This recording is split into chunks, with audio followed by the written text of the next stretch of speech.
same way. Police are called out to an incident of a person waving a gun at people. They arrive at the scene, and the suspect either points the gun at the officer or refuses to drop it and gets shot. Only later is it discovered that the weapon was an air gun, often referred to mistakenly as a toy gun instead of an actual firearm. One of the more famous or infamous historical examples would be that of Tamir Rice, a 12-year-old boy that was armed with a replica airsoft pellet gun who got called in for brandishing it at people in public, and he was shot by responding officers when they arrived on scene and he reached for his gun. That weapon was a replica of a Colt 1911 that was called functionally indistinguishable from the real thing, and the orange safety tip on the barrel had been removed. The two responding officers were cleared of wrongdoing by a grand jury, but that did. Yo, Vince, what up?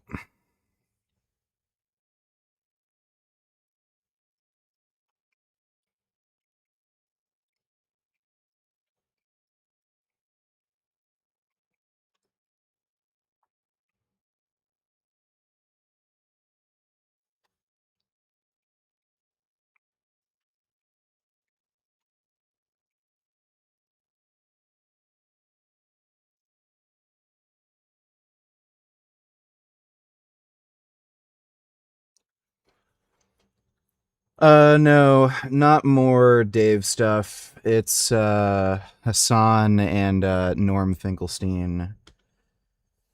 The, arch Uncle Tom. Not even Uncle Tom. What's the word I'm looking for? Pick me? Yeah, they were basically just doing the Jews run everything thing. Didn't stop protesters and one-time celebrities with misplaced outrage from publicly calling for their heads for, in their words, murdering an unarmed child, even though Rice was caught on videotape pointing this convincing working replica directly at people prior to the arrival of officers Garnback and Lohman. Another, more recent example, this video made its way around social media where, on August 29th of 2025, after a car chase that ended in a residential parking lot, Alexander Schumann exited his vehicle, pointed an air-powered handgun at officers, and was shot down on the spot. He has his hands in his pocket. Hey, let me see your hand! Hey, let me see your hand! Hey, hey! Yeah, we got shots fired. Shots fired. This is the weapon he used, and again the cops were told they should have known better.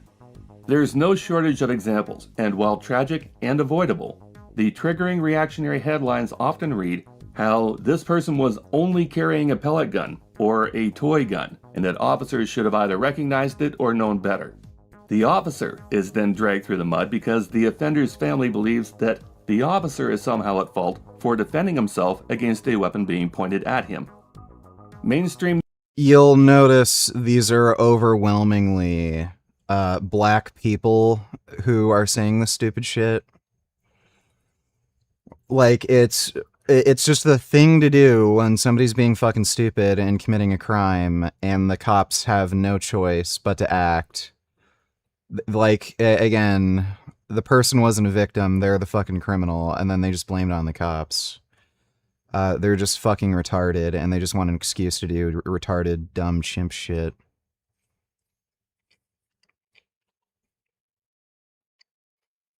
Fun fact, Vince once told me Beyond Burgers have fake protein. Yeah, that's not a thing. Protein's protein. News reports will reliably show the vigil and the class photos of the schoolboy, but fewer tend to show footage where the kid broke away from cops and, while evading arrest, drew a weapon and pointed it at the officers in pursuit. All of these incidents have the benefit of 20. Yeah, see, all black. It's like, what, like... These people are just genuinely fucking insane. 2020 hindsight, with full details available after the fact, not at all applicable to the real-time situation that the officer faced when they were confronted with a split-second decision. So we're going to tackle this topic of cops versus air guns in the hopes that people can understand the many reasons why these events unfold the way they do, so that future tragedies can be avoided. There's at least 3 ways to cover this topic, and we're going to start with the laws that govern possession and use of air guns in the first place. In the United States, where firearms are a part of American culture and gun ownership is Like, the replicas that are on the market are indistinguishable from the real thing. Like, you have to get up real fucking close to see, like, oh, it has an inner barrel. But yeah, they're indistinguishable. All right. On with the black murder rate. In the United States, it's not just marginally higher than the rest of the country, it's 7 times higher than whites and well above every other ethnic group that they track. More black men between the ages of 15 and 34 die by homicide. These black people are making white nationalists look right about whites being more intelligent. Yeah.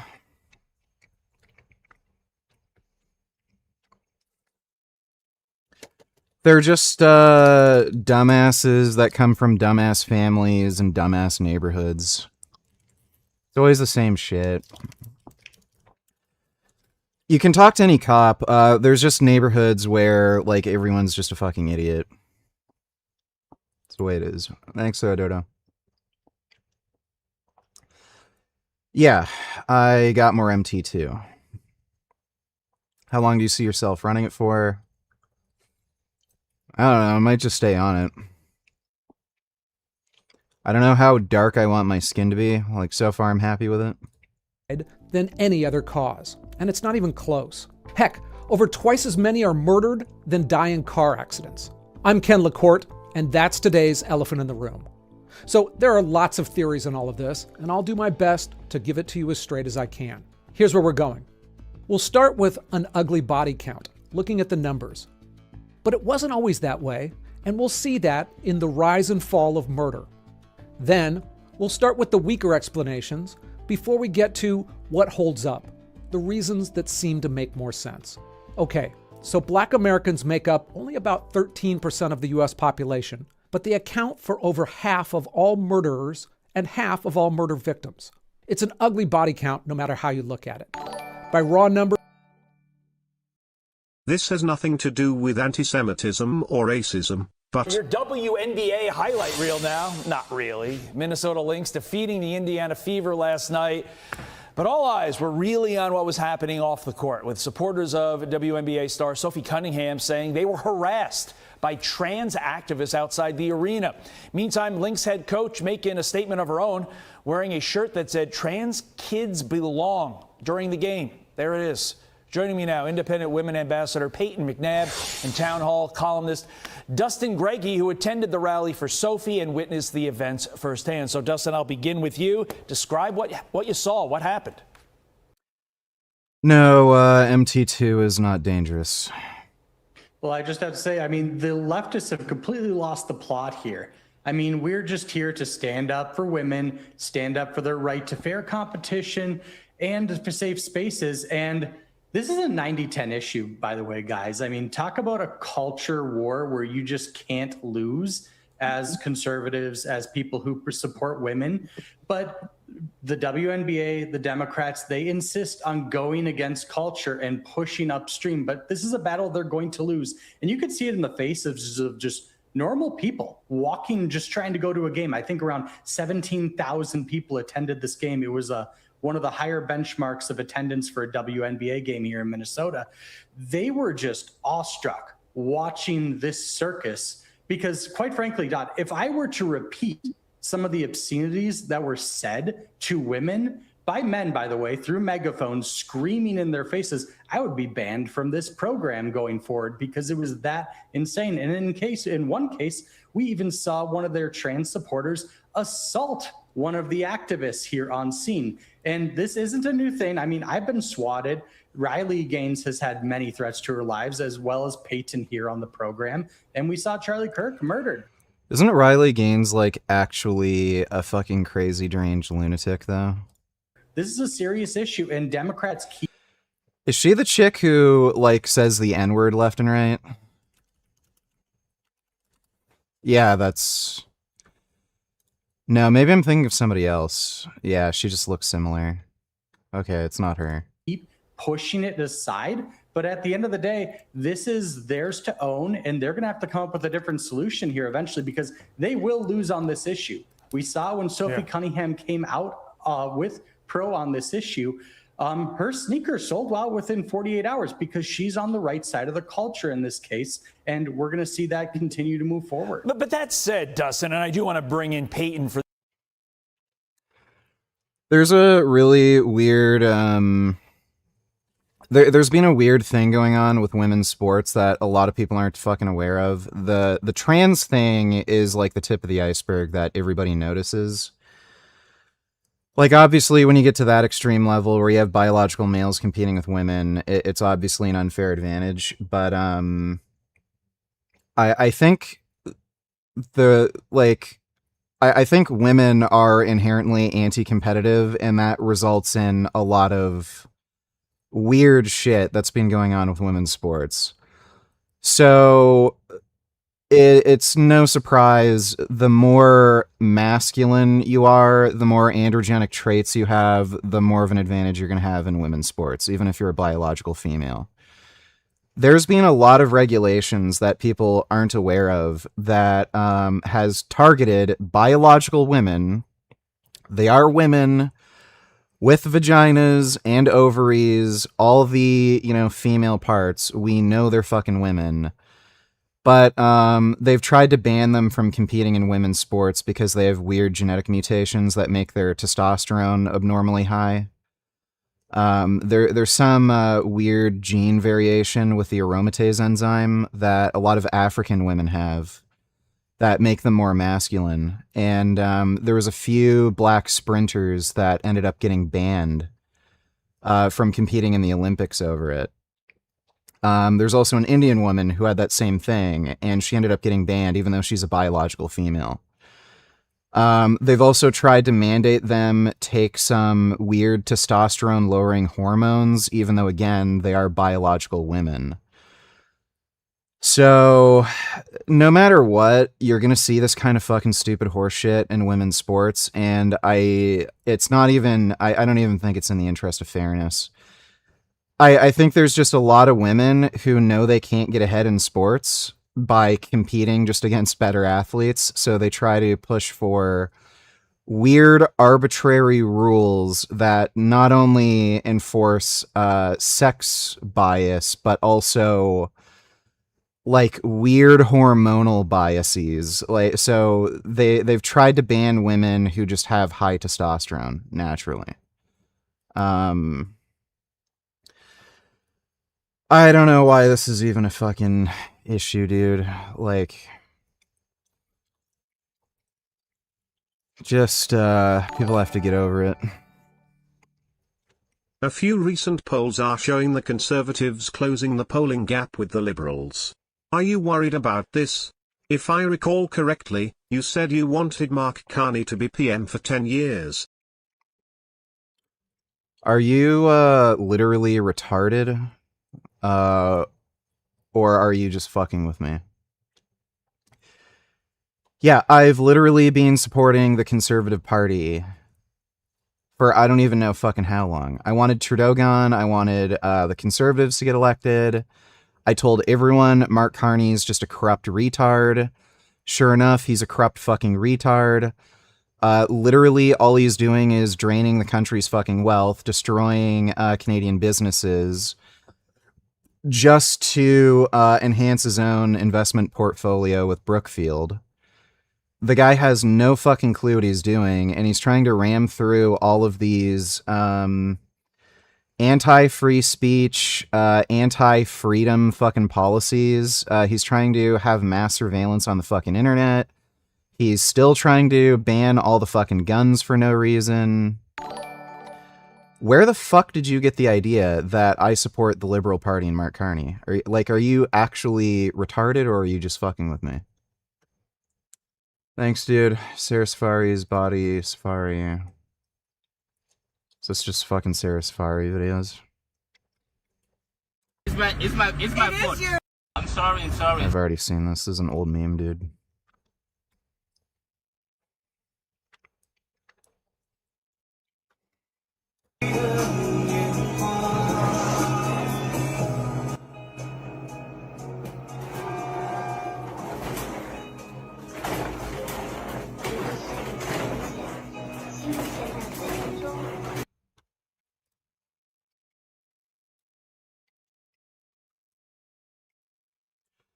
Already seen that. Thanks for the donation, dude. We're talking about 10,000 victims per year. In 2023, we saw a rate of 3.2 deaths per 100,000 people for white Americans, compared to 21 for black Americans. That is a huge And that gap disparity. has run about that wide for at least 50 years. And it's not just a black-white story. Latinos are roughly 5 to 6 per 100,000, and Asian Americans below 2.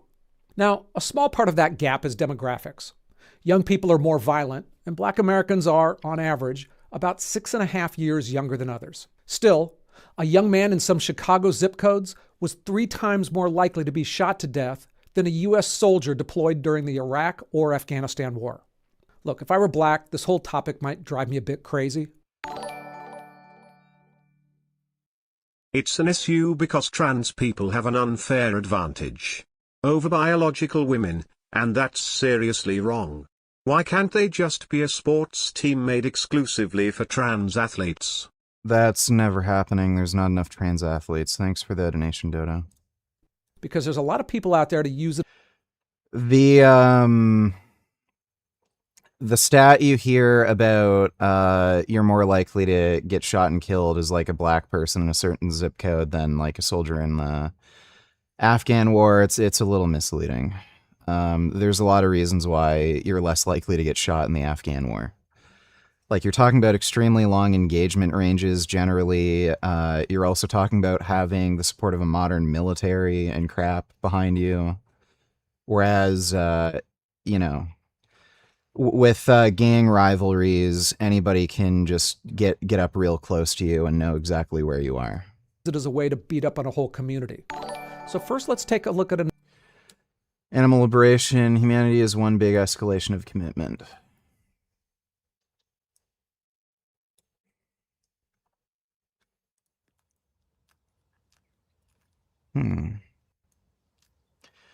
That's a nice bat. I like fruit bats. Bats are good. We need more bats.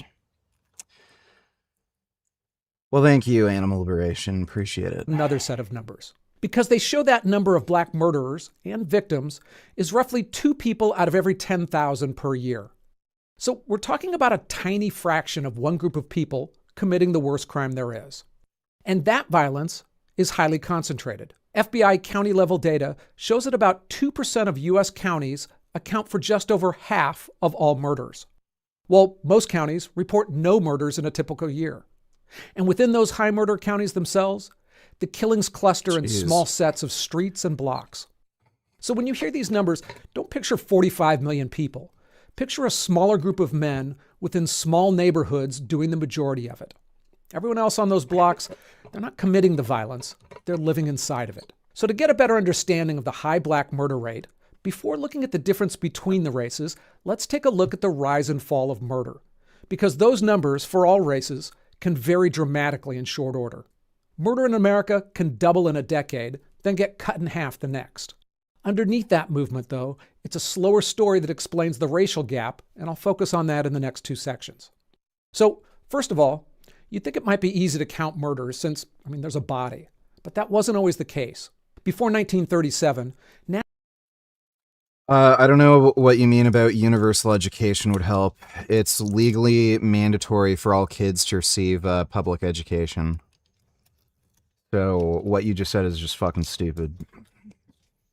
It also doesn't matter how much funding public education gets. It makes absolutely no difference in literacy rates. national homicide figures were pretty unreliable. The federal death registration system was new, and the cause of death reporting wasn't standardized. So as we look at a chart from 1937 to now, the biggest standout is the rise that started in the mid-1960s, where the murder rate climbed and gave us the deadliest 30-year stretch of violence in modern American history. The national rate hit 10 murders per 100,000 people, but in major...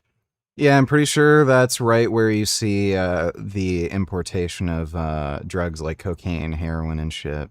cities, it was triple that, with over 30 per 100,000 in New York, Chicago, Los Angeles. By comparison, New York City's murder rate last year was only 3.7. That's only an eighth of its high. Now, it's hard to exaggerate how unsafe the big cities looked and felt in those days. If you rode the New York subway in the mid-1980s, the graffiti, the broken windows, there was certainly a sense that no one was really in charge anymore. The Bronx was full of open-air drug markets running in broad daylight, and kids played in lots full of rubble, and in some places, American cities looked more like bombed-out blocks in 1980s Beirut. That was ordinary life in a lot of black neighborhoods for the better part of 2 decades. Now, the black-white racial breakdowns in the data didn't really get reliable until the 1970s, and to be honest, there's still some squishiness in those numbers. For instance, there's not even a uniform way of defining a murder victim's race in a country that's increasingly becoming more multiracial. Still, a few things are pretty clear. First, the murder rate in the 70s grew nationwide, but it grew more in the black community by a wide margin. Black and white murder rates usually move up and down together, but for blacks, every swing lands harder, with sharper spikes and drops. All right, before I get into the whys here, I need to start with bigger caveats than I usually give. And the first is that there's no single obvious answer that people agree on, especially the experts. Now, that's usually the most difficult parts of my videos. I mean, if there was one straightforward answer to a question, there probably wouldn't be much of a debate or a mystery, and it wouldn't be worthy of a video. Instead, all the time, we see overlapping, intermixed reasons that change by person and over time. So I try to give insight, but this just isn't 2 + 2 = 4 stuff. Also, specific to this, every single theory here is disputed and has been the subject of articles, books, conferences, even the ideas I just mentioned in passing. And for each one of those, you'd be able to find a professor with a fancy degree who says, I'm dead wrong. That's just the playing field here. So with that said, here's my best take on all this. Let's start again with the 1960s.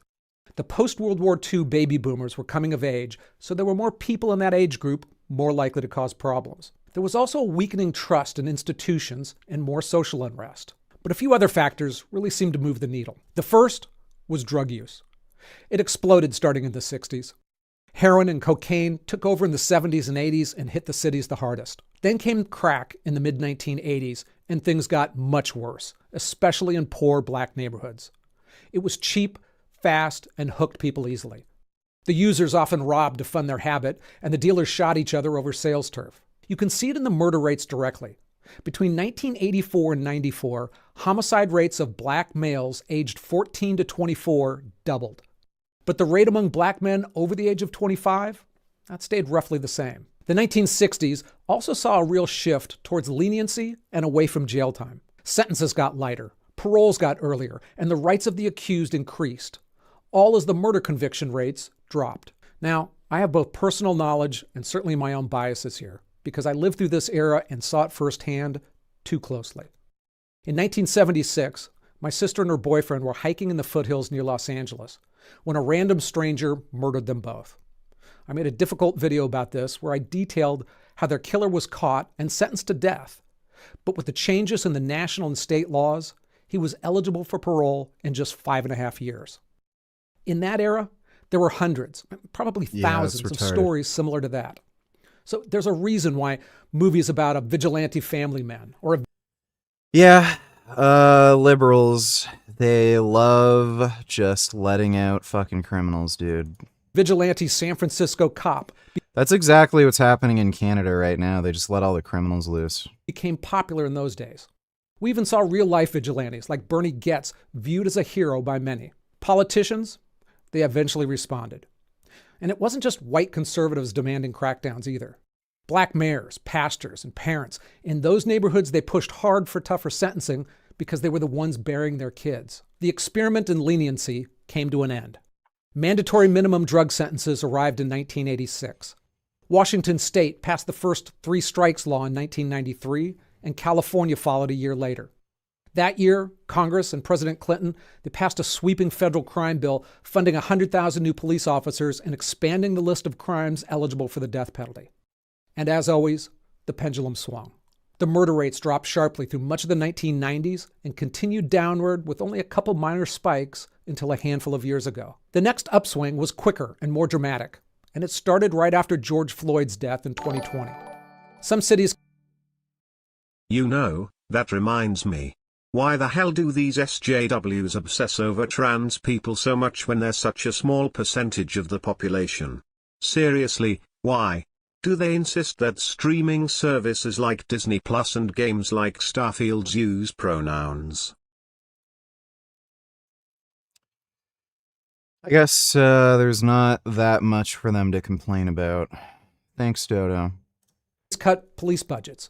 Police pulled back on their own. A new breed of district attorneys took office, the kind who'd never be called tough on crime. Guaranteed bail increased in some places. Others backed off tools like gunshot detection sensors or video. Crime rose fast, and so did the backlash. Defund the police died quickly. In just a year, the number of people who wanted more, not less police spending in their area grew dramatically, especially among Black Americans. Several of the new DAs were recalled. Voters in California undid some of the laws they called reforms just a few years earlier. It was the same movie, played twice, 60 years apart. Loosen consequences, watch violence, crime, tighten it back up. But notice what it doesn't do. It doesn't explain why the racial gap holds steady through both versions of that cycle. Whatever's driving that, it isn't the way that the police pendulum happens to be swinging this decade. But before we get to it, a quick word from today's sponsor, Odoo. Running a business, it sounds like it should get easier the longer you do it. But for me, I find it gets the description to get started. All right, so back to murder with a look at some of the theories floating around about the differences between the races. We'll start with those that I believe are the weaker explanations. They're poverty, guns, genetics, and contemporary racism. And there are a few, like lead exposure or other demographic changes, that I don't think much of and I just don't have time to get to here. So let's start with poverty, which is usually the first out of the gate when people are looking for ways to explain the racial gap. It's a straightforward theory. Black Americans have been historically poorer than other groups. Poverty breeds desperation. Desperation breeds crime. As with all theories, we have... I mean, seriously, whatever a trans person identifies as is none of these companies' business. Yeah, I guess. Thanks, Dodo. to look at correlation versus causation. For instance, how long do you think the Iran war will last? Will it become like Iraq in the 90s? There isn't even a ground invasion of Iran, so that's just a really weird thing to say. Who the fuck knows? Maybe another year. For instance, you see ice cream sales and drownings both spike in summer. But that's not a causal relationship. They're both caused by hotter weather. The poverty correlation falls into the same camp. Beverly Hills is 16 miles away from Compton. One's rich and safe, the other is poor and dangerous. So poverty and murder do correlate, but they do it weakly and inconsistently. Raw income data shows poorer people commit more murder. Usually, crime has a better association or a prediction of poverty than poverty is a predictor of crime. So crime creates poverty, not the other way around. You actually see that like on a national level too. Countries that have a lot of government corruption, they tend to be poorer. So when you have a corrupt government that basically steals everybody's wealth, and it also makes it hard to conduct business, and especially international business. Nobody has an interest in investing in a country where they're just going to have their money stolen from the government. That that prevents any kind of economic development. So it's not poverty that creates crime, it's crime that creates poverty. But that relationship falls apart under some real scrutiny, especially when you look at county level data. And we also see it play out in heavier poverty areas like Appalachia. And excluding race, we see this play out in counties where the county murder rates don't move in lockstep with their poverty levels. Asian Americans also hit hard against the whole poverty equals crime concepts. I did a whole video on how infrequently Asian Americans commit crimes, even when they're poor. The numbers are astounding. Something else is going on, and poverty isn't the answer people think it is in either direction. Now let's talk guns. They certainly make it easier to kill someone, and to many, they seem like an easy way to reduce violence. And also, there's a lot of misrepresented or cherry-picked data in that entire debate. But certainly the murder wave that began in the 70s didn't coincide with easier gun access. It was the opposite. For most of American history, getting a gun was trivially easy, and ownership was higher than it is now. And racially, the correlation is backwards. Black Americans own guns at one of the lowest rates of any major ethnic groups, yet they have the highest murder rate. White Americans own the most guns. Pew Research estimates Pretty sure that's extremely misleading. I don't know how they're calculating this, but there's two ways to calculate gun ownership per capita. You can look at the total amount of guns owned by a group, or you could look at the whether or not a household owns a gun, period. So, like, let's say you have one family or one household that owns 1,000 guns because they're gun collectors, versus another household that has one gun or 0 guns. Like, yeah, it'll create a huge disparity, like 1,000 versus 0 or 1,000 versus 1. But if you just look at, do they own a gun, any amount of guns, well, then it's 1-to-1. So I don't know how they're calculating that exactly, because especially with richer white Americans, they tend to collect guns and have like a lot in their possession. Like very often you'll see them have hundreds. So that can skew the statistics a bit. It's that almost half of white households own guns compared to about a Okay, it's per household. fifth of black Americans. Then there's genetics, since somebody always brings it up. Yeah, my dad still has thyroid cancer. It's gotten worse and he can't talk and he's on a feeding tube. But through all my videos here, I've seen very little evidence to show that genetics play more than sometimes almost trivial role in complex human behavior. We see it specifically in the case of violence. By the numbers, the American black homicide rate runs roughly double the average rate across sub-Saharan Africa, the opposite of what a shared genetic trait would predict. Mexico's homicide rate runs several times higher than the rate for Latinos in the United States. Again, the opposite of what you'd expect if crime were following people across a border. And new African immigrants in America? I couldn't find murder-specific numbers, but their overall crime rates are substantially lower than U.S.-born black Americans. That leaves racism. It's the last element in this section, but also shows up in the next one because it means different things. I think it's important to separate into contemporary racism, I don't like you because of your skin color, and the historical racism that shaped culture and societies over centuries. It's hard to make the case that contemporary racism drives the murder rate. If you lean hard on the poverty equals violence argument, you can maybe stretch it to get it there, since poverty in black communities has its own history tangled up with racism. But if racism itself were the direct cause, you'd expect to see it show up in the form of interracial killing, white offenders targeting black victims, or vice versa. And that's usually not what happens.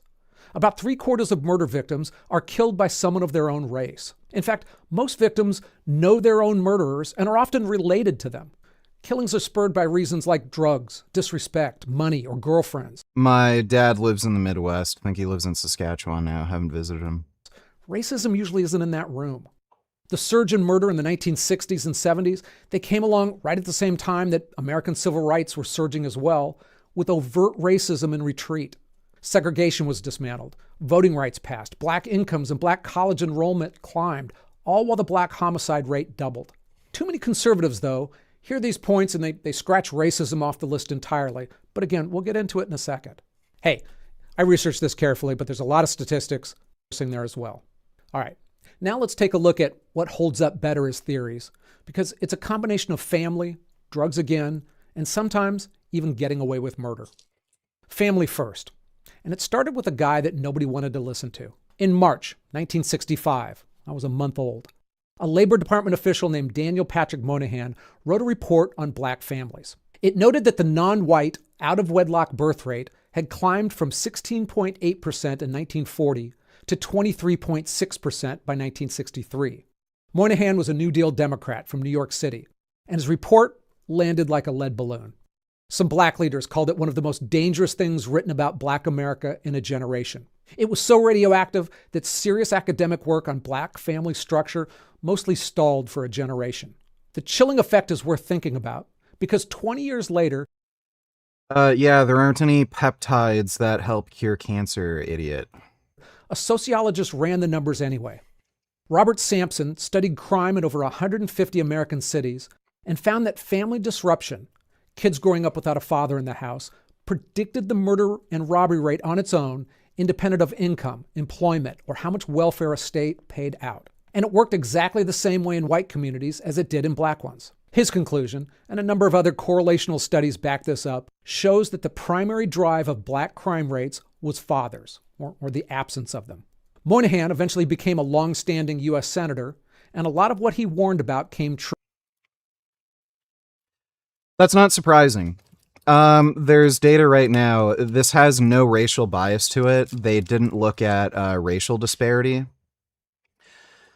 But children raised by single fathers have disproportionately better outcomes than children raised by single mothers.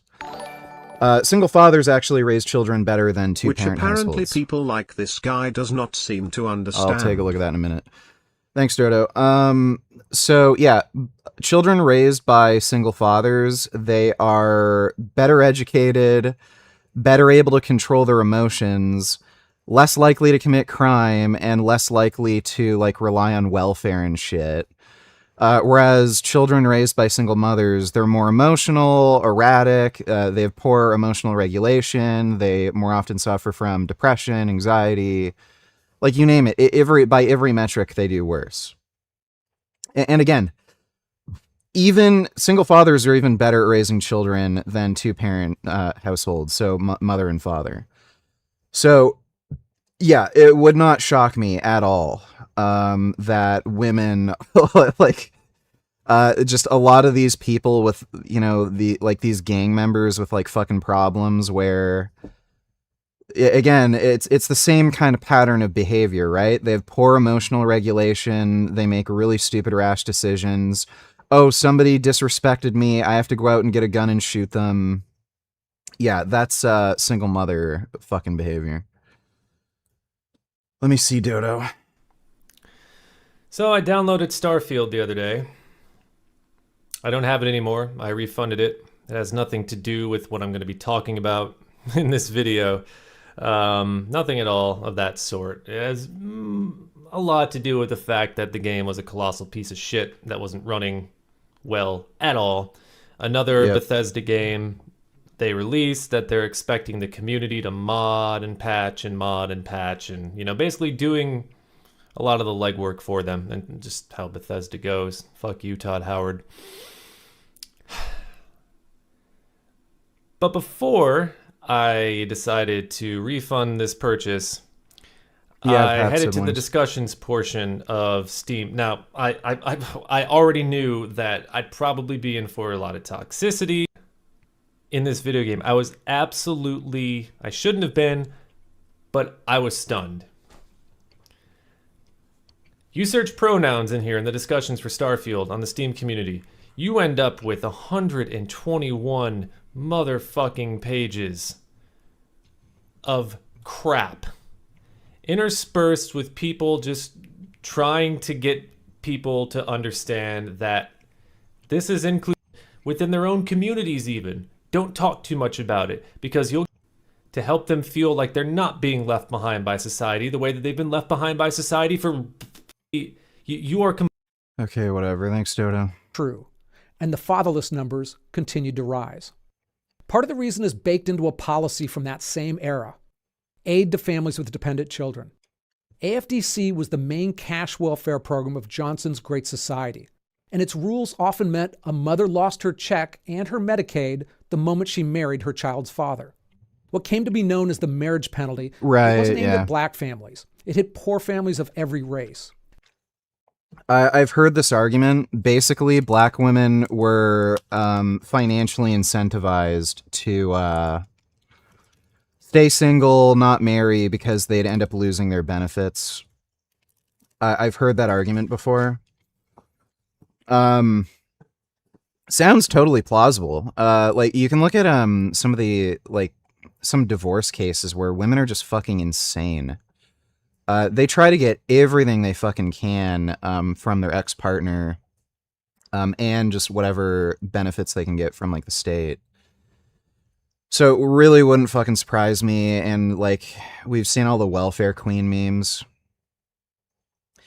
People have also noted there's just a lot of black fathers that end up getting arrested for stupid fucking reasons, like selling weed. Single motherhood became the path to more benefits, and marriage became the way to lose them. Poor Americans across the board responded to that incentive, and it landed on the black communities first and hardest. Today, 69% of black children in America are born out of wedlock. The white rate is 26%. Substantially lower, but higher than the black That rate is when crazy. Moynihan was ringing the alarm. By comparison, Hispanic rates are somewhere in between the two, and the Asian rate is the lowest at 11.5%.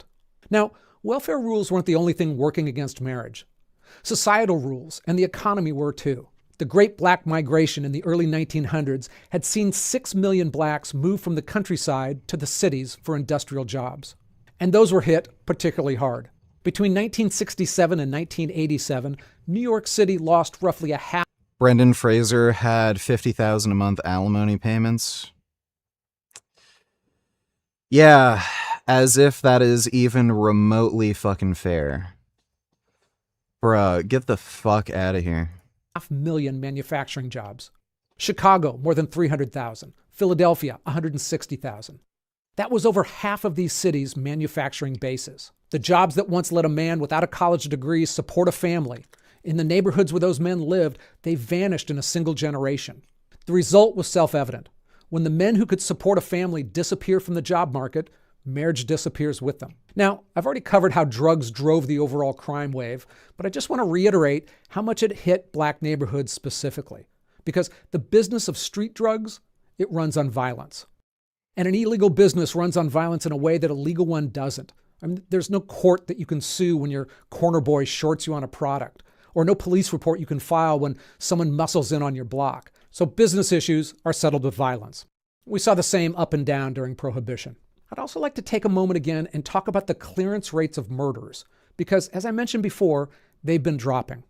Now, I made an entire video on this once, and the numbers in it, they're troublesome. In 1962, American police cleared 93% of homicides. Today, it's closer to half.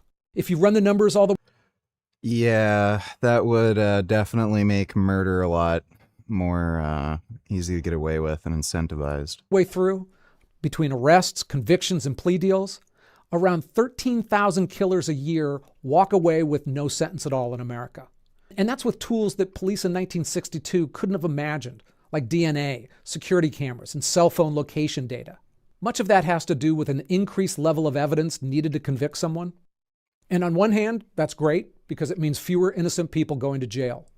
But there's a cost to it in more killings, and that hits the black community harder.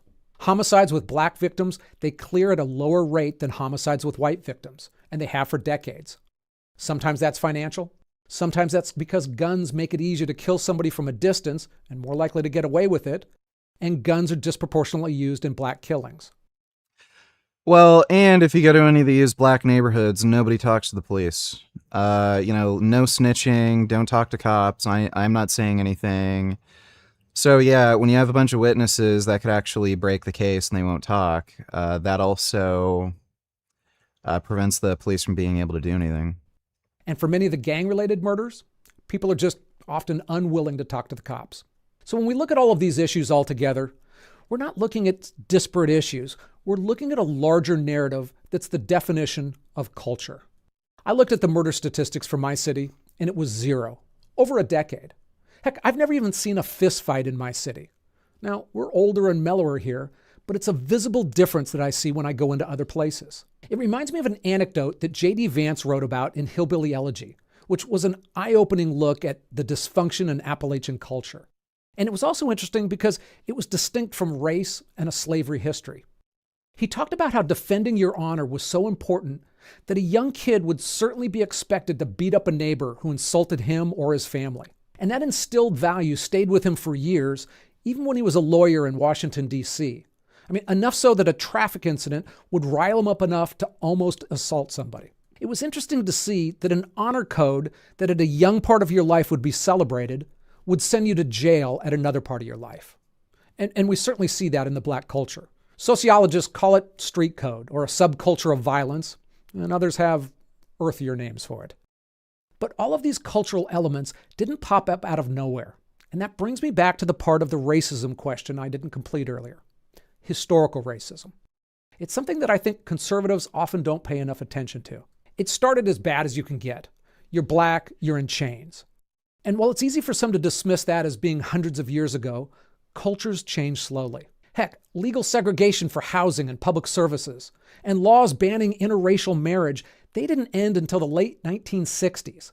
That was in my lifetime. It can take generations for that kind of history to work its way out of a culture. Distrust of police, being abused by a legal system, being excluded from jobs in the financial system. I mean, you don't pass a law and watch beliefs change overnight. That's not an excuse. Nothing excuses a murder. But if you're looking for where things like street code comes from, you can't leave this part out. All right. I hope I didn't give the impression that... Yeah, it's probably mostly single mothers. All right, Andrew Tristan Tate.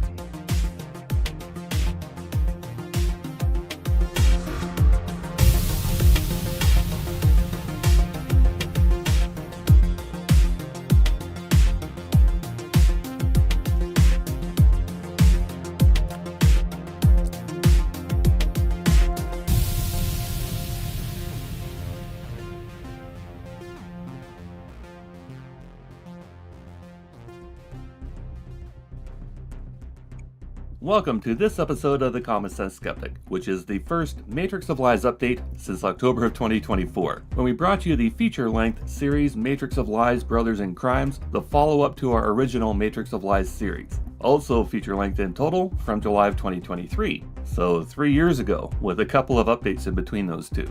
To catch us up, you may remember back in 2024, we were promising for a very long time a breakdown of the massive 400-plus page indictment brought down against the Tates. A document we literally spent months translating, formatting, editing, redacting into visual frames for presentation, only for the Romanian court to send the entire thing back to DICOT for some alterations. So we shelved that series until such time as that document had been corrected and resubmitted. And while we waited, and continue to wait, for that active Romanian investigation to drop DICOT's next formal indictment against the Tates, there was almost nothing new to report in the interim. However, as some of you are aware, that changed recently, and the best part is it has nothing to do with those Romanian proceedings. Well, almost nothing. This surprise, out of the blue, came courtesy of the UK Crown Prosecution Service, shortened to CPS, who laid additional criminal charges against the Tate brothers on July 18, 2026, and more surprises happened immediately afterward. The events we're going to cover here, using available information to the best of our ability, keeping in mind both brothers deny every allegation against them, and they have not been convicted of any crime in any country. Although they did lose a large civil tax evasion case in the UK fairly recently. These new charges out of the UK stem from 18 months of continuing investigations into other alleged offences reported to Bedfordshire Police and Herefordshire Constabulary, who released this video online to clarify.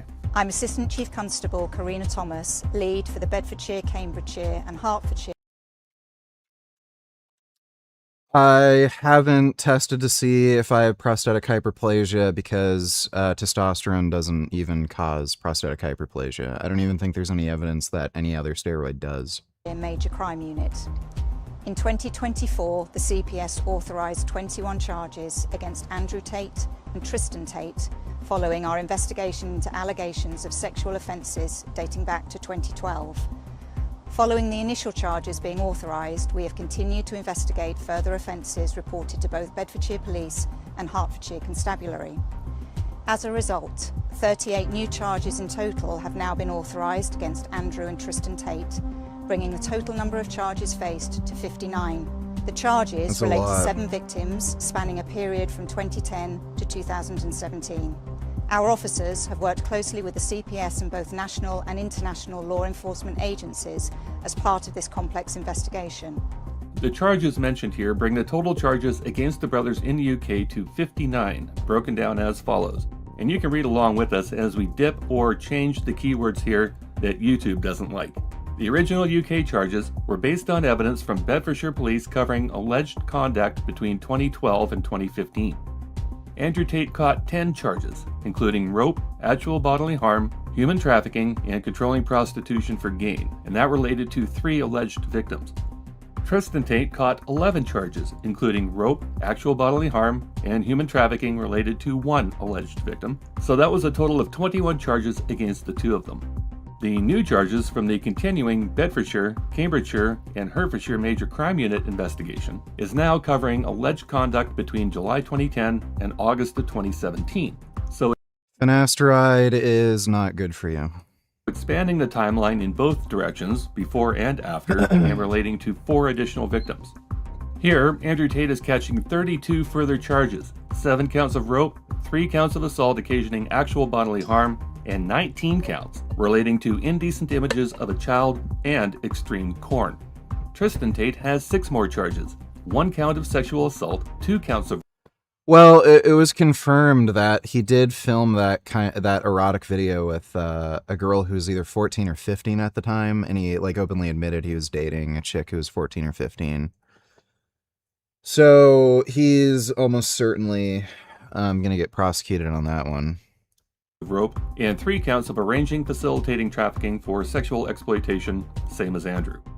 38 new charges against the 2 of them, bringing their combined UK total to 59 charges, Andrew Tate with 42 and Tristan Tate. Yeah, that's nice, dude. I don't care if you saw some fucking video on the internet. DHT is not bad for you. With 17. Being unfamiliar with the definition of extreme corn, especially as it would relate to a UK criminal case, woman learned a dance for her husband's b-day. Imagine having to stand and pretend to give a shit. She's so delusional she left a 5 pints comment defending the dance. Thinks he loved it.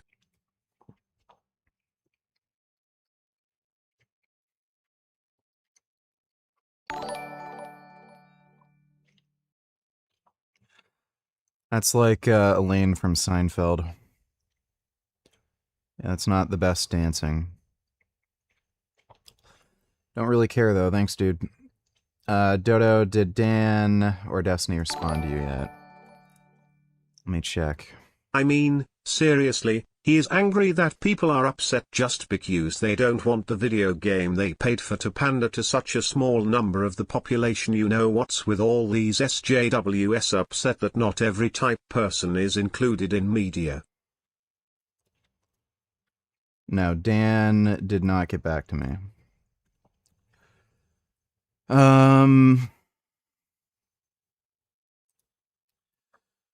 Yeah. Yeah, thanks, Dodo.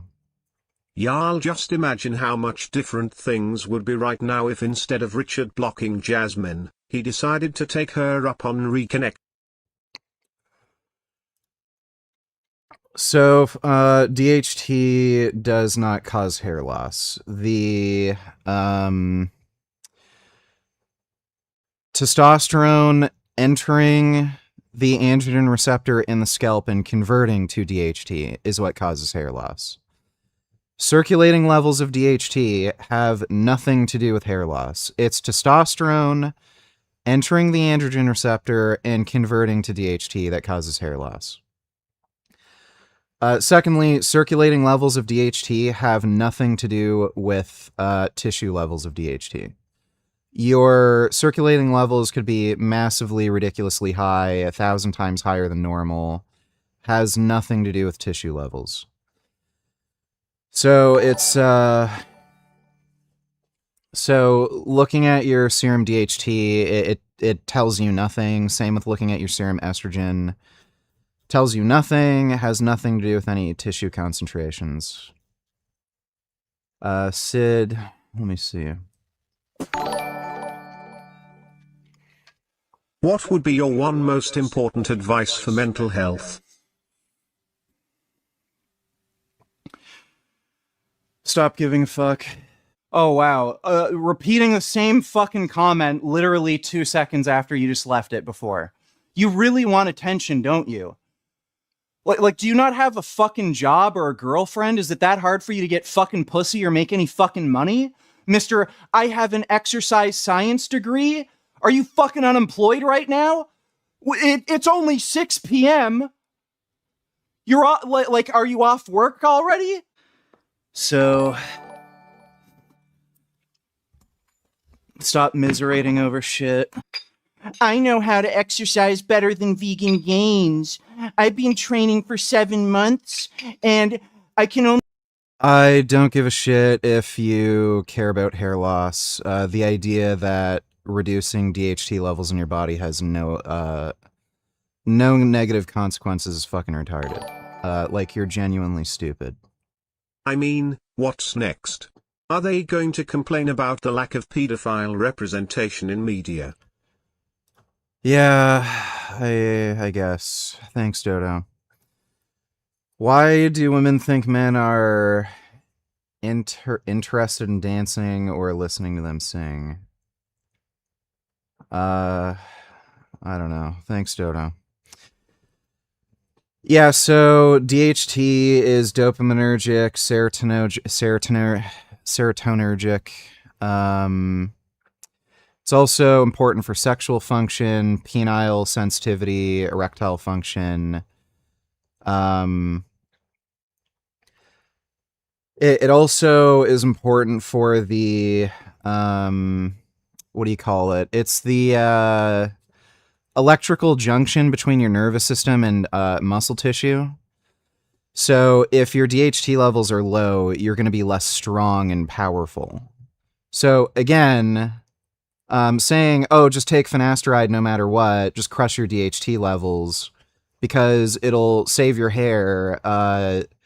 Great. That also comes with a lot of downsides. So if you don't fucking care about your hair, or if you're just not prone to male pattern baldness, why the fuck would you take finasteride? It's stupid. Like, again, you don't even know how the drug works or why hair loss occurs. I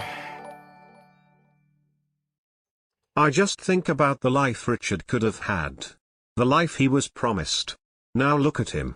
He's so lonely and gets no pussy whatsoever and feels the need to project in debates with people, arguing how they get no pussy. It's really sad. I pity him. That's only nice, bench thanks. 185 pounds, but I run vegan gains. That's nice. Thanks, I 21st. know more than him about exercise. You're doing it wrong. Fucking moron. You have the power to, look at things from whatever perspective you want. Where the fuck does this idiot get off?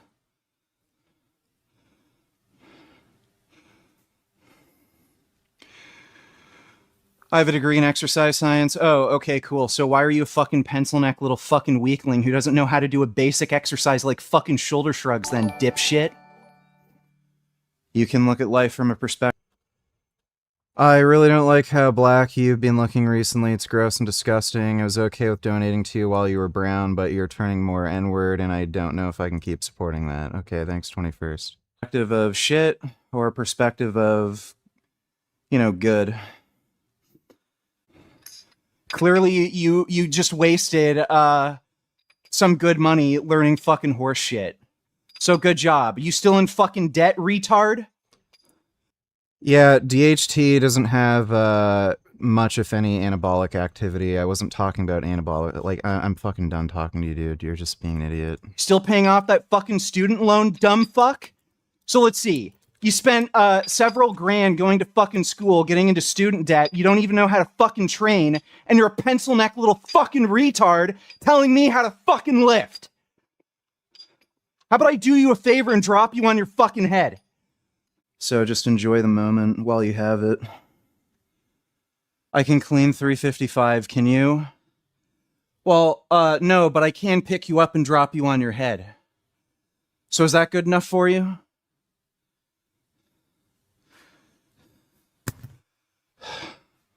Fucking retard.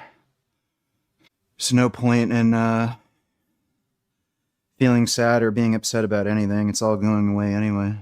According to this retard, his arms are bigger than my legs. So here he is.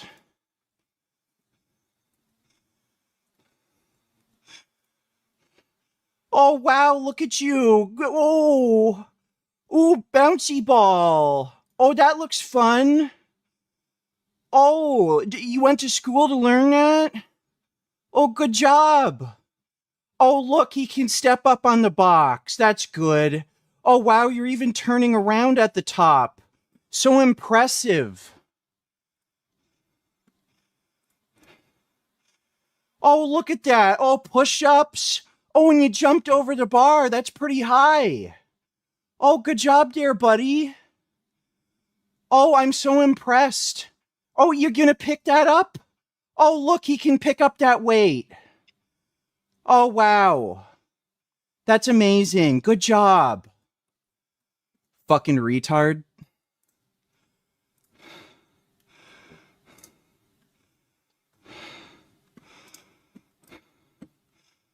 That's nice. Have fun with your little fucking bouncy balls, faggot.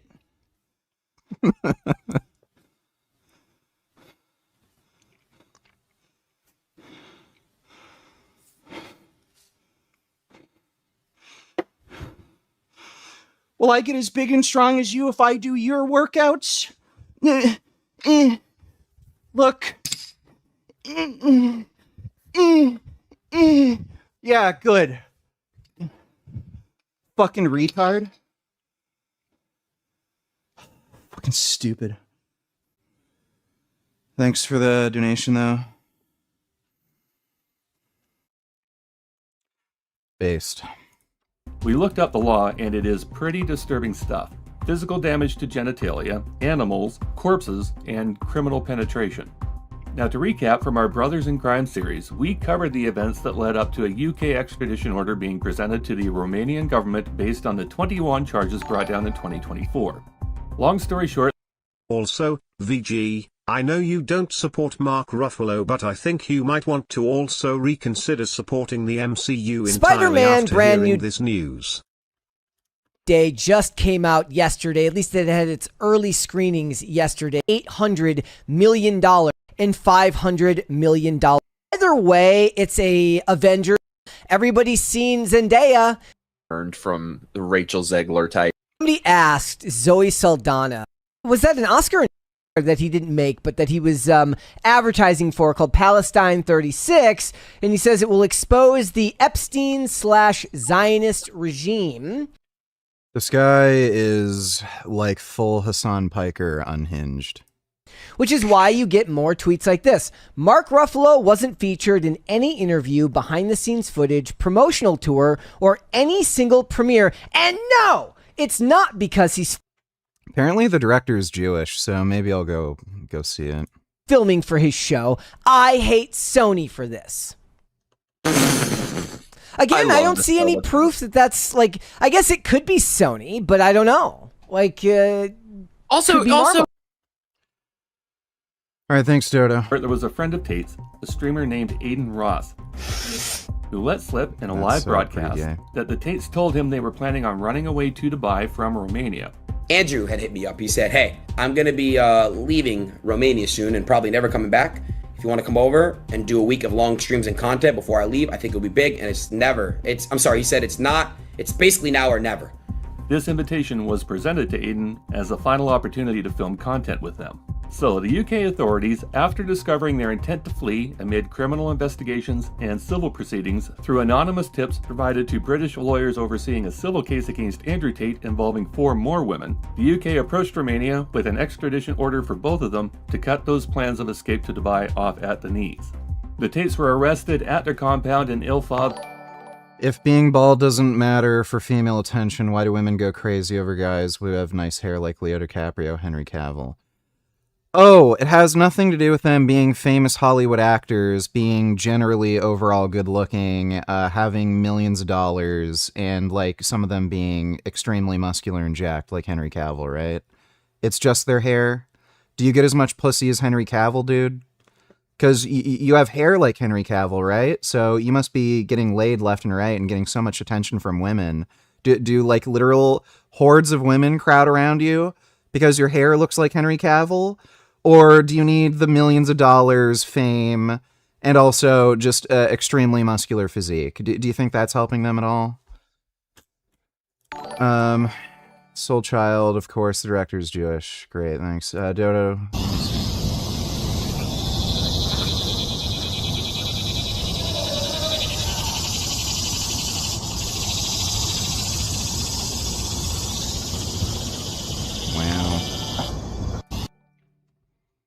I don't even know why you ever liked Mark Ruffalo's Hulk anyway, VG. he was a shit Hulk, and the MCU is a shit universe.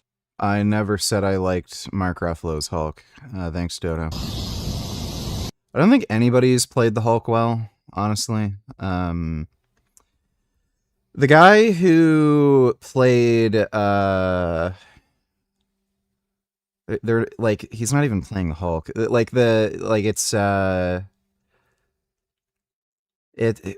the Hulk? Bruce Banner. The person who played Bruce Banner best was from the old what was it, 70s TV show? The Hulk. I think it was HBO or something, where Lou Ferrigno played the Hulk. That whoever the actor was who played Bruce Banner, I think he was the most comic accurate kind of Bruce Banner. I don't know why people say Edward Norton played a good Bruce Banner. He really didn't. I don't really like Edward Norton in general. Thanks for the donation though, Dodo. That's a really nice kitty. Woman. Dude, why is it so fucking cold down here? You see, by the dawn's early light, what so proudly we hailed at the This is so awkward. twilight's last gleaming, whose broad stripes They should be charged for treason for this. and bright stars through the perilous fight, o'er the I love how they're trying not to laugh. ramparts we watched were so gallantly streamed. That was bad. Taking advantage of that, that deal basically, and is there going to be a limit on the number of items that someone can take that are discounted at that level from that essential basket? So our RFP makes very clear that this is a program for New Yorkers to be able to put food on the table, not a program for people to be able to make a quick buck through reselling. I'm going to pass it over to our EDC head, GPAC, to add some additional details. Yes, if you look at our RFP for the operator, we are looking to make sure that we target New Yorkers, whether it be at sort of a library card-esque thing, and also we manage who's buying, and that is focused on everyday New Yorkers. So we are mindful of that. This sounds like fucking beet rations in the Soviet Union. Like, this whole idea is just so stupid.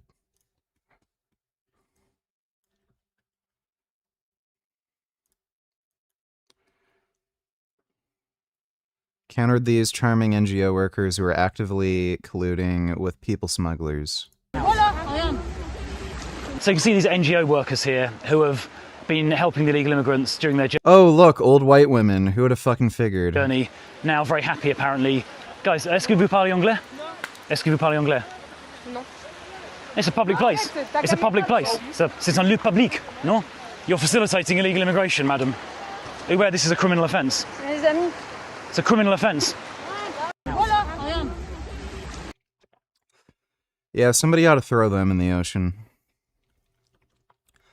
But yeah, what a surprise. Women again. White women.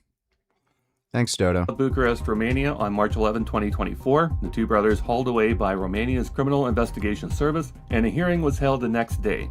The extradition order to the UK was granted on the spot, on one condition, that Romania would get first crack at prosecuting the Tates. After their trial in Romania, and after they'd served whatever sentence was handed down, Romania would then be more than...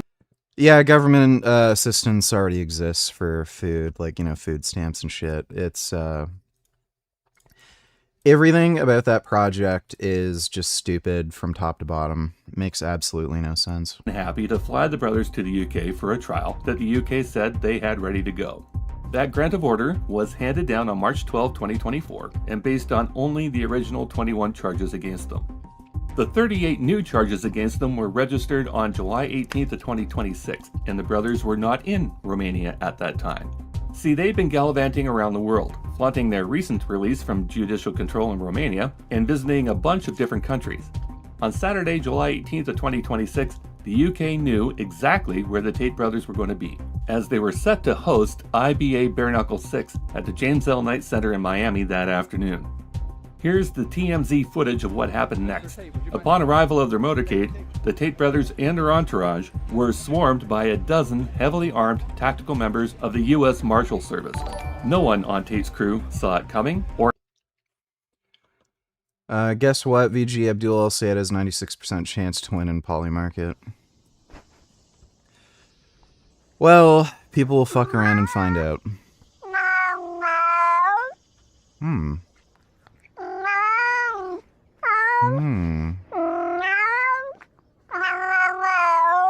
Wow. That's a lot of meowing. Did you guys hear all that meowing? Watch this whole video, elections tomorrow. Are you ready? I guess I am. So if you win and get the Democrat... Still, Mamdani has completely ignored Abdul El Sayed, has not even acknowledged him, let alone endorsed. Also, I find it interesting Abdul refuses to call himself a socialist when asked. Says he's not a socialist. Yeah, he very obviously is.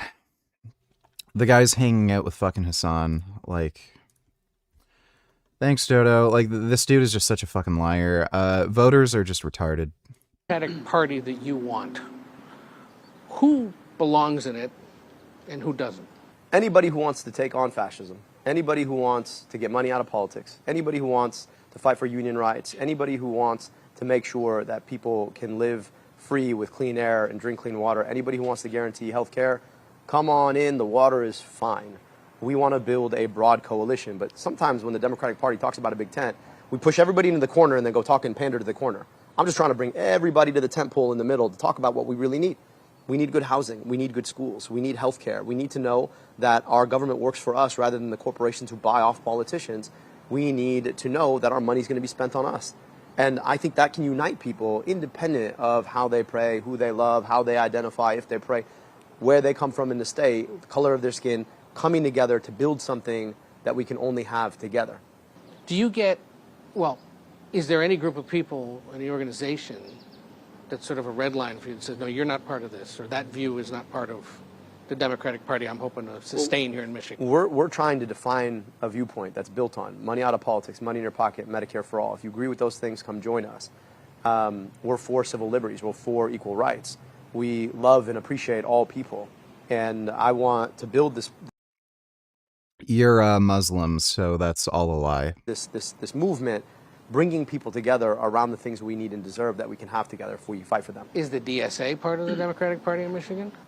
I'm not DSA. I know you're not. But if folks from the DSA want to be part of the Democratic Party, I would imagine that anybody would want them there, right? Because you want voters. Like this idea that somehow we are going to win elections by pushing people out. This guy perfectly aligns with the DSA. That's their whole job, to just overtake the Democratic Party. They're just a bunch of commies, and they want to co-opt the whole Democratic Party.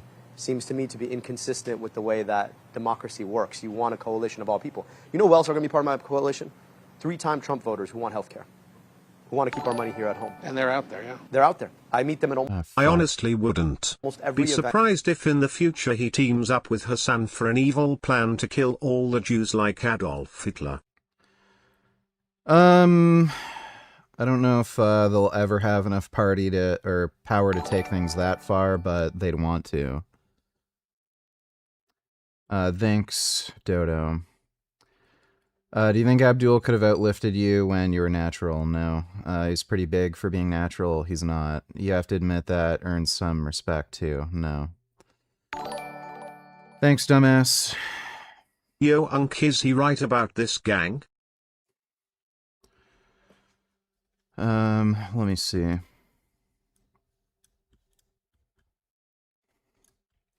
Your doctor doesn't know shit about testosterone? Yeah. That is true. Sing Betrayed by the Game by Dance Gavin Dance. Okay, I'll look at that in a minute. Thanks, Cumskin. Keep in mind, people, this guy is not a doctor. He doesn't have much of a clue about steroids, HRT. Wait until your brain's fully developed at 25. Here we fucking go. Nobody's even recommending waiting until 40 plus. Yeah, because if you need TRT, you need TRT. It doesn't have an age bias.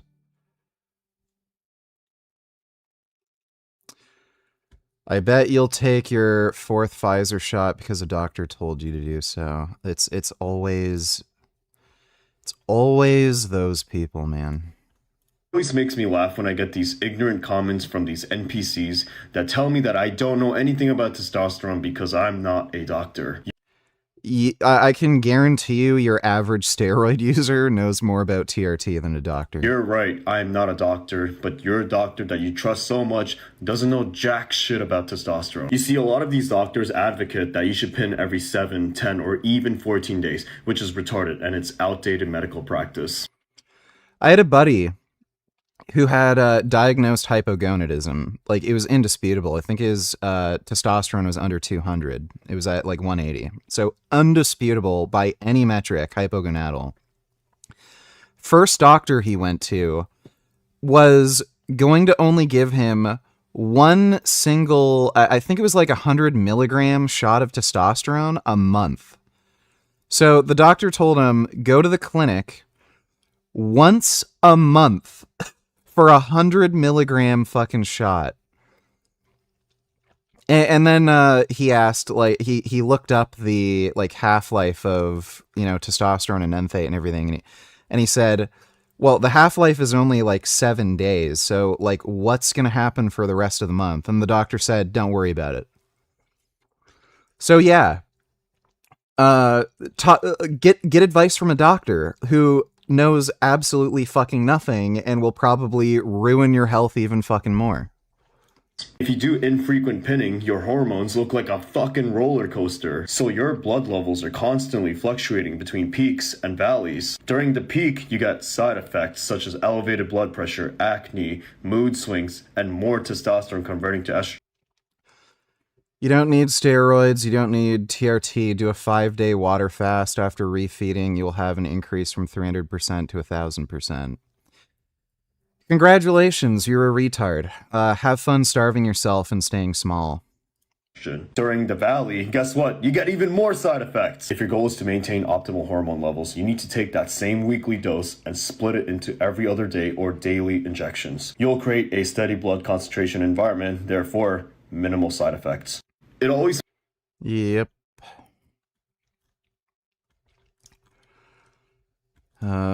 What's this song?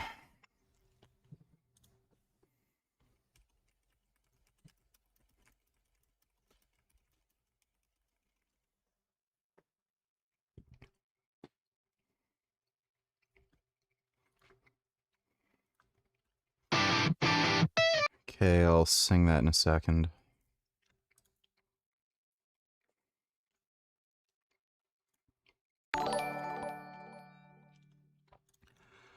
Skip to 19 minutes, don't think you reacted to this. So I'm not 100% sure we're going to go out of business yet, but everything over these past few years has kind of... Criticize me for selling Oreo cookies while complaining about other people stealing my products, but keep in mind, I am saying I'm selling healthy versions of Oreo cookies. These people aren't saying that they're selling their version of my stolen Best Bar. The difference is... He literally called them Oreos. When I sell this product, you know who originally made it, and you know the purpose of it. Yeah, we've already seen that. This is 4 months old, dude. Thanks, though. Dodo, they will pretend that Abdul El-Sayed is like Obama because you know how Obama was a one-term senator before he ran for president. That will be like the same with Abdul. He will win Senate and then run for president because he's a citizen unlike Mamdani. Yeah, and he's going to lose. As if a fucking weirdo, crazy, communist, fucking Muslim whack job is going to win a federal election in the United States. Thanks, Dodo. So it's just a guaranteed Republican victory. Human supremacy.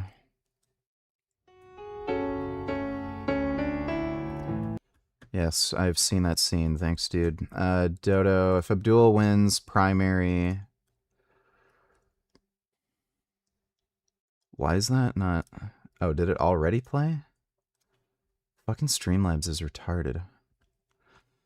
If Abdul wins primary and loses general, what chance do you think they will blame it on Zionists and say because Zionists didn't vote for him, that's why he lost and it's their fault? I don't know if they can really blame it on Zionism at that point. Like, they do blame Jews for everything, but I think in all likelihood what they're going to end up doing is just saying America's racist and Islamophobic. That's probably going to be the go-to excuse. Thanks, Dodo. Okay, song request. Why is the Streamlabs page just so fucked? Damaged pride, vulnerable, all my fears are open now. Never thought this would hit me so hard. Staring at my hollow phone, not sure if you're coming home. Bed still smells like I'm not all alone again. No, we fucked it all up this time. We got so high. I just crashed my car. And it got me thinking of you. So I just thought I'd call to tell you I still love you. My mental image impaired, undid the braids in my hair. I rained destruction in the fight of my inner feels. Remove the tricks of the trade. You're just alone on the stage. There's no witness. Fly your soul through the windshield, damaged pride and vulnerable. All my fears are open now. Never thought I could hurt so hard. Staring at my hollow phone, wondering if you found your home. Feel like I deserve to die alone. Again. We really fucked it all up this time. We got so low. I just crashed my car. And it got me thinking of you. So I just thought I'd call to tell you I still love you. Take a sip from the drain. Flavor tastes like nothing, or nothing tastes the same, 'cause nothing is never there. I know what believe the words in my mouth, 'cause I can, it was all just a metaphor.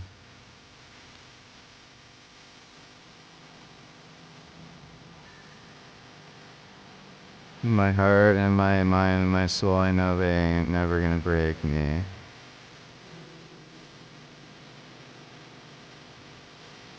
In my heart and my soul, I know they ain't never gonna break me. In my heart and in my mind and my soul. This is a fucking horrible song. The lyrics make no fucking sense and are just fucking stupid, and it's just fucking gay. I hope you enjoyed that. Do you think Rockman votes Liberal in Canadian elections? Probably. She's a single female who is lazier than you, if you can even imagine, so yay probably. She has no work ethic. Yeah, probably. I don't know if she votes, but, you know. Thanks, 21st. Kid Boo, band niggas.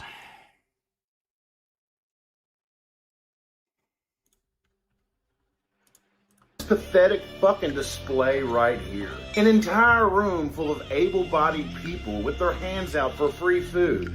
Didn't you motherfuckers build everything? And you can't even put food on the table? Notice that everyone in this room has one thing in common.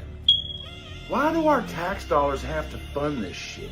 Am I the only one that's sick of coddling an entire culture that is terrorizing this nation from coast to coast? This room would be fucking empty if they were handing out work boots. Here's a fucking idea. Instead of handing out our tax dollars in the form of little credit cards that can buy lobster, shrimp, Red Bull, and cupcakes, every month, hand out bags of rice, ground beef, cornflakes, milk, flour, the essentials, the bare minimum. I bust my ass. How in the fuck is Well, how about tofu instead of ground beef? They'd probably start working if they actually had to pay for meat. Thanks, Kid Boo. I go to. So we're building a big, broad coalition, truly a big tent of people that combines folks from DSA on one side, even if I'm not a socialist, and combines 3-time Trump voters, even if I've never voted for Donald Trump. Are you concerned about being labeled a socialist? I think that folks who come here, like with 2 weeks left in the election, really, really want to label me a socialist. I don't know why, except for maybe it fits into a nice telling of a broader national story. But I'm a scientist, right? And I like solutions that solve problems. That's the approach that I've always taken.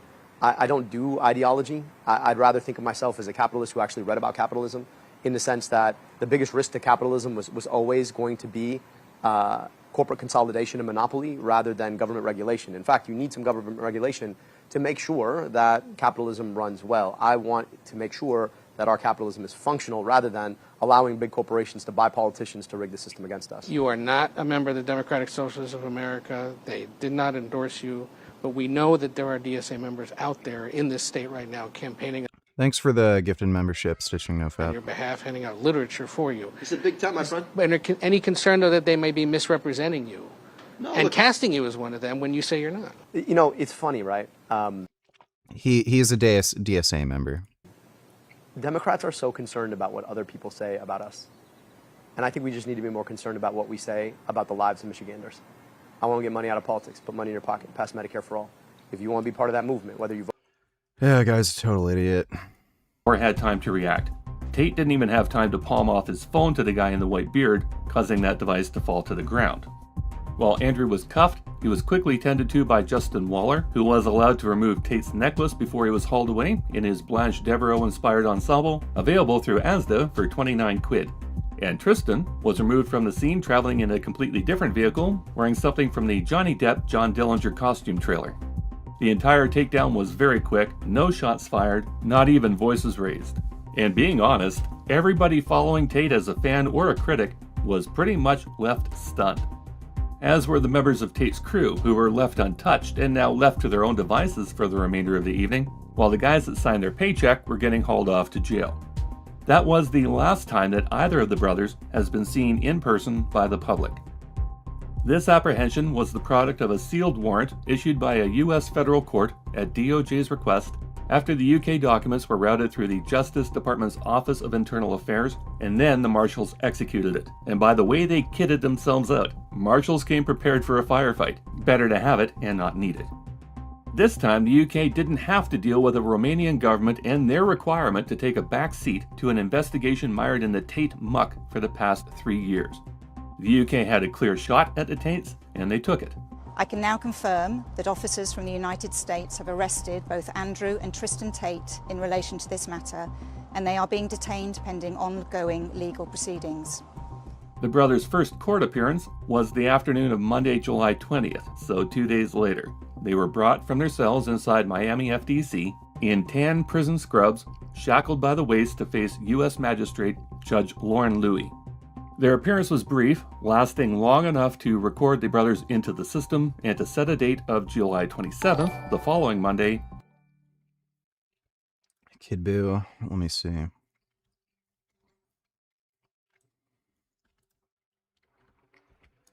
Tell me one country that Islam entered and it's peaceful.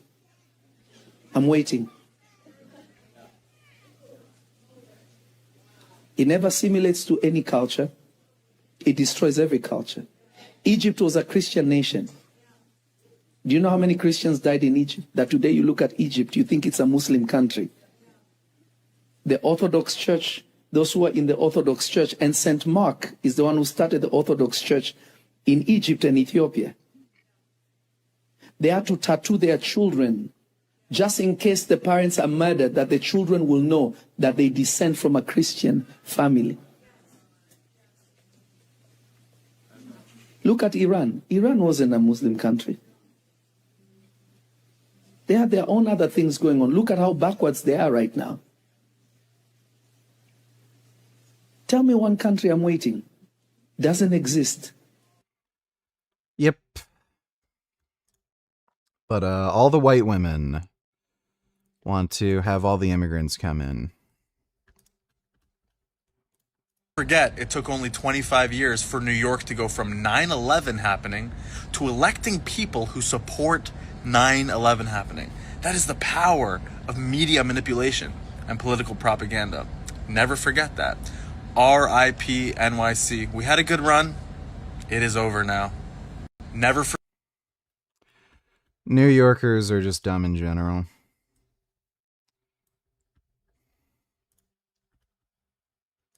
Stages of Islam. America's in the first stage. 3 stages of Islam. America's in the first stage right now. It looks like woke Islam. They're inclusive. You have Muslims who are okay with trans and homosexual ideologies, but if I went to the Gaza Strip as a gay man and I went in the street and said I am gay, before I could finish that sentence, I'd be murdered in the street. But here in America, the Muslims are okay with it. They're tolerating it. Why? Because they're the minority right now. Stage 2 is what's happening in Germany and in Europe. They've invaded that country and basically taken political power. And no, if you say something that you disagree with the Muslims, they're not going to physically hurt you, but you know what they're going to call you? They're going to call you an Islamophobe. And then stage 3 is Islam that you would see in the Middle East. And that is if you do not convert to Islam, hum to Allah, they will kill you. Yeah, that's also why you don't want to give up your guns. So all these fucking Muslims can do all the crazy shit they want. If you've got a gun and they try to do something to you, well, they're dead now. That's why the States is based. Thanks, Kid Boo. For counsel to work out a schedule for the extradition process that is going to follow. The seal of the 23-page warrant was broken, the charges laid out, and the two brothers were now officially branded as fugitives in detention awaiting extradition to the United Kingdom. And that is where they sit today. Cue their lawyer, Joseph D. McBride, Esquire, who has been the focus of more than one segment in previous videos and someone who, to our minds, is one of the key reasons why the legal profession gets such a bad rap. Interestingly, the Tates have shared their legal representation vetting process a while back on an emergency meeting. So before we found our lawyer, we met a bunch of lawyers here in Romania. We were like, look, I mean, speeding was a topic we brought up. And there was this, our lawyer's a G. Shout out to my lawyer. He is a G. But before we found him, we went and interviewed some bimbo in her suit who sat there and started talking about laws to us. Well, if you're banned from driving and you get caught driving, what's going to happen? I don't go see a lawyer to talk about the law. And she said, well, then you go to jail. And Andrew looks at her in the face and said, not if I have the right lawyer, I don't. And we left. That's right. What? You're telling me?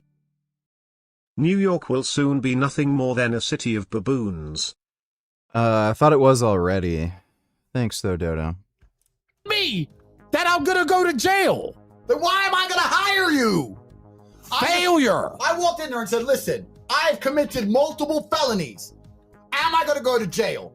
Well, probably. Well, then see ya. Bye. Why would I give you my money? You're useless. I went into some other man. That was a female. I went to a man's office, said I've committed multiple felonies. There are things we can do. We can try this. We can try that. No problem. I make one call. You don't go to jail. There's no problem. No problem. We send somebody else to jail. We send him. He is the new Andrew. He shave his head and he go.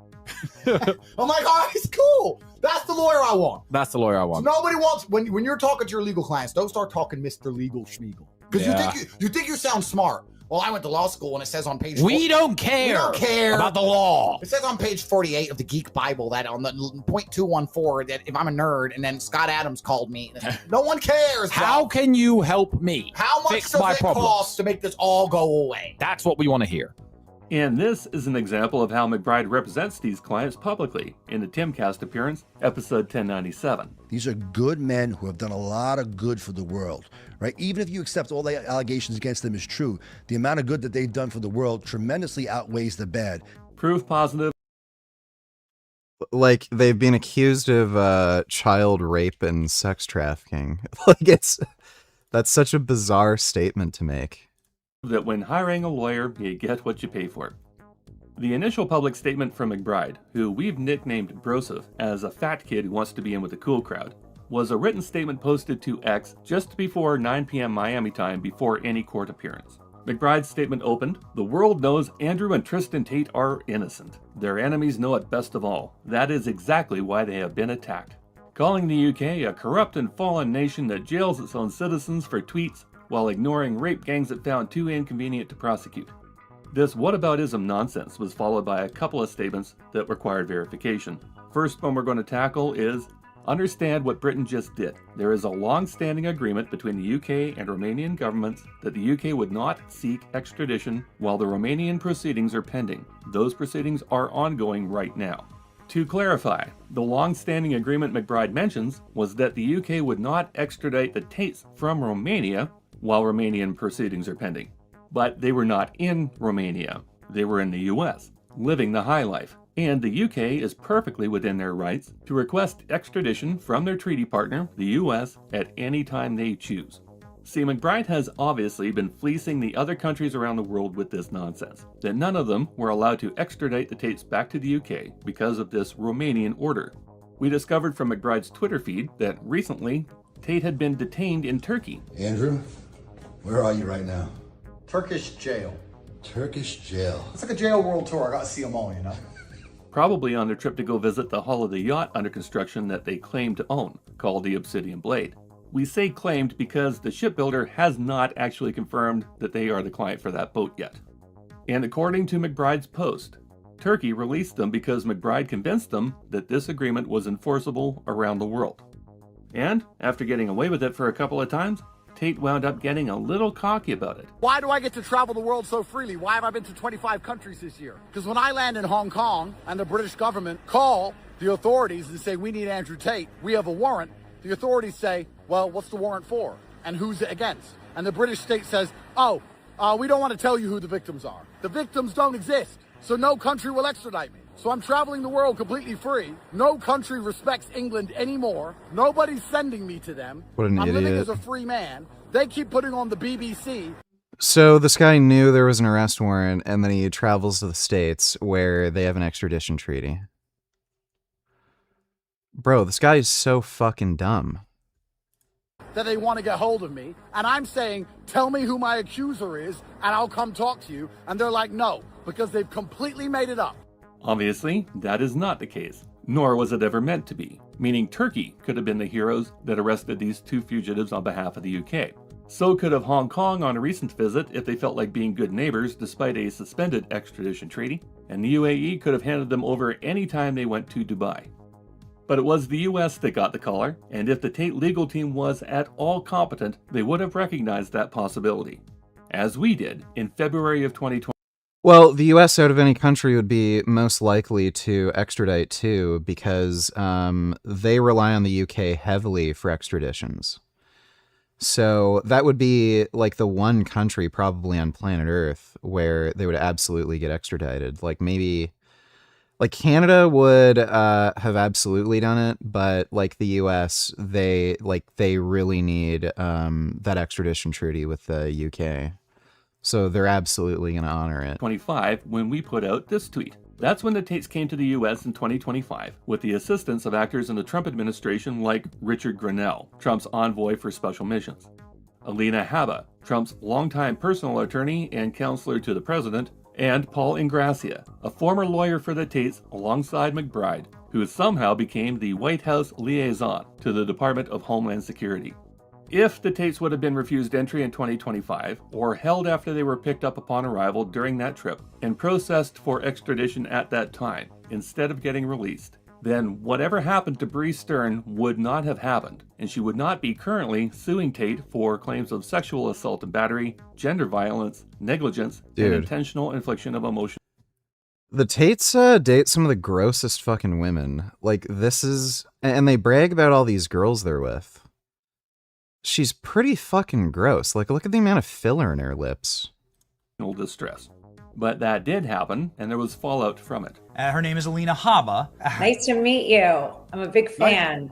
I agree with Jesus. everything you say, and I have your back out here in the States. If I ever get stateside, and I think I will sooner or later, if I ever need a lawyer, I'll be calling your phone. After appearing on Benny Johnson's podcast with Andrew Tate in January of 2025, Haba got turfed out of Trump's inner circle, landing temporarily as acting U.S. attorney before that posting was found to be unlawful in August of 2025, leading to her resignation in December, then becoming a senior advisor to Attorney General Pam Bondi at the Justice Department before Trump fired Bondi in April of 2026, and Haba now serves her successor, Todd Blanche. In October 2025, leaked messages showed Ingrassia describing having a Nazi streak, among other racist and conspiratorial remarks, and that alone was enough to sink his Trump nomination to lead the Office of Special Counsel. A month later, in November, ProPublica added another layer, a report detailing his direct involvement in the Tate's case, revealing he'd personally intervened to get customs officials to return the brothers' seized devices. Even with both those scandals on the record, Ingrassia still didn't lose his job. He landed a new one. He's currently acting general counsel at the General Services Administration, the federal agency that manages the government's real estate. Ingrassia now claims he has not had any contact with the Tates for years, despite it only being 17 months between now and those events. And Grinnell apparently suffered no visible consequences or fallout, continuing in his role as U.S. Special Envoy for Special Missions, with no indication of removal or demotion. He has maintained a consistent, if slippery, public position, acknowledging that he did discuss the Tates with Romania's foreign minister, while denying that he made any demands on their behalf. We saw this opportunity to pick them up in February of 2025. The UK acted on it in July of 2026. McBride seems to be under the impression that Romania is upset by this decision or intends to fight it. We offer in response a letter dated July 28th of 2026 to Mircea Barbu of the BBC from the Romania Public Ministry.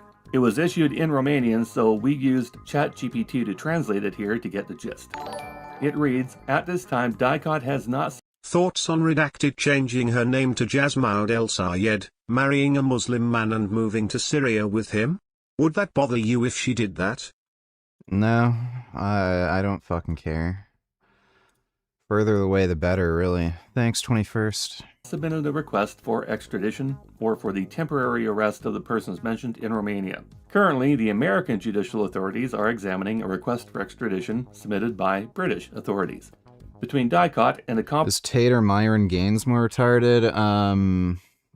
I'd have to say the Tates. As stupid as Myron is, he's not going to jail, so, you know. Competent authorities of the United States of America and the United Kingdom, there has been and continues to be international judicial cooperation regarding the cases concerning the individuals. Romania does not seem to be too choked up about it. Something we discovered combing through the documents is that Tristan Tate was aware that apprehension while outside Romania was a possibility. The warrant quotes a New Yorker article titled Andrew Tate's Empire of Abuse, quoting Tristan as saying, "New charging decision equals new warrant, means we're not protected by Romania at all and can be picked up at any time from any place. We're just gonna have to fucking stay in Dubai and the United States and stop traveling and fucking get some extradition lawyers." So Tristan saw the possibility, but he did not see it coming from the US. That New Yorker article by Heidi Blake was published on June 8th, 2026. What a fucking idiot. Another unsubstantiated claim that McBride made that needed vetting was, "Our understanding is that this arrest was green-lighted by a low-level functionary at the Department of Justice who never got approval from leadership." However, the Justice Department confirmed the arrest of the Tates, quote, "were made in accordance with the treaties and law enforcement agreements governing Justice Department extraditions," end quote. and that these arrests were approved by the leaders of the Justice Department's Criminal Division. In fact, this action was developed and led by the Office of International Affairs, OIA, within the Criminal Division of the U.S. Department of Justice in Washington, D.C., and was approved by the Assistant Attorney General for the Criminal Division, Andrew Tyson Duva. If Duva is a low-level functionary as first-in-command and head of his division, that's probably news to him.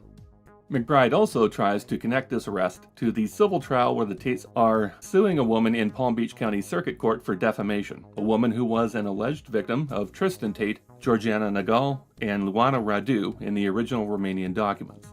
Now, we mentioned that although the Romanian case appeared to be stalled, they have been active in the background in their ongoing investigation, and they have been preparing new charges against the Tates along the way. 2 weeks prior to their arrest in the U.S., on July 3rd of 2026, when they were still able to travel freely, Romania called them into the courthouse for a hearing, where Tate alleges that between January 2023 and January 2024, Andrew Tate attempted to influence 2 victims and 2 witnesses to withdraw their statements or provide false testimony, threatening them with exorbitant lawsuits and compensation claims, disclosing documents about their private lives, and offering transportation, Bucharesti accommodation, and legal assistance if they chose to cooperate with the defense. Tristan Tate faces parallel charges, accused of intimidating. Dodo, I didn't know that DSA didn't endorse Abdul. Are you sure about that? Didn't they mention there's DSA members supporting Abdul? I don't know if the party itself does, but seems like there are DSA members that are a fan of Abdul. Thanks, Dodo. 11 witnesses into not giving statements or giving false ones. So this is prosecutors formally alleging that the threat of civil litigation itself, not just direct threats, was used as a coercion tool against witnesses. Oh yeah, Myron's terrible with women. People were making fun of him for losing his girlfriend to that rollerblader guy. That was funny as shit. Yeah, he brags about being able to get women and he's rich and all this shit, and I take yacht trips, I drive a Lamborghini, and then his girlfriend left him for some broke dude who just does rollerblading. That was really funny. And victims. In other words, the Tate's long-running strategy of suing their accusers has now been turned against them. Romanian prosecutors are treating that exact tactic as part of a criminal effort to intimidate and influence witnesses. And it undercuts any claim that these civil cases are purely defensive or legitimate. And that wraps up the highlights of McBride's initial and misleading tweet from July 18th. July 20th, the Tates with McBride in tow had their first hearing. Afterwards, McBride gave a press conference on the sidewalk outside the courthouse, and this is what he had to say, cut down to the highlights, flanked by Red Pillar Justin Waller, who apparently has never met a pair of women's pants that he didn't try to squeeze into. We are, of course, objecting to extradition because Andrew and Tristan are innocent. They've never done nothing wrong. They shouldn't be extradited for crimes they did not commit. They're entitled to have their day of court that we've been litigating the case for 3 years in Palm Beach County in Florida. We've assembled a team here. These are from the Roy Black's prestigious firm, the Honorable and since passed on Roy Black. He's a legend, and they're here. They have joined our team. We have a competent team. We have a wonderful team. We're looking forward to getting the best possible result under the sun. Stopping here, McBride plans to fight against the extradition process. Well, that is unlikely to succeed. Why would we say that? History. The current extradition treaty between the US and the UK was signed in 2003, went into force in 2007. Since then, with a single exception of a diplomat's wife named Anne Sakoulas that had diplomatic immunity, so a completely different scenario, 100% of extradition demands from the UK have been honored by the US. 58 in total, including 11 American citizens. And that's a point harped on by McBride and a number of pro-Tate social media accounts, that how dare the US consider handing over American citizens to a foreign government. First, there's almost a dozen precedents of shipping Americans to the UK for trial. Second, the Tates are dual nationals. Yes, they were born in the US and have American passports. Andrews is coming up for renewal in February next year on its 10-year anniversary. However, they were born to a British mother, giving them dual citizenship, who moved the family to the UK when they were still children. The Tate brothers have never lived in the US as adults. They did, however, live in the UK as adults, allegedly committing the crimes in question on UK soil. So in this regard, it's very clear to us that the UK would have a greater claim to them than the US does. McBride is trying to play a politically motivated card here, mentioning Keir Starmer to try to activate an exception, but that will not come to pass. Keir Starmer is not even the Prime Minister in the UK anymore. And the charges against the Tates are not new, and they are not political in nature. They are violent, sexual, and serious in nature, and they number in the dozens. McBride has made claims on an ongoing basis that the brothers could not expect a free and fair trial in the UK due to their political enemies. However, the World Justice Project, who ranks 143 countries with an index score based on 8 criteria, ranks the UK judicial system at number 14 of 143. The US, by comparison, sits at number 27. McBride mentions that another law firm has joined forces with his team, that being Black Srebnick. So we're fighting extradition. We've assembled a team here. These are from the Roy Black's prestigious firm. A Miami criminal defense firm best known for having previously represented Jeffrey Epstein. For those of you who have never heard the name Jeffrey Epstein before, or the crimes for which he was accused, count your blessings, and just be aware that he died while in pre-trial detention after being denied bail on charges very similar to those of the Tates without any extradition overhang. Which brings us to the point about bail. And that's going to be our starting point for part 2, because having to digest this much Tate in one sitting requires an intermission. Give us a couple of days and a link for part 2. Yeah, so they're gonna get extradited for sure. There's like no realistic prospect of them avoiding extradition, so they're gonna face trial there. You're Jewish. It helps. It's a plus. Yeah, and Jews are specifically Ashkenazi Jews in America, which is most of the Jewish people in America, are under the banner of white. Like no one. I think white plus. Yeah. Well, if you ask me, white plus. Yeah, it's true. Oh, if you go into a job interview. The second issue is that Ukraine has now become basically Israel. Now, why do I say that? Not sure how you expect to have a threesome with Pat and Jasmine. And we're a rare show that talks about this. Oh, God. Oh.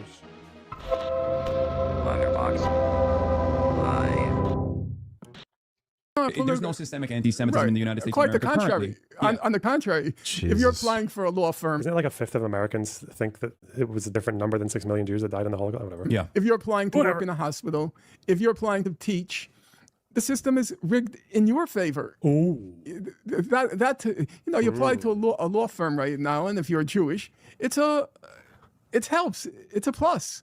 So if anything, Jews benefit from a privileged position. Yeah, and Jews are specifically Ashkenazi Jews in America, which is most of the Jewish people in America, are under the banner of white. Like no one. I think white plus. Yeah. Well, if you ask me, white plus. Yeah, it's true. Oh, if you go God. into a job interview, so if you walk into a job interview and you're black, okay, you have to prove that you're smart, because the default setting is you're stupid. If you're Jewish, You're sounding kind of woke here. no, well, I think that part is true. If you're Jewish and you walk into a job interview, you have to prove you're stupid, because the default setting is you're smart. And you know what? On top of that, Aiden Ross is doing a good job of changing that. Most of the time. Remember when Finkelstein said that it wasn't anti-Semitism when random fucking European Jews get attacked after Israel escalates in Gaza?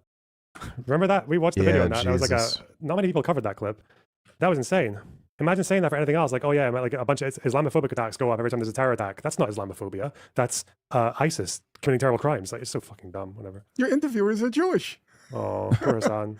If let's say you're applying for an Ivy League school, your interviewer is going to be quite a significant amount of the time is going to be Jewish. So I recognize that. I think far from being a liability. Don't say a word. It's a Sadly, plus. there's truth in that. Yeah. Oh my God, this is getting clipped. Be Jewish. Norm said it, not us. Oh well. No overlap though, eh? No overlap. That's crazy. Hasan not pushing back. He has. I don't think he actually knows. I don't think he has any fucking idea how to deal with that kind of rhetoric. Dude, Mansu, thanks for $5. Have you read Finkelstein's police reports from harassing his neighbor? I can't believe how anti-immigrant he was. Yeah, Finkelstein tried to get his immigrant neighbors and their kid deported. Yeah. Yeah, he called them baboons. Yeah, he had immigrant neighbors that he called baboons, and he tried to get them deported. And he says this shit. Yeah, Finkelstein's pro-Russian too. Like, the guy's just a fucking fascist. Because I think they were playing music too loud. They were loud neighbors. And hang on. That tweet of mine still gets likes every now and then. It's at the top of my React feed. No way did Finkelstein try to ethnically cleanse his own apartment building. This was a letter that he sent to his neighbors, I think. You committed the biggest mistake of your life yesterday. I had 2 guests in my apartment. One of them, a professor of criminology. They listened to the noise for 4 hours. At midnight, we all went together to the police precinct, where we all spoke to several police officers. The police are now fully informed about the situation. They urged me to call 311 the moment the noise starts again. I also contacted CPS again. I already spoke to several of your friends in the elevator on the way to your party about you. I now know your places of employment, which I will contact this week. But here's your big problem. On Tuesday, August 18th, I will contact Immigration and Naturalization Services. I will inform them of young Dr. Carol Hovyanos' former job at the fake medical office next door, run by the Russian mafioso fake doctor. I know exactly what was really going on in there. Does he think there was, what the fuck? Faking a medical establishment in New York is a criminal offense and grounds for immediate deportation. Carol and Robert Hovyanos' papers and your babysitter's papers better be in order when INS pays a visit. You now have 2 days to quickly and quietly vacate the apartment. If you make any noise while moving, I will immediately contact the police again and tell them about Carl's past. I warned you in the last letter that I knew about the illicit activity. You chose to carry on like animals. You will now pay the price. I warned you that you will never win against me. You should have Googled my name, Norman Finkelstein, or gone to YouTube and entered my name. Now it's too late. The noise stopped for 3 days, so I didn't call Immigration and Naturalization Services. But now it's starting again. If you don't stop the noise, I'm calling the police. But this will be the last call to the police. You will end up either deported, arrested, or without your child. You decide. Too bad, apes. You're not sleeping tonight. He's a very sick man, Mr. Finkelstein. Oh, God. And it was from 2017. Well, I guess he wasn't the only one saying, "You will not replace us." Fucking crazy, man. This was all this was from the response to a legal complaint that Finkelstein made about his neighbors. He didn't produce exhibits. They did. They produced quite a few. And these were the exhibits. The case was dismissed with prejudice, so it can't be brought up again. Fucking crazy. What a funny guy. An absolute character. Uh-oh, this is uncomfortable. Disagree with me or agree with me. I don't consider Candace Owens a political menace. Yeah. She carries around prejudice. This is going to be difficult. Like, she makes up crazy fucking lies about people. She's even more unhinged than Alex Jones. Has conspiracy theories like that are just so fucking unhinged. She said Charlie Kirk was assassinated by Israeli agents. The French government's trying to kill her. Bridget Macron's a man. She believes NASA is run by fake Jew, Satan-worshipping Nazis.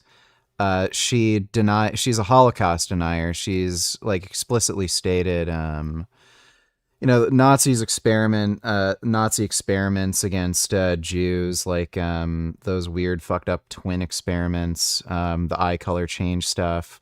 She said that never happened, under Mengele. Like, she's an absolute menace, just absolutely fucking retarded. I'm pretty sure at this point she's a moon landing denier, too. Difficult because Hasan's audience, Hasan is very good at cultivating people who are not quite ideologically the same as him. So he's quite good at cultivating people who are more far left progressives and those types. But I don't know if everyone goes down the same kind of campus conspiracy fucking retard shit that he does and the people he's close to does. So hearing all this must be quite difficult for his viewers. It's about Jews. As I say, everybody carries around prejudices about everybody. Oh, okay. Nothing special there. Yeah. The question is not whether a person carries prejudices. I'm sure, and I'm not saying this in any way disparagingly, I'm sure you do think Jews are cheap. That's just a prejudice that a stereotype people carry. Does it have any political consequence? In my opinion, no. It's a prejudice that people carry with them. I won't say for better or for worse, obviously, but only God knows how many prejudices I carry around with me. Do I have to take seriously what you say? You're free to say it, but I'm not going to attach any significance to it. Tucker Carlson, among others, As I said, I think 70% of what Tucker Carlson says is true. Damn. But when he starts no. 70%. going off 70%. Tucker Carlson, Mr. Hitler wasn't that bad. And what's his name?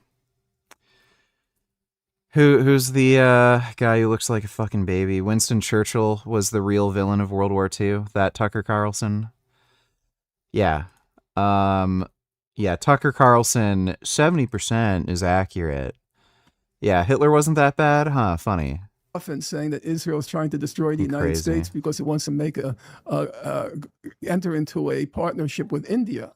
I just raised my eyes, like eyebrows. Where did that come from? The Jewish state. Yeah, I think that I've said, I believe there's a problem. Ladies and gentlemen, I don't know if that's how Finkelstein responds to noise. If he lived in Israel on October 7th, he would nuke Gaza. Got him. Good one. That's a good one. Problem there.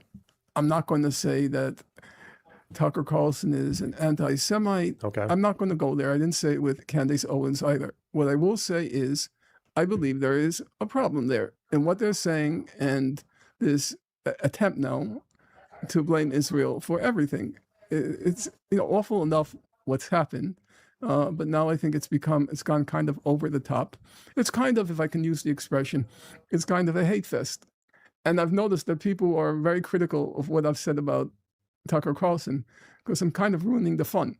The fun now is everybody thinks they're so brave and courageous attacking Israel. Well, actually, I think it's perfectly obvious. It takes exactly zero courage right now to attack Israel. I think it takes a certain amount of courage to defend it. True. Someone's saying it. These people who act like they're just these fucking, like these anti-apartheid protesters with their fucking lives on the line. Or they act like they're civil rights protesters with their backs against the wall and like outnumbered, Sisyphus pushing the stone up when they attack Israel. It's like, dude, literally fucking, it is the easiest, cheapest, most fucking popular movement you can opt yourself into on the planet right now. And you don't even need to fucking do anything. You just need to speak the language and just use an appropriate level of vitriol. That's it. Just stick to the narrative, just stick to the bullet points. That's it. You don't need to know anything. You don't need to want to do anything. You don't need to try to do anything. Just gotta yap the yap. It does.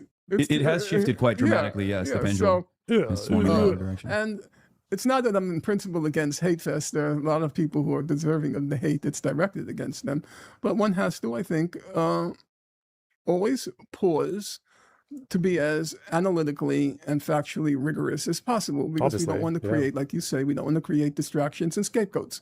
I watched that whole thing. That just sounds like a very funny, it's like listening to your fucking pissed uncle giving his 2 cents about society and you're just kind of being polite and listening there and nodding. Oh, fuck. Norm is confusing to me. Norm is one of those people where you can just kind of put it down to him being insane and a bit of a cuck, I guess. Like that's all it really is. Not much else to it, is there? Who's your favorite historian on the Israel-Palestine situation? That's going to massively depend on which period.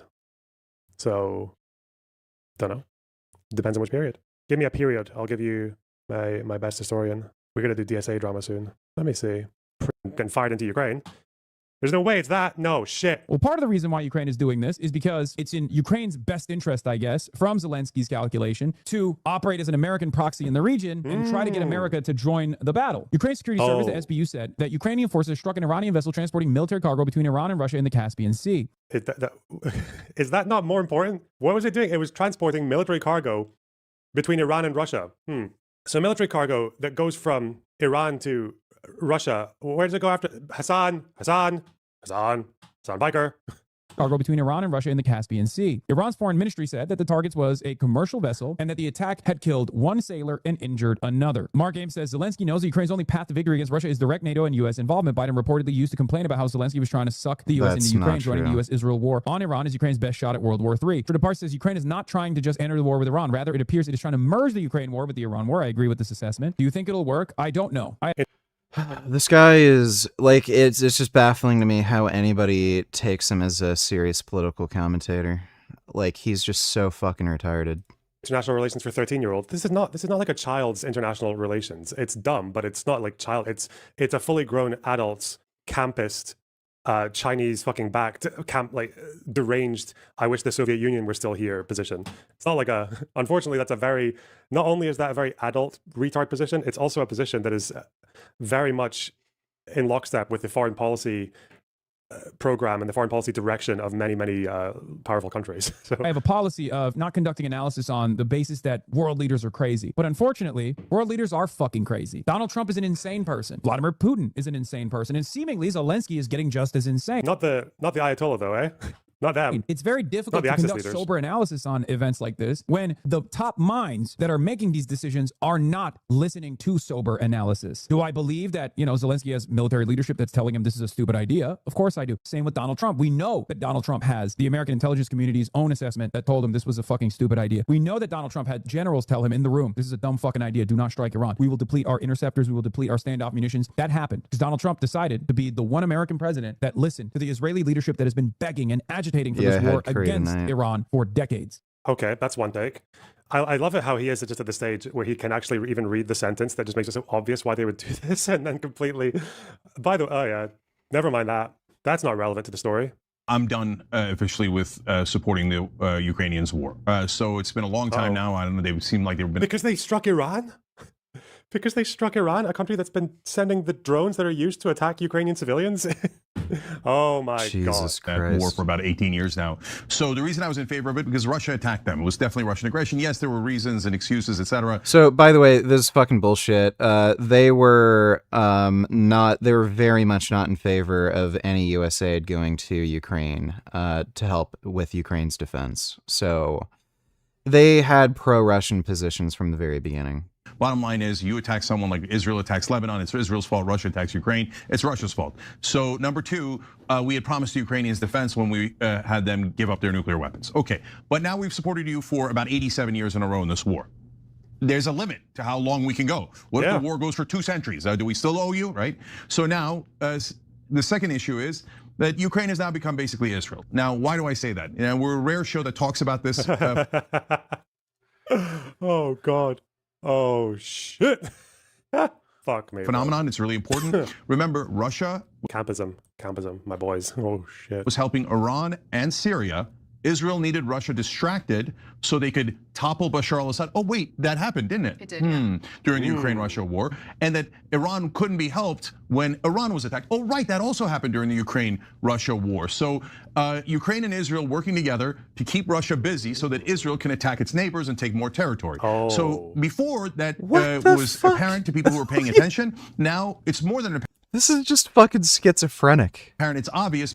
Like it's just amazing to me how in every fucking way they can involve Israel in some fucking stupid way in everything. Because wouldn't Ukraine be the ones that are spreading themselves a bit thin by attacking Iran? But, okay. Ukraine is literally joining the war and attacking Iran. Iran famously had nothing to do with this shit beforehand.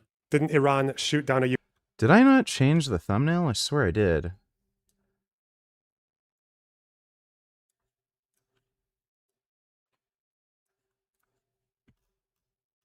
Why is that the thumbnail? I changed it to something else. Weird. That's super fucking weird. Yeah, I don't know if that just didn't change it. There, now the thumbnail's changed. That's really weird. I don't know why it had the Professor Dave thumbnail thing. Ukrainian airliner. They did in 2020, although I'm not sure if this was from the state, because I think they jailed people for that, didn't they? They jailed 10 people over downing this flight. So I don't think this was their thing. It's the more that they're selling, providing Shahid drones to Russia, that Russia uses against Ukrainian civilians, but yeah. You'd never attack a country for doing that. That's crazy. The fuck? What we should do is run around RAF bases with hammers and beat the shit out of people and destroy their vertebrae so that they can't live a normal life 2 years after the fact. We should do that, even though we have no evidence that the RAF was even supplying weapons to Israel at that point. But, besides that, fucking hell. But this is a goddamn step too far. These people even acknowledge the 30K killed in Iran earlier this year. I don't know if it was 30K. I think the Harana numbers stood at 7,000 and kind of got stuck there. There are people who believe that it's probably more, but no, in any case, I think probably most of these guys think both of those numbers are fake, 7 or 30,000. I think 7 seems to be the most reliable because... Hey VG, did you end up watching Citizen Vigilante? No. Have you covered this already?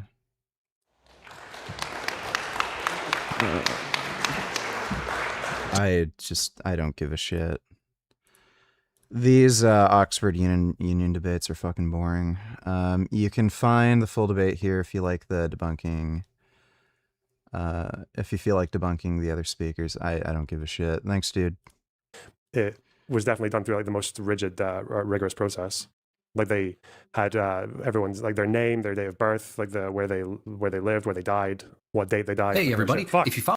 Whatever. Didn't the numbers go up? Did Hirana give a higher number than 7,000 later on? I mean, I don't think it went much higher, did it? I don't think they got near fucking. I don't think they got near 20 or 30,000. Not that I'm aware of. 1 minute, hang on. Excuse me. They never went higher than 7K. Hasan's going to sue someone. He says overthrowing the establishment. The juxtaposition between Carville and Piker is very interesting to me. Carville's a guy who's won, I don't know, hundreds of political campaigns in America over 30 years, 40 years. Hasan Piker is an influencer who abuses his dog on camera. And he's very popular with a certain fringe bunch of people out there. But he doesn't care if the Democratic Party succeeds. He wins if the Democratic Party loses, and he wins if Democratic Socialists win. His interests are not aligned with winning in purple states. You hear what he said? I'm going to sue this motherfucker. It's in swing states They're getting and the nasty. like. And that's Now they're the doing problem with the DSA, defamation. and a lot of DSA leaders admit as much.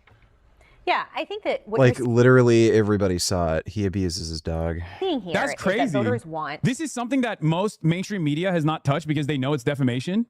It's actually kind of wild that they're in such a panic state that they're now moving on to like shit that Fox News won't even do. Like Fox News won't even cover that. Fox News won't even say that because they know it's. Yeah, everyone's scared because you'll sue them for defamation because you're a terrorist. Sorry, the problem is that do not be confused by what this dog abuser, guy who abuses his dog, says versus what he does, right? Because no pun intended, his bark is worse than his bite, is my guess. This guy ain't going to sue anyone for saying he abuses his dog on camera because he does. He has done. Yeah, well, that's a fair opinion to have. It's defamation.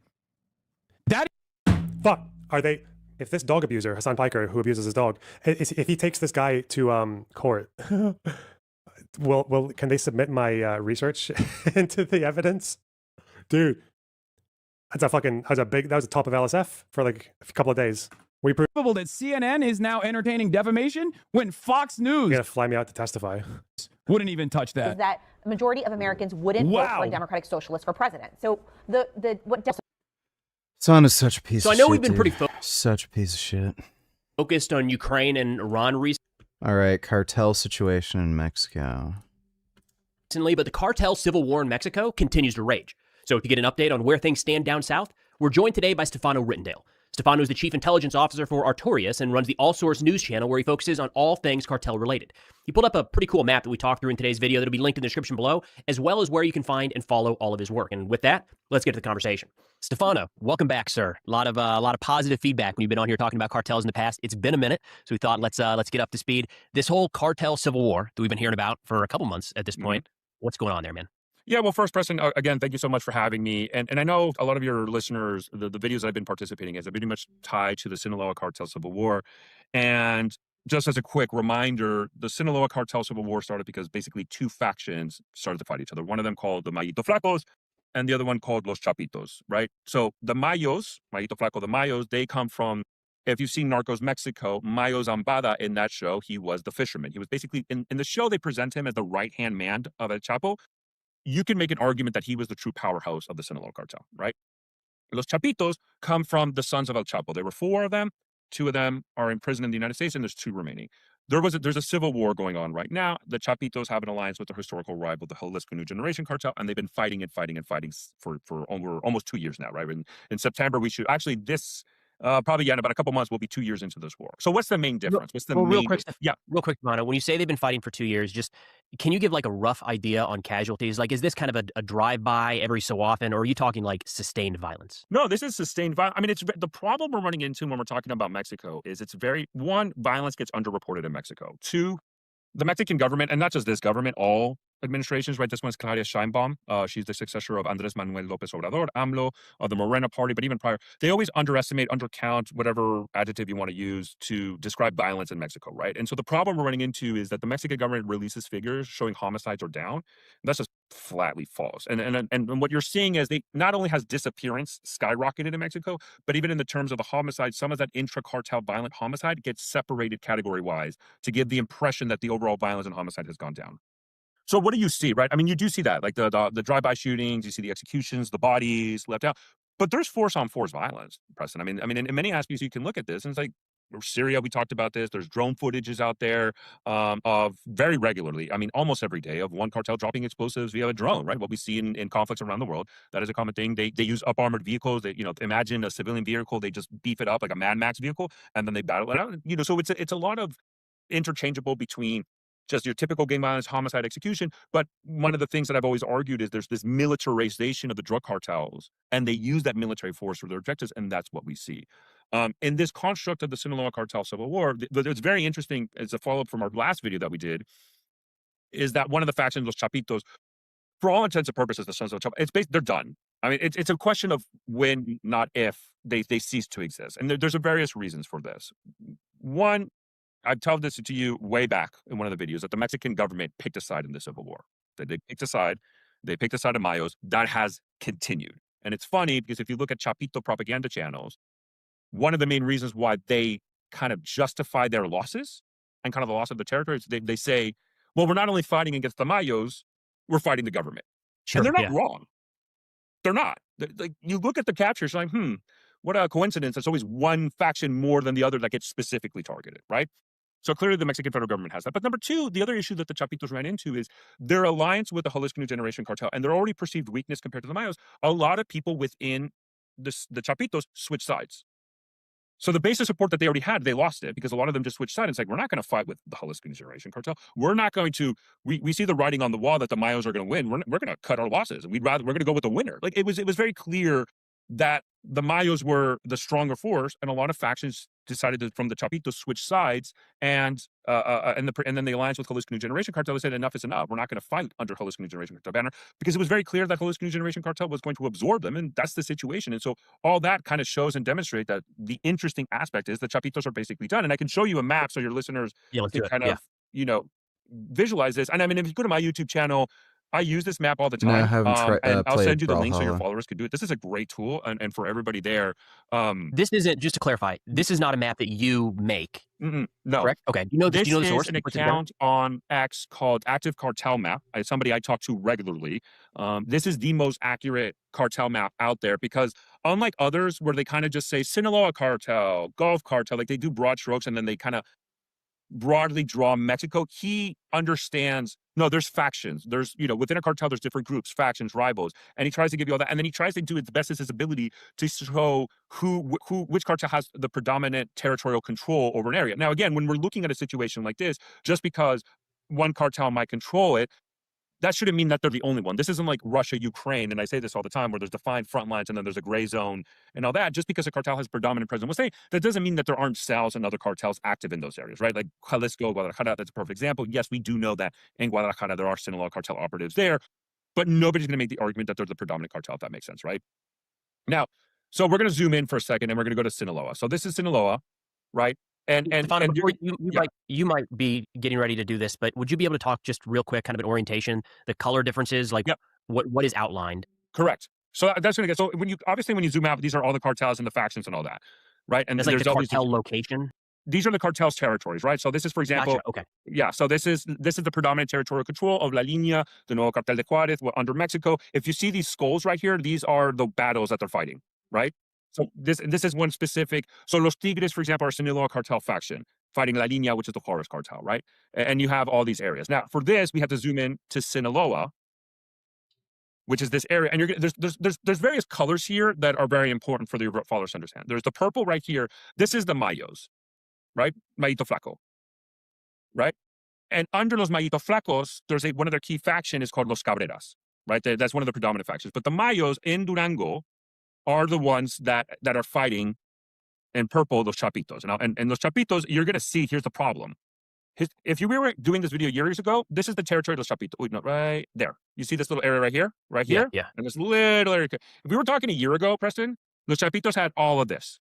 Like this whole area. Like the entire area there, okay. Yeah. The Chapitos had all this. That's what they lost. And by the way, so this is the capital of Sinaloa called Culiacan, right? This is Culiacan. This is the capital. I'm going to go over here for a second. Kind of split right down the middle. Wow. Yeah. So this what Culiacan was in 2025, right? You see its capital. Now we go to 2026 in a year. And I'm going to be honest with you, Preston. I think this is too generous to los Chapitos. So this is the Mayos right here, purple. The Scion light green is the Chapitos.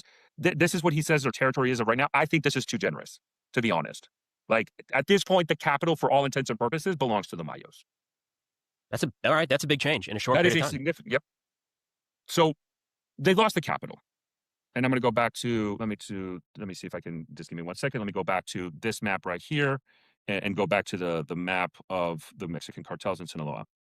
And we'll have this map for everybody. We'll have this map linked in the description too. So Correct, and I highly recommend. Like, I mean, the gentleman who works this is a phenomenal. I mean, he's very good. He's a professional. Now, you're going to notice there's this big yellow area right here, and if anything, this is another faction, and one of the main reasons why Los Chapitos also ran into issues and they lost. And this is a guy named Chapo Isidro. He's not related to Chapo. He's not related to Chapitos. He's based out of Guasave, Mexico. That's why sometimes they call him the Guasave cartel, because this is his base of operation. This is his capital. It's a city in Sinaloa. He's also known, because this is his full name, Fausto Isidro Meza Flores. So the other term they'll use and they'll call them is the Meza Flores organization, the Meza Flores cartel, right? So there's various names.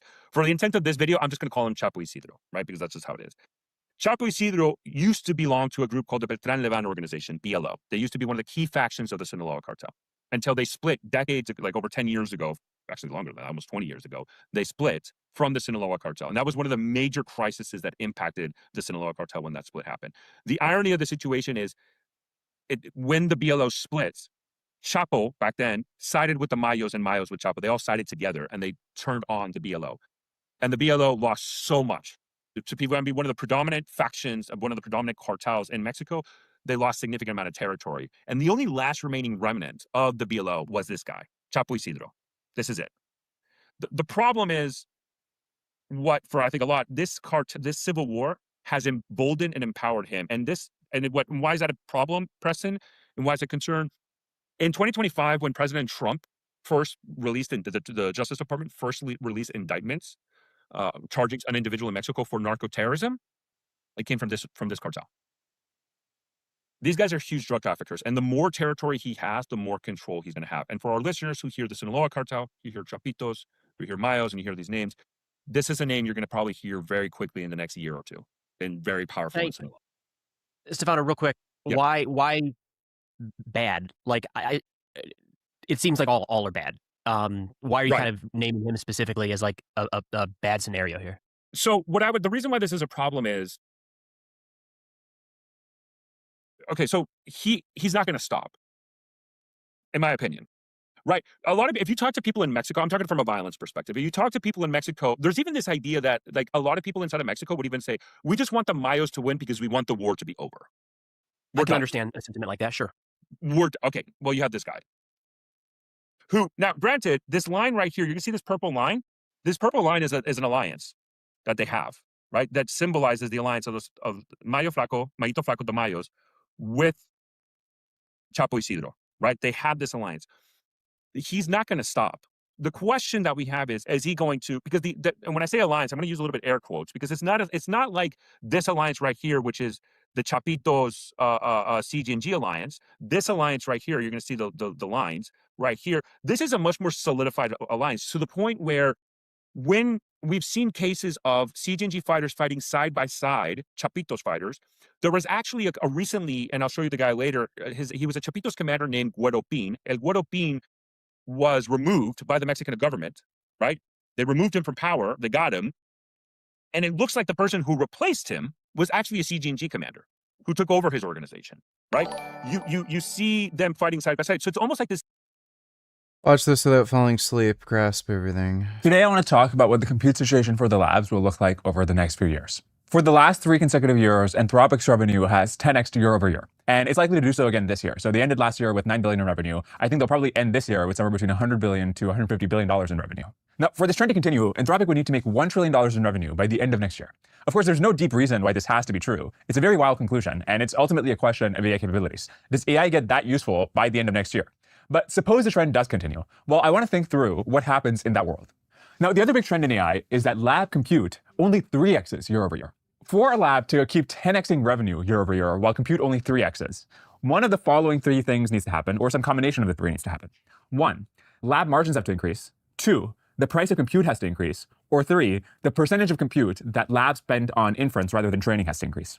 My understanding is that basically all 3 of these things are already happening. With regards to the margins, Anthropic's inference margins reportedly went from 40% in the middle of last year to upwards of 80% now for Fable.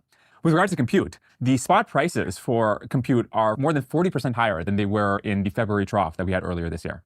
And with regards to the share of compute that goes to trading versus inference, in 2024, according to Epoch, OpenAI was spending just a quarter of its compute on inference, and that number is likely closer to 50%, if not higher now. Now, labs would prefer not to do this final thing, of increasing the share of compute they spend on inference. The way the labs see the world, the whole point of inference revenue is to help convince investors to give you more money in order to train the next bigger, better model. And if you're spending most of your compute on inference, you're basically declaring that AI progress has stalled, and you're just now in the business of being a cloud provider. Now, this is a less compelling business than building AGI, and so the labs do not want to be in this business, nor do they think they're in this world. They think that within a year, they'll have built models that make the current ones look extremely shitty, but they need to invest a lot of their compute, the majority of their compute, into doing the training and experiments that are necessary to build the next model. So that leaves only 2 options for how you can get out of this gap between the fact that lab compute only increases 3x year over year. I don't think VG even knows what inference means. Not when it comes to AI, no.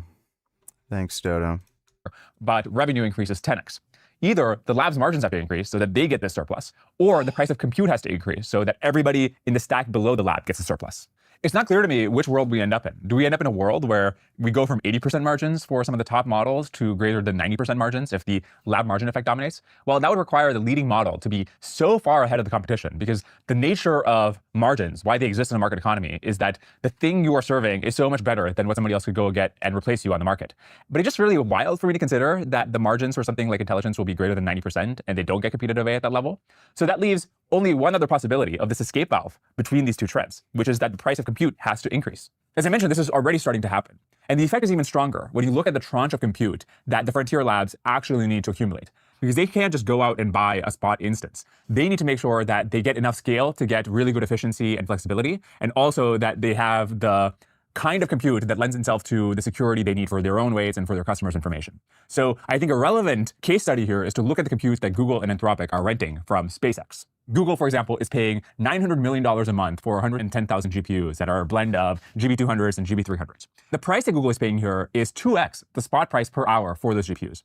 And that spot price itself is more than 40% higher than it would have been in February. I want to You emphasize went from a bloated, doughy female Harry Potter cosplay reject greasy hair, double chin to some greasy, cheap Thai ladyboy with a face that looks like it got hit by a tuk-tuk and a body that still screams man in a dress.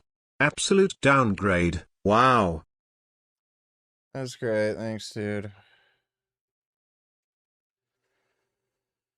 Oh. Bro, I'm so tired. Oh my god, I'm tired. Conclusion here, that as AI models inference is the computation that takes place when you actually prompt an LLM. Like when you go to ChatGPT and you write a message and get a response, that's inference. As opposed to training, which also takes a massive amount of compute and different processes. Okay. Thanks for letting me know. Thanks, Dodo. Get smarter, they'll be better able to monetize the same amount of compute. If a true human-level software engineer could run on an H100 equivalent, then at today's prices for software engineers, that H100 should rent for over $250K a year. That's over 15x the current spot price for an H100. And this is not even accounting for the fact that your AI can work nights and weekends. Of course, you might expect that if we had 10 million extra software engineers suddenly appear in the economy, the marginal value of a software engineer would decrease, and thus the revenue that H100 would be able to generate would not be 15x higher than it is right now. But I actually don't know if this is true. If we apply this argument to people instead of AIs, then this would be the classic lump of labor fallacy. For example, economists generally believe that high school immigration does not decrease wages in the long run because of how innovation and specialization increase the value of labor.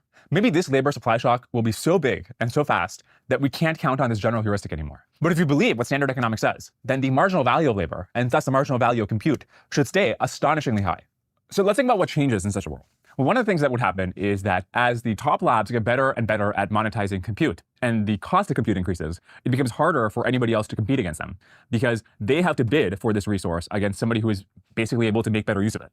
Another thing that will happen, and I think this is actually the most interesting implication of this whole thought exercise, is that if you can train the best, most efficient model, then you'll be able to charge much higher margins than you can today. This is the Alkin-Allen effect in economics, and what it's basically saying is that if it costs $20 an hour to rent an H100, then it would be extremely stupid to use a weaker, less efficient model, because it's going to burn more tokens on your expensive compute to get the exact same result. So labs will be able to charge a much larger premium if they can train a model that better economizes this scarce input. Basically, if you have a model that can get the same result by using less compute, then you've, in some sense, created more compute, and the value of compute is going to increase. Another thing that will happen is that a lot of current popular applications of AI will probably get priced out. The reason AI is relatively cheap right now is that AI just can't do a lot of things that top humans can do. But Hopping 500 milligrams of test and 25 milligrams of ment with no lifting experience. Yeah, that's dumb. Thanks for the donation, dude. At some point will no longer be the case. And at that point, Google or Anthropic or OpenAI. No, I'm only using a 1 ml syringe. Will be willing to pay more for the tokens to automate AI research than you or I will be willing to pay to make more AI slop talk. I'm a bit worried that this kind of analysis honestly pattern matches a lot onto the ways that people in the past have been wrong about scarcity. I'm, for example, thinking of the famous Simon Ehrlich bet. Paul Ehrlich was this famous doomer about population growth, and he made this bet that a basket of commodities would increase in price rather than decrease in the decade preceding 1990. And this is a very famous bet because it's supposed to illustrate how Ehrlich's Malthusian worldview was wrong, and how he did not anticipate the way in which market signals and human ingenuity can find better ways to economize scarce inputs. I'm guessing that the analogy to this bet is probably wrong. Other analysis has shown that if that bet had been made in a different decade, Ehrlich might well have won. But more generally, I think the supply of compute is much less elastic and much less capable of absorbing large demand shocks, and much less capable of being accommodated by using different substitutes than the extraction of different metals is. To illustrate why I think this 3x in compute capacity year over year is hard to budge, or potentially even sustain, is that I don't see how any of the three elements that constitute that 3x can be much accelerated. So 1.4x of that is coming from No, I'm not doing more than 1 ml injection a day. Moore's law. Far from increasing it, I think it'll be a miracle if we can just keep it going for a few more years. 1.2x is coming from building new fabs. This process is ultimately going to be bottlenecked up to 2030 and potentially even beyond by just building new ASML EUV machines. Dylan, when he was on the podcast a few months ago, talked about this in great detail. And 1.8x comes from the fact that AI is absorbing a lot of wafer allocation that was previously going to smartphones and PCs. This is probably going to hit a wall by the end of next year, when at the leading edge N3 nodes at TSMC, AI will have gone from 60% to 86%. At some point, you have just absorbed all leading edge wafer capacity for AI, and you can't keep increasing this number. So I don't know how we get even to continue to do 3x compute scaling year over year for the next few years, much less go beyond that. At the end of the month, I go through the time-honored tradition of closing my books. I start by opening may vary and are not guaranteed. Now, I want to clarify that at some point in the future, compute will get cheap again. At some point, we'll just have robots that can convert shores of silica sand and mines of copper into new computer chips. And then the price of compute is basically the raw inputs and the tools required to do this processing. I'm just talking about this current pre-singularity regime where AI compute merely 3x's year over year, which is not enough to offset how much more valuable No, I'm not doing more than 1 intramuscular injection a day. AI is becoming over time. By the way, the fact that Anthropic revenue has been 10x in year over year, whereas their compute has only been 3x in year over year, I think illustrates how strong the economies of scale are in the model business. And logically, this makes sense. When you train a model, you just have to spend this one-time cost to learn all these different skills that then get to be shared across all your users. This is very unlike human labor, where each instance has to be retrained from scratch. I wish we didn't live in a world with such strong economies of scale for intelligence, because I'm worried about power concentration, but it seems we do. Okay, this was a narration of a blog post that I also released on my website at dwarkesh.com. Yeah, I don't know. I don't think for right now you're gonna see like a 10 or 15x increase in cost for using these AI tokens. Like I don't see it being that, like, unless there's a huge advance breakthrough.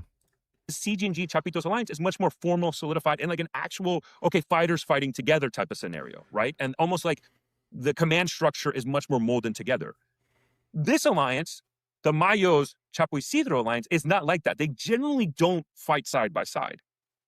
So the question then becomes, there was an agreement between the Mayos and Chapo Isidro to basically divide up Sinaloa after the war, where northern Sinaloa was going to be mostly his territory, Chapo Isidro, and then southern Sinaloa right here was going to belong to the Mayos. And the reason why, just quickly, So remember that faction I called in Durango called Los Cabreras? That's one of the key faction.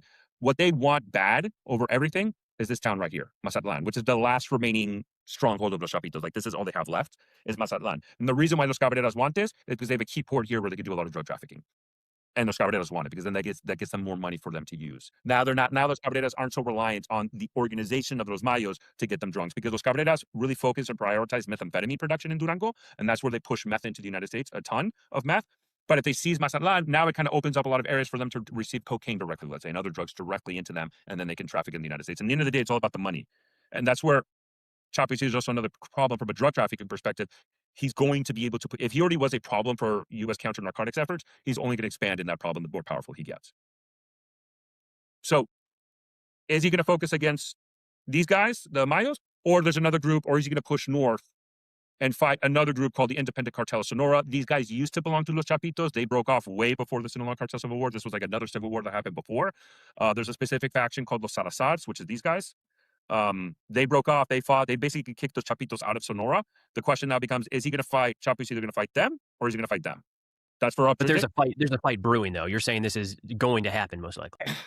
I mean, I don't want to talk in absolutes, but I think it's possible, likely. That's what I'm looking for, right? So if this civil war ends and you ask me, what am I looking next? This is what I'm looking next. This specific thing is what I'm looking next. And you know, if you're somebody in Mexico and Sinaloa, you just hope the violence ends. But unfortunately, a lot of people are looking, what is he going to do next to move this forward? Can you back it up to the government involvement with that specific conflict? Yeah. Like, where do they fall in this?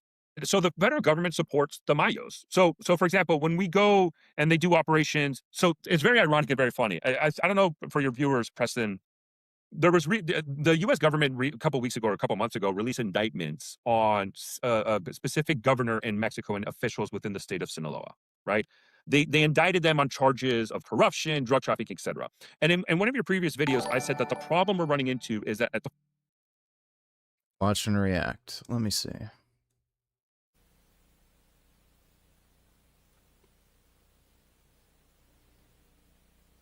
Understand the difference is an experience that I had. I worked at a newspaper for 5 years. I used to come in and I'd sit down at one of those.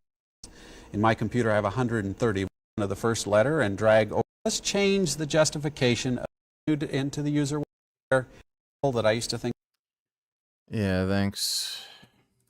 Federal government level, they picked the Mayos, right? They said it with the Mayos. The problem was that back then, the state government had a long history of supporting the Chapitos, which are these guys, right?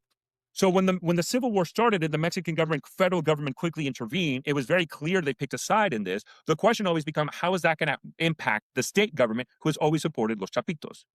What it looks like is when federal government, now the thing is the governor of Sinaloa is of the same political party as the president of Mexico, right? They're the same political party. But again, this goes to a very interesting dynamic where even in the Sinaloa Cartel Civil War, you could have people of the same political party and their policies, like their undeclared policy is supporting different cartels, right? And this is just a convoluted, complex problem set. Clearly what happened, the federal government came in. There was reports, especially shortly after the Civil War started, that they started to remove elements of the municipal police, the local police, because they knew they supported Los Chapitos. And they basically set the directive of, we're supporting the Mayos over Los Chapitos. Like this, that's it. Like this is it. And it looks like, for broadly speaking, that has been followed. But a lot of government officials in Sinaloa belong to Los Chapitos. They belong to Los Chapitos. And that was a significant problem that has caused issues. And I think one of the things that we need to acknowledge is that although one supported the other, they didn't necessarily get into fighting, right? We didn't see cases of the federal government and the state government fighting each other. We didn't see that. All right, so if you can zoom out real quick on this map, I have what might be a very stupid question, but I can't help wondering it when looking at Mexico. What is important about territory? I'm thinking of, like, is it support of the population? Is it transit routes for drugs? Is it areas where they can grow certain drugs? Is it along the border with the United States? What territory is valuable here? So, I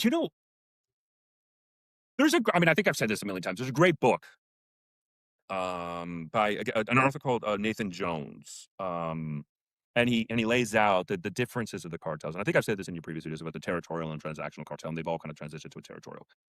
What's interesting, right, is, okay, so for example, when you're talking about territory, one, in the end of the day, you use it as a base of support. You can then use it for extortion. You can use it for recruiting. You kind of create a proto, not necessarily, I wouldn't use the term shadow government, because then I think the cartels aren't interested in replacing a government. That's generally not what they want. That's not their goal. They're not a political entity in that sense, but they do want territory, because then it enables them to control everything, and then they can use the territory to make money. So for example, let's look at a border cartel. Like, for example, the Juarez cartel or the Northeast cartel. This is a foreign terrorist organization. The Juarez cartel, La Línea, La Empresa, whatever you want to call it, they were just designated a foreign terrorist organization by the State Department. Like there was 2 that were added recently, I think last week or a couple of days ago. It was the La Línea, or the Nuevo Cartel de Juárez, or the Juárez cartel, and then the Viagra cartel. The Viagra cartel is out of Michoacán. Yes, that's their name. I know people always think it's funny, but it's them trolling.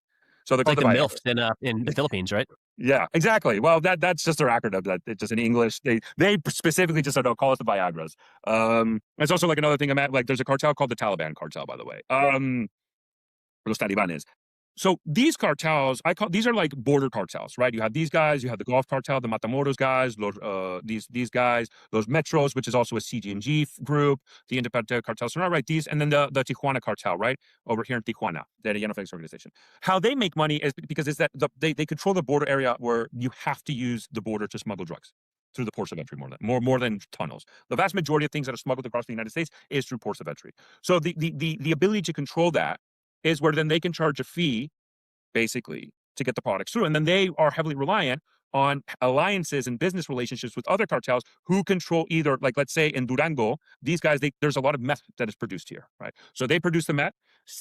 The Mayos and the Cabreras have an alliance with, which is depicted here, have an alliance with the Northeast cartel. So the Northeast cartel is able to traffic drugs because these guys get it, they pass it over to them, they take a share, and then they send it over to the United States. That's why CDN, for example, is also very involved in human smuggling, because they understand with human smuggling, there's a lot of organizations that are involved in human smuggling, and then they can push that and make money because they control the plaza.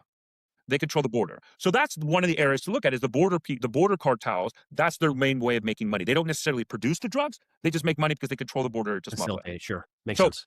Outside of that, okay, what are the other things that they look for? Like there's certain areas where they produce drugs. So for example, Durango, I talked about, there's a lot of meth. That's why meth is very easy, and fentanyl, because you don't really, it's not like marijuana or cocaine, right? Where you need like specific type of climate, et cetera, to produce it. You could just, it's very easy, specifically chemical, to make it. There's a region, let me find it right here. So this is called Badiraguato, right? This is a guy, he's one of the smaller factions that is also involved in the alliance with those Chapitos and Jalisco New Generation cartel. He's the brother of El Chapo, El Guano. And they're also almost done. Like they're in a shit ton of trouble, right? And Badiraguato is important because it's the birthplace of El Chapo. Isn't guano batshit? Guano for that is in Mexican is more like a lizard in a way, like a reptile, like reptilian lizard. A little better. Yeah. Gotcha. So look, I mean, here, like this is the thing: is the Golden Triangle, primarily Mexico, the Golden Triangle, the mountains regions, northern Chihuahua, and drug traffic. So there's actually a lot of videos here of them producing poppy. Like if you were literally like in Afghanistan, you saw the poppy fields. They have that here, right? Huh. So there's some of those areas in Mexico where that's the other reason why they fight for, right? Because there's some drug production.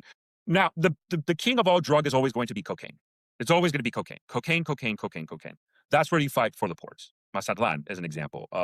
If we go down, Colima, this is another one right here, right? Manzanillo is a huge port that everybody and their mother is fighting for to control, right? And we were talking about, now, the vast majority of drugs that reach the United States take the Pacific route. So if I can zoom out, just so right here, right? So almost all the drugs, cocaine, which is, again, is the key of all drugs for the most part, is produced in Colombia, right?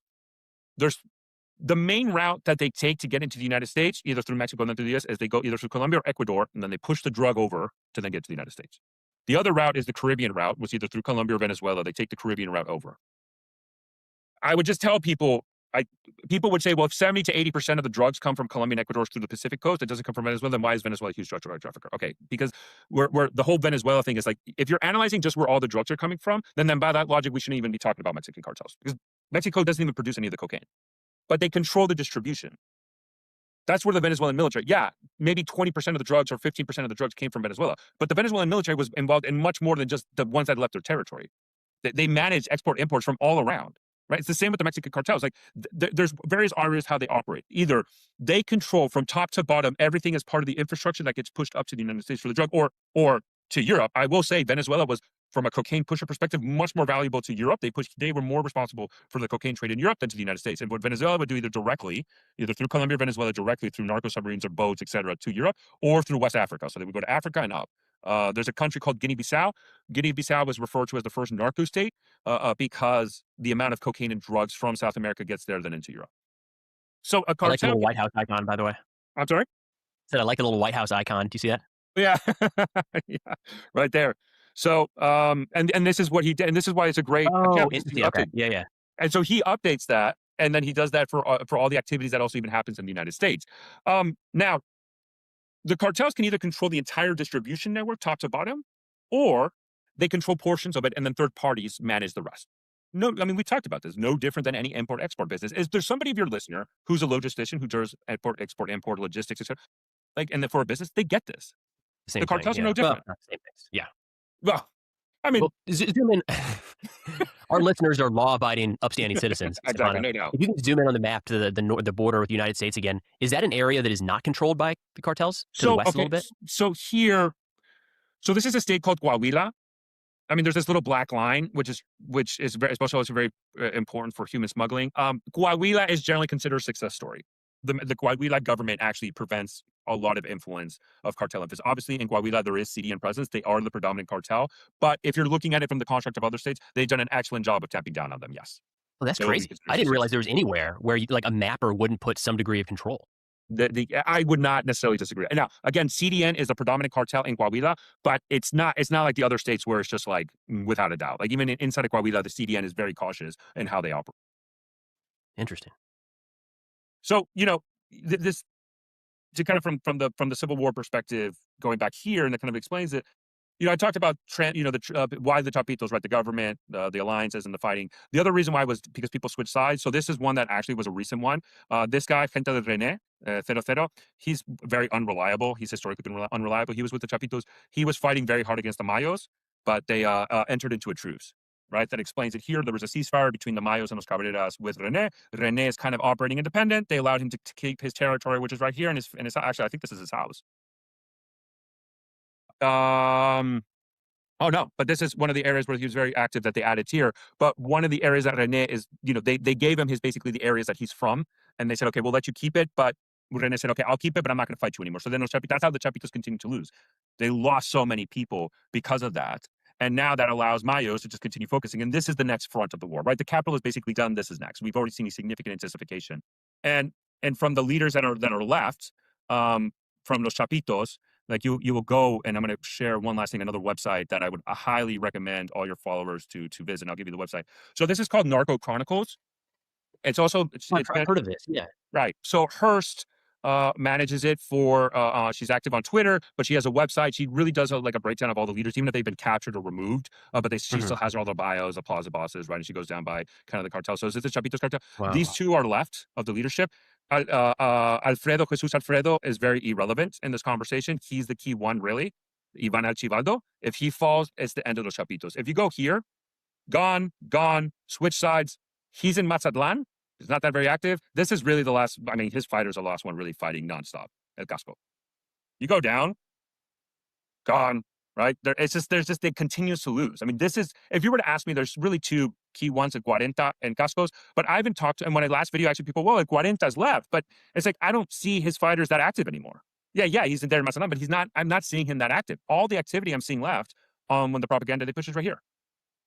And so the question is, if he falls, is there people left? Eduardo Pin, by the way, the one that I said, he's been removed. This is the one that a CDNG commander reportedly took over his faction, right? Okay. But yeah, I mean, that's the problem. And the question is, if the Mexican government gets him, Ivan Archibaldo, I don't see the organization continuing after that. So it's a lot, man. Holy cow. Appreciate that. In kind of wrapping up here, is there anything coming that would trigger a move here? Is like, is the government going to do anything? Is there some date or some event? The government getting Ivan Archibaldo. That's it. And you think that's something they're actively trying to do right now? Oh yeah. So the question then becomes, what happens? I think there's various areas. If Ivan Archibaldo falls, it's very hard to see los Chapitos continuing to operate as an entity.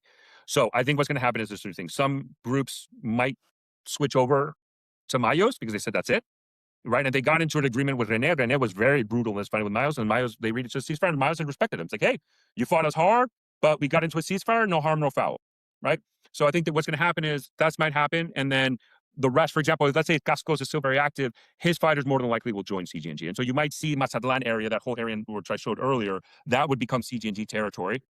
Mayos are going to prioritize that because that's southern Sinaloa. Chapo Isidro, for now, maybe in the future, he might go down to southern Sinaloa, or he might focus on Sonora. I think he's going to wait a while or a little bit to make sure everything calms down, stabilizes, and see for him what's next.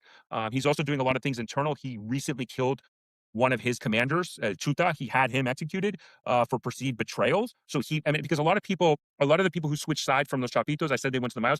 Actually, technically, the vast majority of the people who switched side went to Chapo Isidro. Right? So a lot of the Chapitos commander more than went to Chapo Isidro. So now Chapo Isidro swelled in ranks, and it's like almost like a Vladimir Putin-esque type of thing. Is like, I need a clean house because I don't trust these people. So I'm going to start removing it. He already removed one. With Chuta, Chuta was one. He was indicted on narco-terrorism. He was one of the first that was indicted. Chapo Isidro executed him recently. So I think that's it. And so I think what was going to happen in Sinaloa is you're going to almost have this sensation, depending on what happens to the Chapitos and how much CGNG expands there, if they even expand, because there were some rumors and reporting that the highest echelon of CGNG is getting a little bit tired of this. They're like, it's like almost like it's not worth it. Like it's this war might not be worth it anymore. They might just say, hey, let's pull out, let's focus on our area, specifically Nayarit, let's focus on Zacatecas, we're fighting the Mayos, let's just give the Mayos Sinaloa. And so is there a scenario where you're almost like, there's some fighting remaining, or is it almost now a Cold War? We're former allies and there's a high level of tensions, and we're waiting to see where the next move is. But to answer your question directly, Preston, I would say if you want to look at something, it's the Mexican federal government getting Iván Archibaldo, because more than likely that would mean the end of los Chapitos. All right, when that happens, we're bringing you back on. Stefano, it's awesome, man. As always, thank you so much for taking the time. Thank you so much for having me. Yeah, CIA is taking out cartel bosses too, and it looks like it's basically to wipe out organized crime so the U.S. businesses can invest. Oh, Kratom. Deep in the south of Thailand lives a contraband tree driven to the brink of extinction on the land where its medicinal use was first documented. Why are you carrying a machine gun?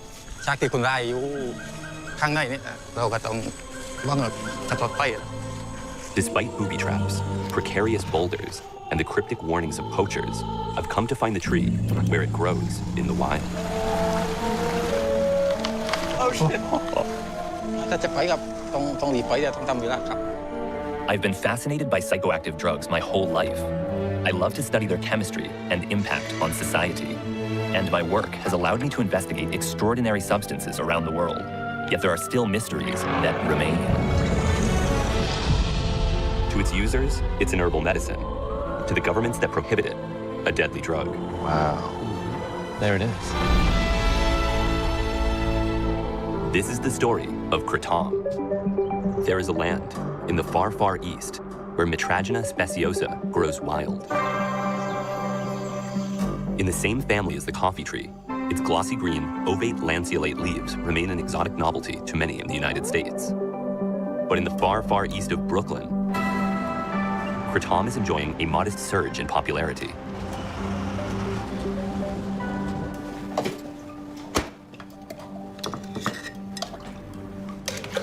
So the purest way to intake it is actually drinking the leaf itself.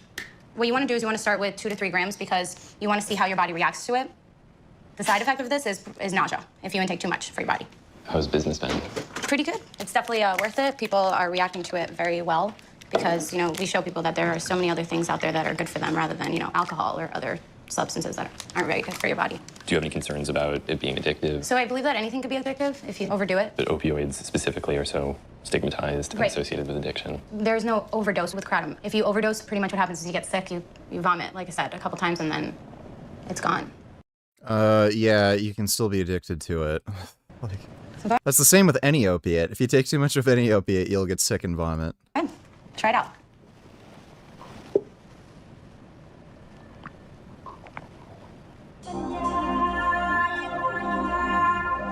Kratom's indole alkaloids, mitragynine and 7-hydroxymitragynine, bind to mu-opioid receptors in a manner similar to morphine. But their non-poppy source and reduced ability to depress respiration make them a different class of opioid analgesics. At low doses, users report a stimulant effect, and at high doses, a sedative effect.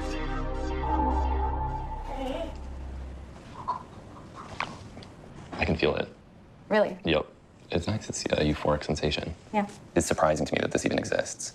Or that it's that we- existing in a bar type Setting? setting, yeah. Yeah. Because for me, it's always been this sort of nerdy thing, like one of many of these herbs you can get on the internet. It struck me as just a thing that nerdy guys would do alone. Well, no, that's just your perspective on it because that's what you are. Since the mid-2000s, Kratom has steadily gained popularity in the US. Its extracts and powders are sold in bars, head shops, and through online distributors.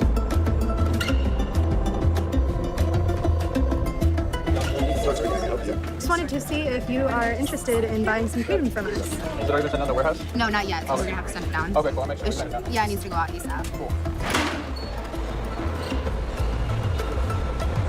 So here is just our packaging area.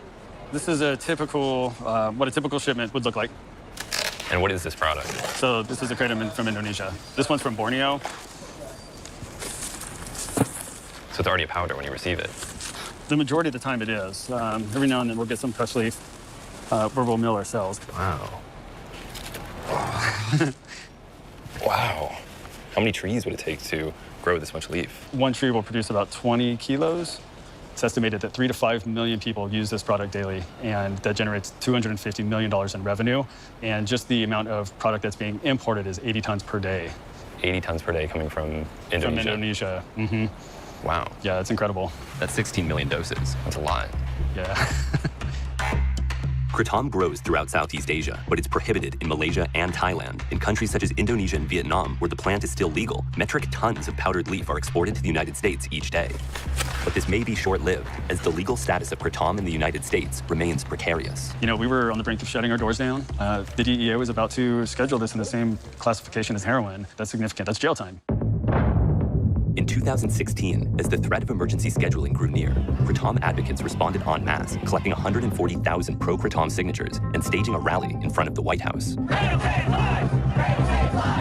Due to the public backlash, the DEA withdrew its intent to schedule, an unprecedented reversal. This is America. This is real. This is how you do it. Like many psychoactive plants before it, Kratom's fate rests in the judgment of lawmakers. The fundamental problem is the shit isn't regulated properly.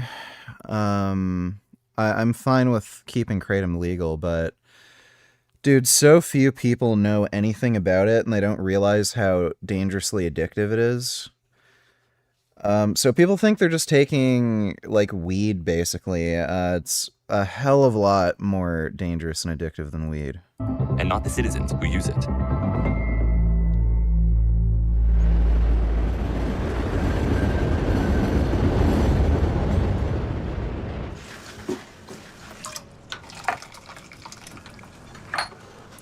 I want a dog. She's very smart. Wow. She'll say Laura, but it's like Rora, and she'll go hello. Hello. Wow. That's extraordinary. So I was a dancer Dog can all my talk. life, and then in my early 20s, I was in 2 bad car accidents within a month. That's when I started taking painkillers. I have degenerative disc disease and lupus and chronic pain since that whole thing. And so with the pills, I was like taking 6. The next thing you know, I'm like 8. Then I'm like 10. Whereas with kratom, I can just drink, 5 grams in the morning and then drink some like another, 3 at night. So you genuinely believe this helps people? I really do, yeah. And if it were made illegal, which it very well may be in the near future, what are you going to do? I'm either gonna have to buy it somewhere illegally or else I'm gonna be back on taking painkillers. People think this is just as bad as heroin or painkillers. Right. Makes no sense. Nobody's died from this. Did you ever try Kratom in Thailand? I haven't, but when I was in Thailand, I was seeing everybody like chewing this leaf.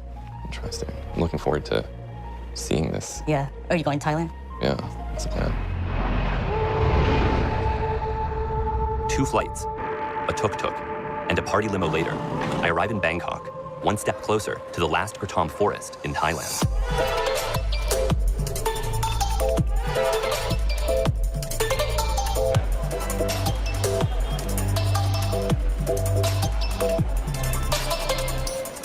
Chan Am Lang Mong A Kratom.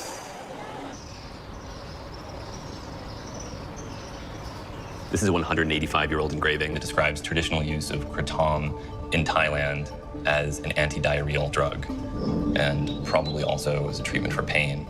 So even though this is a plant that is relatively new to the United States, the history of its medicinal use outside of the United States and Asia dates back hundreds of years. What I find quite strange about kratom is that it's full of contradictions. In a way, it highlights a lot of the fundamental contradictions that we see in other areas of drug policy. It's just very in your face with kratom because the risks are low, the damage is low, the harms are low, and so much is being done to... The risks aren't really low. The risk of addiction is extremely high. prevent people from accessing this drug, which is essentially innocuous. Since 2004, Canadian-born Pascal Tangay has fought for drug policy reform in Thailand. If you look at the history of why kratom was criminalized in Thailand in the first place, it's interesting to note that kratom was made criminal in the 1940s, and it was at the time when the government was heavily involved in opium sale. Between 8 and 21% of the national revenue of the national budget was financed through legal opium sales by the government at the time. But already, opium users were starting to switch to kratom. They were using kratom to wean themselves off of their opium dependence. And every user that switched to kratom was a huge loss of revenue. So the government made kratom illegal to prevent that loss of revenue. So it's incredible that today kratom is criminalized when we've got problems with methamphetamine dependence, other opiate dependence, and the idea that we can't even evaluate the potential for kratom as a substitute for these drugs is kind of absurd. Kratom has been used by local communities for hundreds of years, mostly as a stimulant, but also as a relaxant. So it's still very much embedded, despite the criminalization, it's still very much embedded in the culture today. But these trees are being cut down all over Thailand. In the deep south, there's a highly concentrated area where there's a forest of kratom trees. That's part of a national park. But, you know, this kratom forest, it's regularly raided by poachers, and they're cutting down the trees for easy access. But they kill the entire tree just to get the leaves. The last kratom forest in Thailand, it's extremely treacherous and difficult to access this forest. This is an opportunity to try a variety of kratom that nobody in the United States has access to, and that's becoming increasingly rare, if not endangered, in the wild in Thailand due to these eradication efforts by the government and local communities that view the plant as something dangerous. This is a place I must try to find. If my entire crew has to go to prison or face the death penalty, that's a risk I'm willing to take. I have a very good lawyer, so I'm not in much danger, and that's really what's important to me. Okay.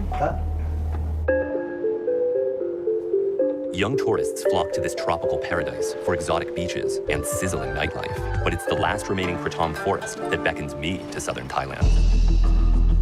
It's a long journey to the region where kratom has gained a dubious association with Muslim insurgency and political unrest. In the deep south of Thailand, there is political tension, yeah? So there's a lot of insurgency, or what the government calls insurgency.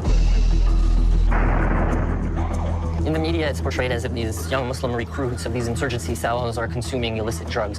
It's very unlikely that the issue of kratom and Muslim insurgency overlap. I think this is just a political power play in the media to provide the space for the government to get warrants to access premises that they might not normally have access to conduct searches.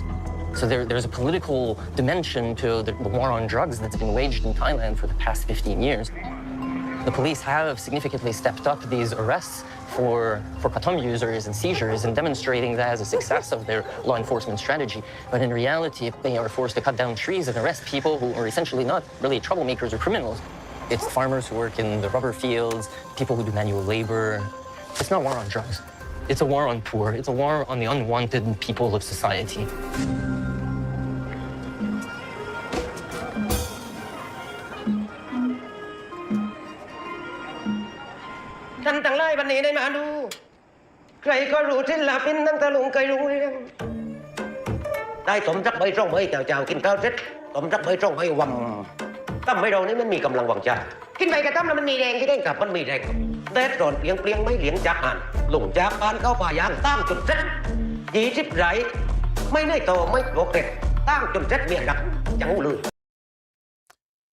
Microsoft cock. Donate $2. Let me see. Say na only food you want to the job, now your body.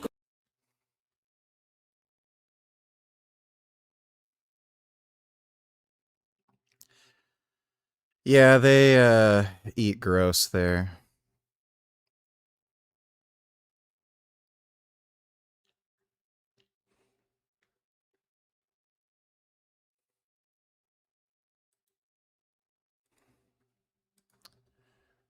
Why isn't this loading? Oh my fucking god.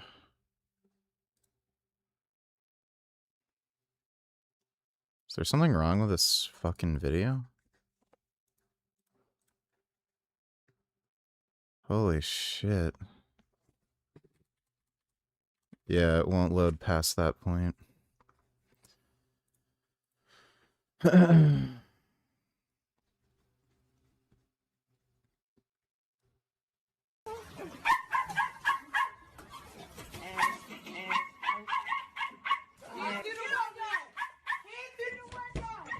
Bro, what the hell you doing? Come on, bro. You gotta be still for me so we can see this crack now.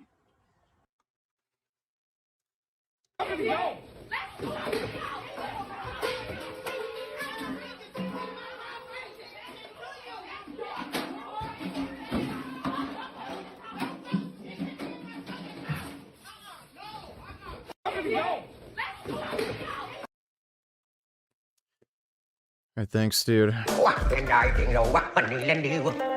Thank you very much.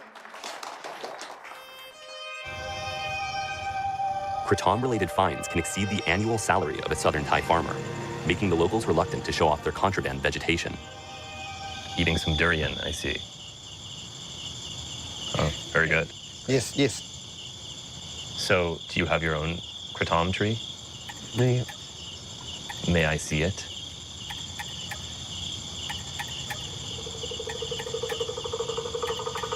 Try durian. Want me to try the durian? I'll have a nibble, thank you. Just a small piece, very small piece. It's a very pungent flavor. Very pungent. Get some water to wash that down. Yeah, durians taste like crap.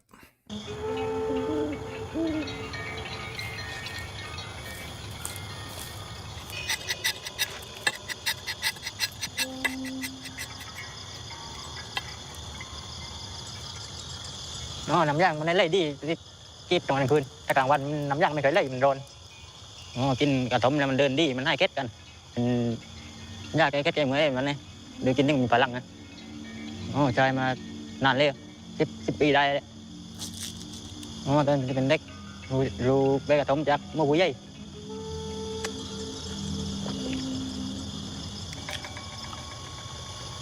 So you only chew it for a moment? ครับแค่ช่วงเดียวแล้วทีหลังมันก็เมาตอนนี้ลิ้นจ่าย That was a pretty unusual way of consuming it. I wouldn't imagine that you could get a lot of buccal or sublingual absorption in that short period of time, but he does it every day. กินนานเคี้ยวได้เมื่อในเวลาไม่มีน้ำไม่กินมันเคี้ยวนานๆเคี้ยวจนมันเลยเคี้ยวมัดถึงกับมัน Is there a kratom tree that grows nearby? It seems to be the case that people have their own private trees in their backyards and they harvest the leaves themselves, chew the leaves themselves, but because it's illegal, the trees are a little bit secret. And so I still haven't seen a kratom tree.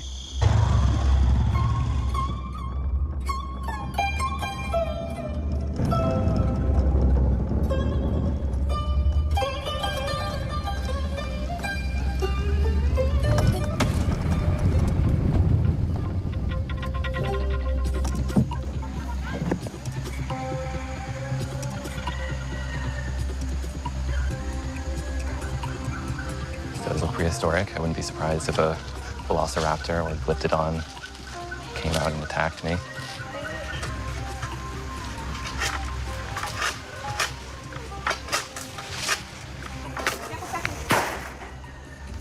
Good job.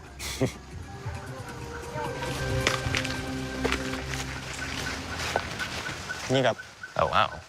Beautiful. Wow.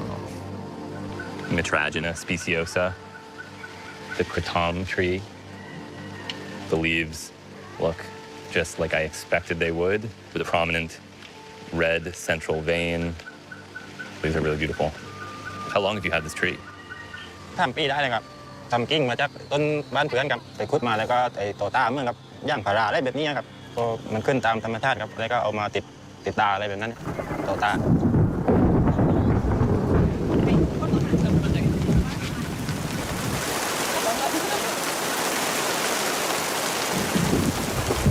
I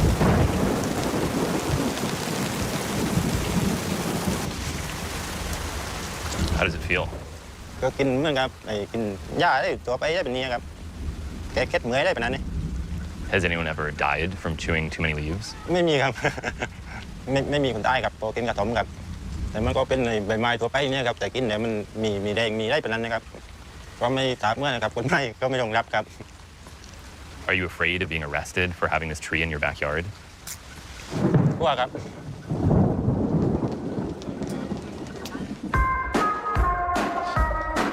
มันดูประเด็นเลยนี่กินเพื่อกินก็เป็นยาคือกินบ่ต้องควรที่ได้กินไปจะต้องแค่เป็นยาอะไรกับน้องออมอันบางคนมึงกันไหมบ้านน้องอันบ้านกูใหญ่กำบ้านกูเป็นเบาหวานมาไม่รู้กี่ปีไปโรงพยาบาลหมอกูไม่เห็นเบาหวานใครง่ายใหญ่กำเป็นเบาหวานนั่นเลยครับทุกวันนี้เห็นไหมแกเดินดีเบาหวานลดแกกินใบต้มกับน้ำเจ้าใบที่โอเค Though kratom has been used for centuries, its pharmacological impact on opioid receptors has only been studied for 20 years. So could you tell me about the chemical composition of kratom?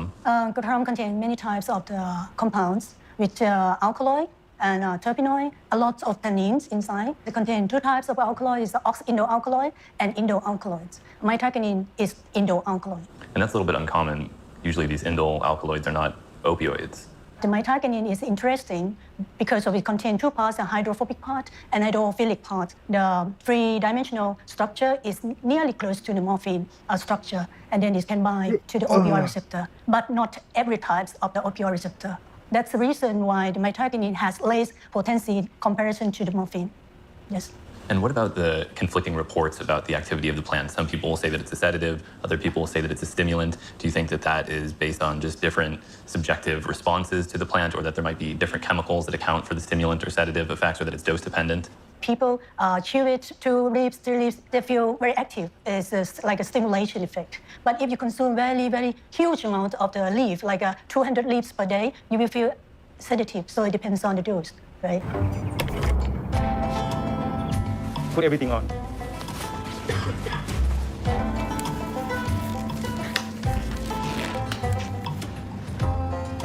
The experiment today, we're going to record the electrical activity from the brains to the mouse. That looks horrible. To examine how kratom Jesus. Acts on the brains. Through his EEG studies on mice, Dr. Kumarnsit hopes to understand how kratom and classical opiates differ in their impact on electrical activity in the brain. So we choose 2 drugs. First is morphine, and here is kratom extract. And can you tell me anything about the composition? What percentage mitragynine? Okay. So in total alkaloid, I think it's around 60% mitragynine. Oh, wow. There are some specific region of the brain that is activated by addictive substance. This brain region is called nucleus accumbens. First, I will inject with morphine.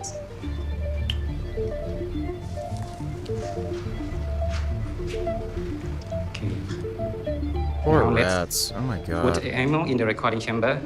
Here we put the cable on animal's head. Okay. Now let's see the electrical activity from the brains. You can see channel 1. Here is nucleus accumbens. What are the other 4 brain regions that you're measuring? Here is hippocampus, and other is ventral tegmental areas, striatum, and frontal cortex.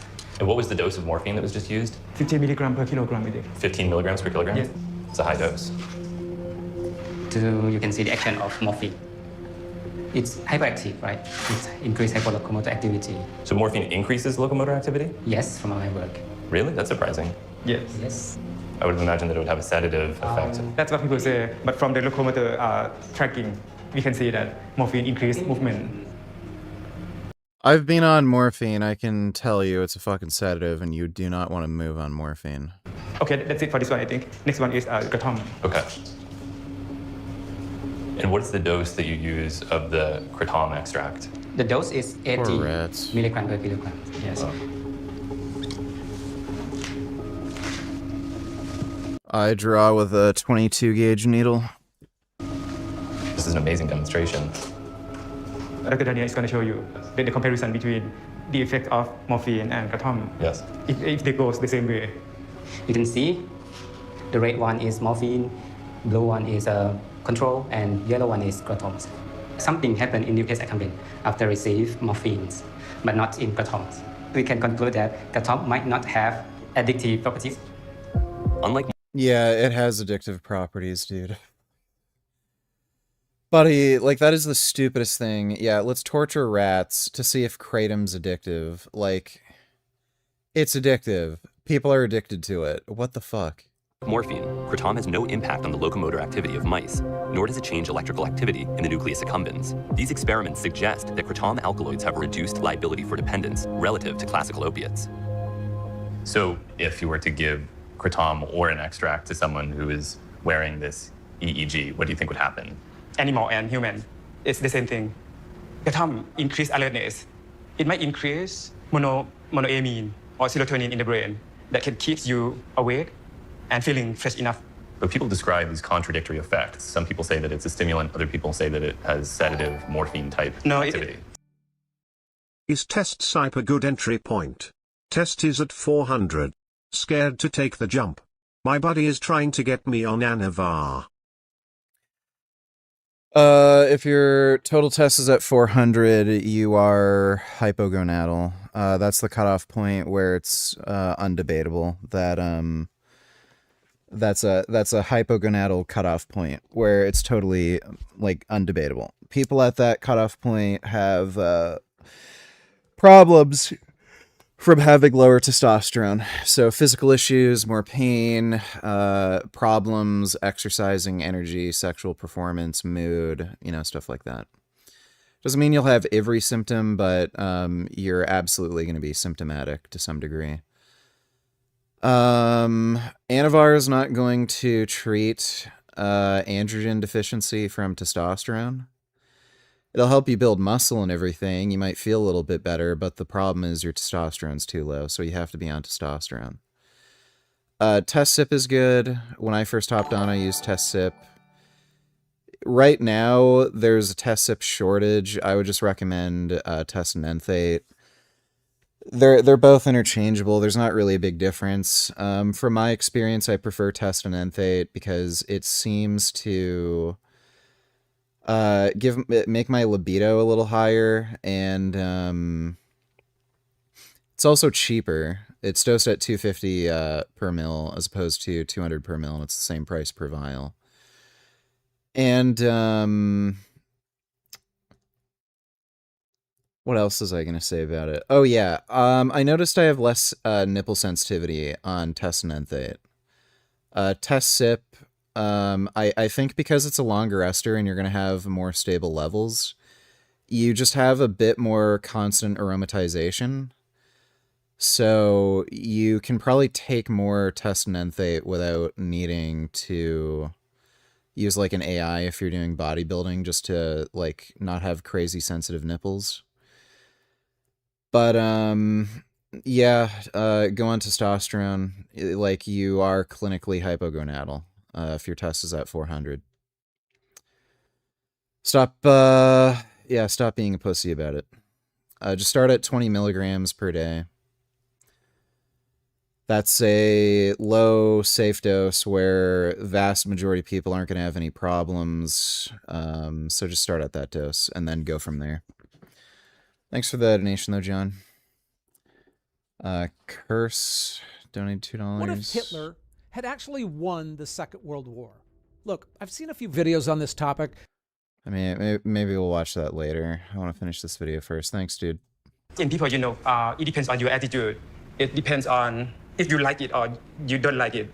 Why is it so hard to get approval when there's people all over Thailand that are chewing these leaves? Kratom has bad image.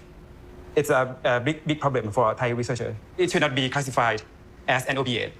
But nobody listens to me. They just listen to what they like to listen and believe what they want to believe. Nobody listens to the scientists.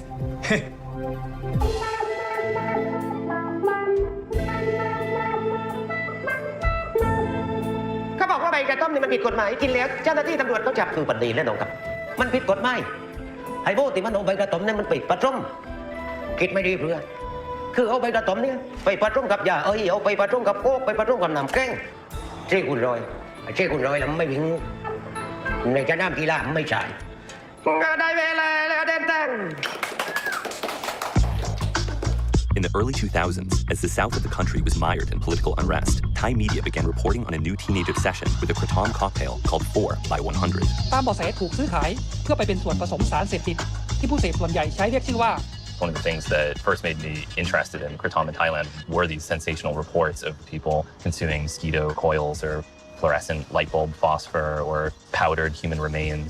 Having the media pick up on the issue of kratom, especially the 4x100, the cocktail that the kids drink in the South, instills fear in the population that there's these crazy drug-addled teenagers around the corner ready to rape, pillage, and kill people. That has legitimized, scaling up the war on drugs from the government.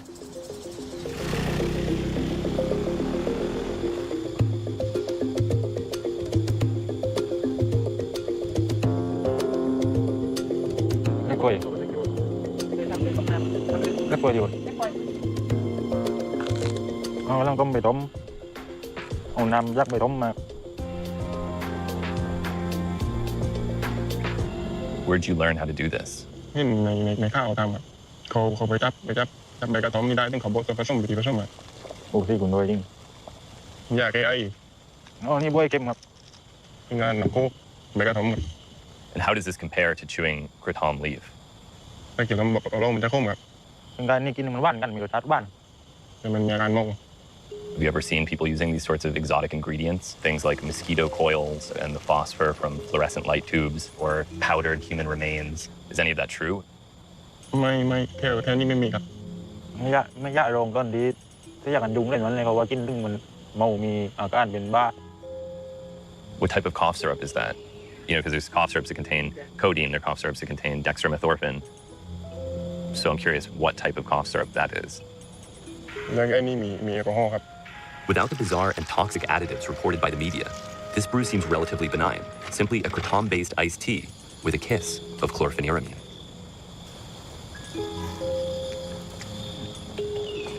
ตอนนี้กินกันได้2-3 คนครับซึ่งจะเมา Are you excited to drink it? ตื่นเต้นครับที่จะได้กิน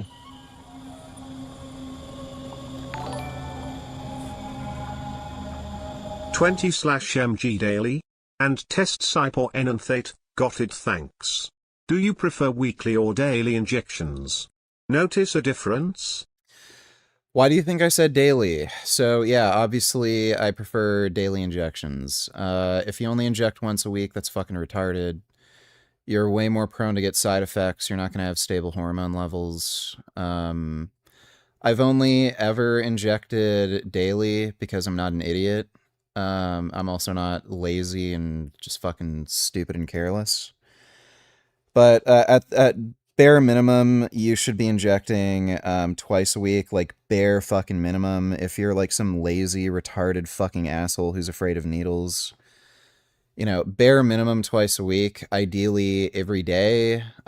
Second best thing is every other day, but yeah, you should be injecting daily. It's not a big fucking deal either. Just use thin needles, 30 gauge needles. You don't even feel it going in. You're only injecting 20 milligrams. So with test sip, that would be 0.1 mils. With test Nenthate, that would be 0.08 mils. It's just a tiny little bit in the needle. It's just in and out. You don't even feel it. It's not a big deal. So yeah, just inject 20 milligrams daily. Use a 30 gauge needle. And you'll be fine. Thanks, though, John. Hope it answers your question. Have you ever been arrested for brewing 4x100? คือถูกจับตีครับที่คุณน้อยนี่ผมเอาไปกินตัดย่างนึงตำรวจตามไปตำรวจเรียกไม่มีอะไรก็พอตำรวจเรียกไปเฉยๆถึงก็คนก็พบถึงก็พาไปป้อมจับได้กุญแจมือก็พอ2 คนมาขายป้อมดูจับมันไล่คนเลยครับไปรุ่นปรับไล่ It seems it's not the kratom concoction that's dangerous, but rather the impact of prohibition on this traditional herb. And so I must travel deeper still into the beating heart of the southern peninsula to find Thailand's last kratom forest, or what remains of it.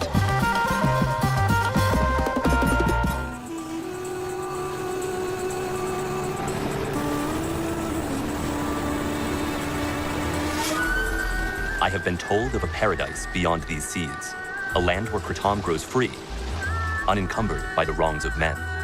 But paradise comes at a price. Teeming with violent gangs of kratom bandits, Satoon province is menacing to both humans and to herbs. And so I was escorted by government park rangers who protect one of Thailand's last kratom forests, armed with M16 assault rifles and the will to defend their native flora. ครับเมื่อก่อนนี่แถวนี้จะเป็นป่ากระท่อมต้นขนาดใหญ่ๆมากแต่ว่าเขามีกลุ่มวัยรุ่นหรือกลุ่มคนเดียวเข้ามาโค่นเอาใบไปทำไมมันมัดไปพวกนี้ไป Have you ever had to use your gun? เคยใช่ครับเคยใช่ตอนเด็กคือจากการที่ปลายเข้าไปอยู่ในป่ากระท่อมเดี๋ยวคุ้มผู้ชาวบ้านเป็นพ้นมาจากการตับล้ำของผมกับชาวนาทีเขาก็เลยโคตรเคนดีมายิงครอบครัวผมทำไมสูญเสียลูกชายแล้วก็ลูกสาวบาดเจ็บ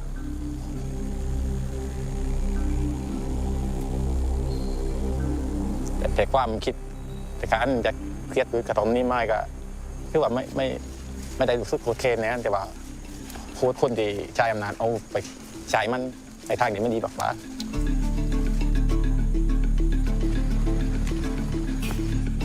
เก็บพี่เลยตามว่า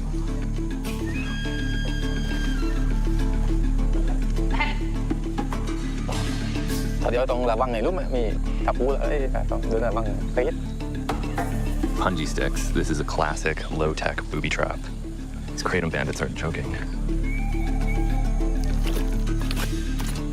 So I really did need to wear boots.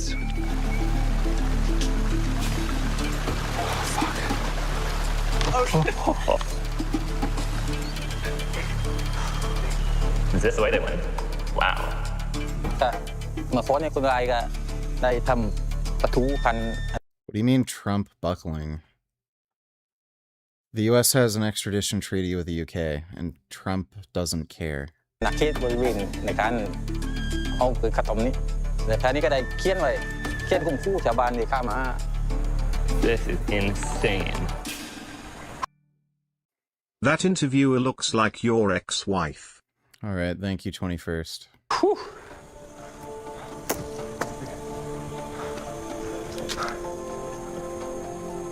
Wow. That's amazing. Is this really the last kratom forest in Thailand? ที่ปลูกข้าวกันน่าจะที่นี่น่าจะเป็นพืชสุดท้ายที่ขึ้นตามธรรมชาติครับตอนเดียวส้มผมอายุประมาณ30 ปีที่แล้วครับเอ็นเป็นป่าสมบูรณ์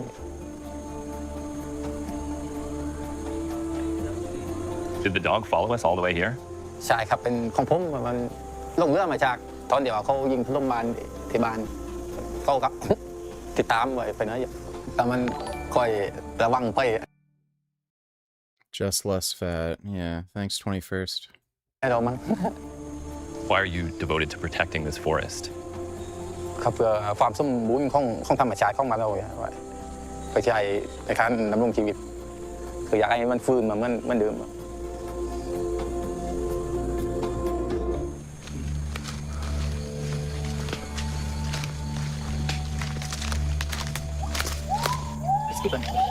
Gibbon, you know gibbon?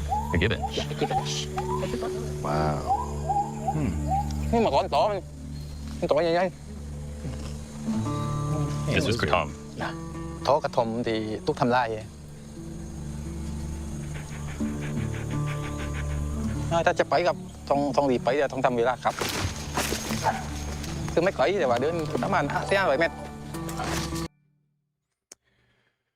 Who's this ugly fat vaccine lover? Look at him. He looks so much different now. Yeah, that's nice. Thanks, 21st.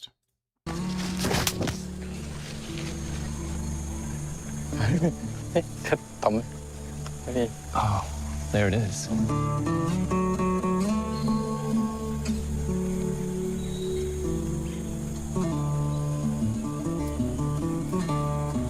I've never seen one in the wild. Wow.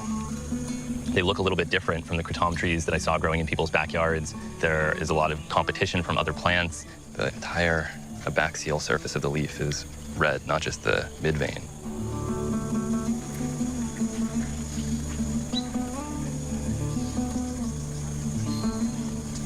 Kratom was an almost entirely benign, vaguely bitter, mildly psychoactive Thai plant. It's a nice plant with a long tradition that should not be illegal. In fact, I would go so far as to say no plant should be legal, and that the war on vegetables is insane, and nothing of I would agree with that. It's pretty stupid. use will ever be achieved by making plants illegal. It's a wonderful plant. There's nothing wrong with this. Who would be angry about this? Who would dedicate their life to making this illegal? What kind of insane person would do that?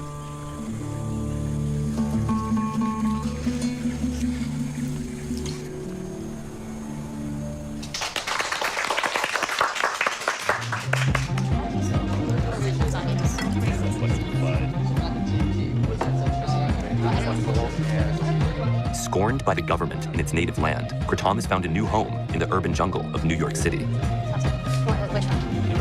Hasan. We watched it last year. For a couple years. Dude, I fucking hate Jenga. That's the stupidest fucking game. It'll probably stay like this. It won't be legal or illegal. And then eventually they'll regulate it. Somehow figure out a way to make money off of us.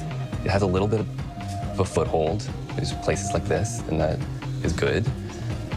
And by the end of this project, I really think Kratom is a great thing.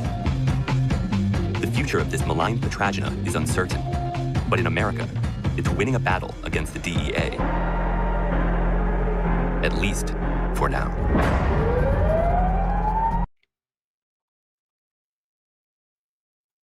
And they were all a bit fantastical. More like a dystopian novel instead of a clear-headed look at history. So this is less Man in the High Castle, where Nazis are running the United States, but a much more realistic look at how a few singular events actually could have turned the tide for Hitler, and what that subsequent... The Nazis had absolutely zero prospect of ever winning the war, and that's because the US was always going to be the first ones to have nuclear arms. There's no possibility Hitler ever could have won, no matter what he did. Subsequent reality might have been. Because Hitler, as he often did, told us exactly what he would have done. He wrote it down in detail, with maps. And a real question is whether that world could have held together and what could have stopped it. I'm Ken LaCourte, and today's elephant in the room... This video is kind of fucking stupid. And the good guys were always going to win. And that's a comforting story, but it's just not true. At the very It is true. very least, there were at least 3 moments where a different decision could have given Hitler all of Europe. Take late May 1940.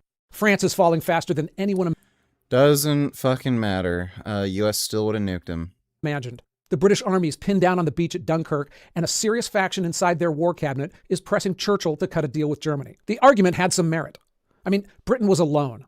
Their army was trapped, and fighting looked like national suicide. If that faction won that argument, the war in the West would have been over before the United States ever showed up. Or September 1940, Battle of Britain. British pilots are dying faster than they could be replaced. Airfields are getting hammered, and the whole force is close to breaking. If the RAF collapses, Germany owns the skies over the Channel, and an invasion of Britain goes from fantasy to something real. Or the winter of 1941, outside Moscow. The German drive on the capital, that had moved forward all autumn. In mid-October, the Soviet government panicked and began evacuating. They loaded up files onto trains. Government buildings were wired for demolition.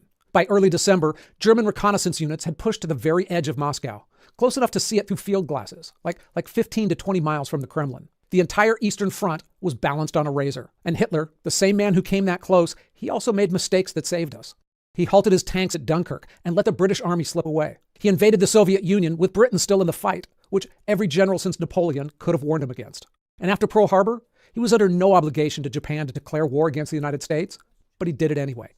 Hitler came terrifyingly close to winning Europe. And if he did, what were his plans? Well, here's the blueprint. The historian Gerhard Weinberg, who wrote an outstanding history of the war, explained Hitler's plans in detail. It ran in phases. Phase 1 was Europe. First annexed Denmark, Norway, Sweden, and Finland as fellow Germanic territory. Turned France, Britain, and Ireland into controlled puppet states, and knocked Spain and Portugal down to satellite states. Phase 2 was the real prize, the East. I mean, this is where it stops being conquest and becomes something else uglier. I mean, not ruling a people, but erasing them. The plan had a name. General Plan. They would have been able to build as many nukes as they fucking needed. Again, like, Germany also wouldn't have been able to invade the United States. It's way too big of a landmass. Again, you're talking about an armed population as well. The U.S. can't really be invaded. Plan Ost, the master plan for the East. It called for the extermination or deportation of over 30 million people across Poland, the Baltics, Belarus, Ukraine, and stretches of Russia. The percentages are staggering on their own. Over 80% of Poles marked for removal. About 75% of Belarusians. Jews were marked for total extermination. The others, they were to be deported east or worked to death. Slavs, they'd be pushed east into Siberia or kept as slaves. Then Germans would move in and resettle the emptied land. Running right alongside that was the Hunger Plan, which rarely gets mentioned and is one of the more chilling things that I've come across in this research. But before we get to that, I want to talk about today's sponsor and professional therapy. Now, I've only done that once in my life for some marriage counseling. Get 10% off your first month. Okay, so back to the war and Hitler's Hunger Plan. The architect was an agricultural official named Herbert Backe, and the logic was coldly practical. Germany wanted the food grown in the Soviet breadbasket to feed its own army and people, so the plan would have diverted that food westward. The planners wrote that number down. 20 to 30 million people in the occupied East were expected to starve to death.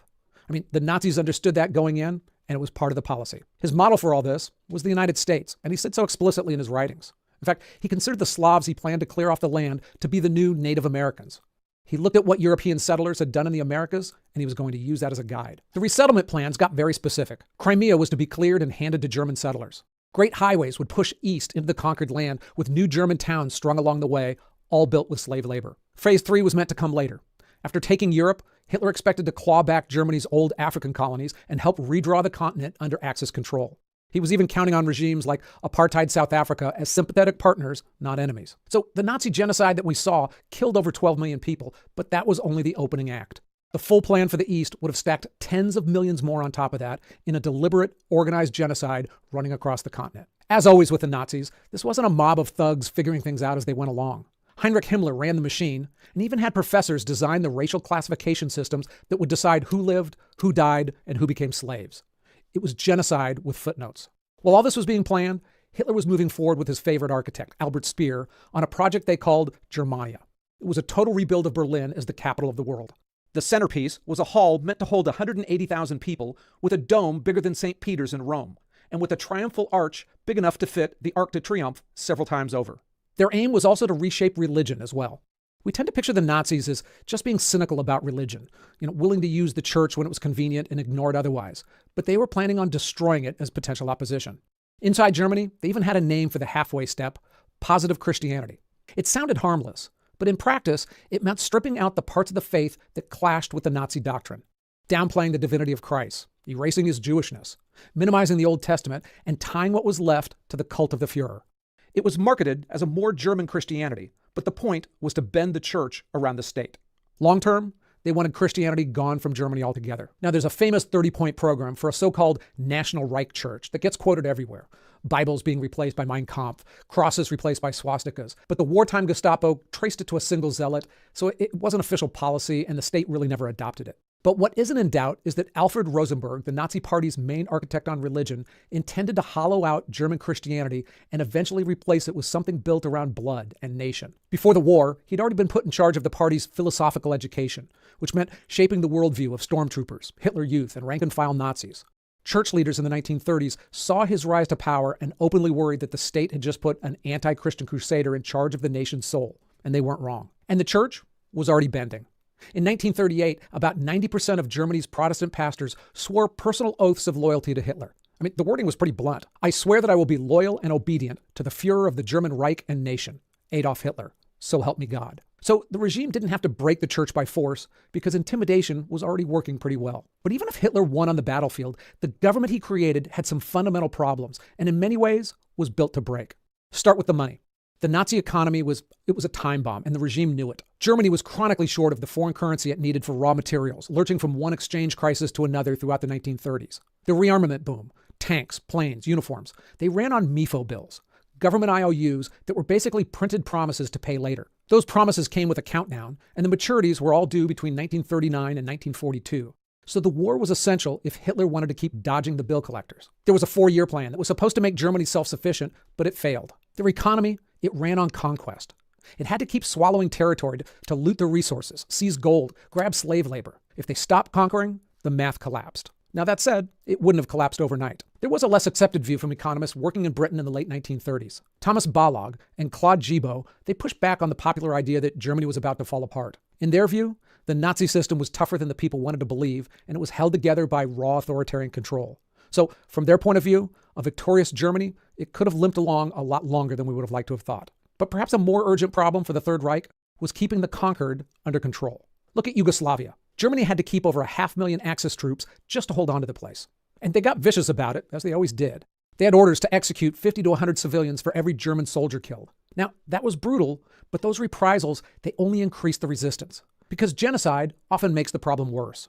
When the only alternative is death, people don't always lie down. They fight because they've got nothing left to lose. Mass murder gives every able-bodied person a reason to pick up a rifle. Doesn't always happen, but sometimes it does. Now, spread that across an entire conquered continent, the ones that are marked for slavery or removal or death, and the Nazis could have been stamping out fires in a lot of places. On top of that mess, they had some serious political infighting, always. The Nazi leadership, it was a pit of vipers even in peacetime. Himmler, Göring, Goebbels, they were always angling for power. A movement built on a single strongman has an obvious problem. Hitler even tried to solve his succession problem as early as 1941. He signed a formal decree naming Göring as his heir. But 4 years later, he'd stripped him of all those titles and ordered him arrested for treason. Then he did the same thing with Himmler days before his own death. The two men he'd officially designated as his heirs both ended up thrown out before the end. And the problems weren't just internal. On paper, Germany and Japan were partners.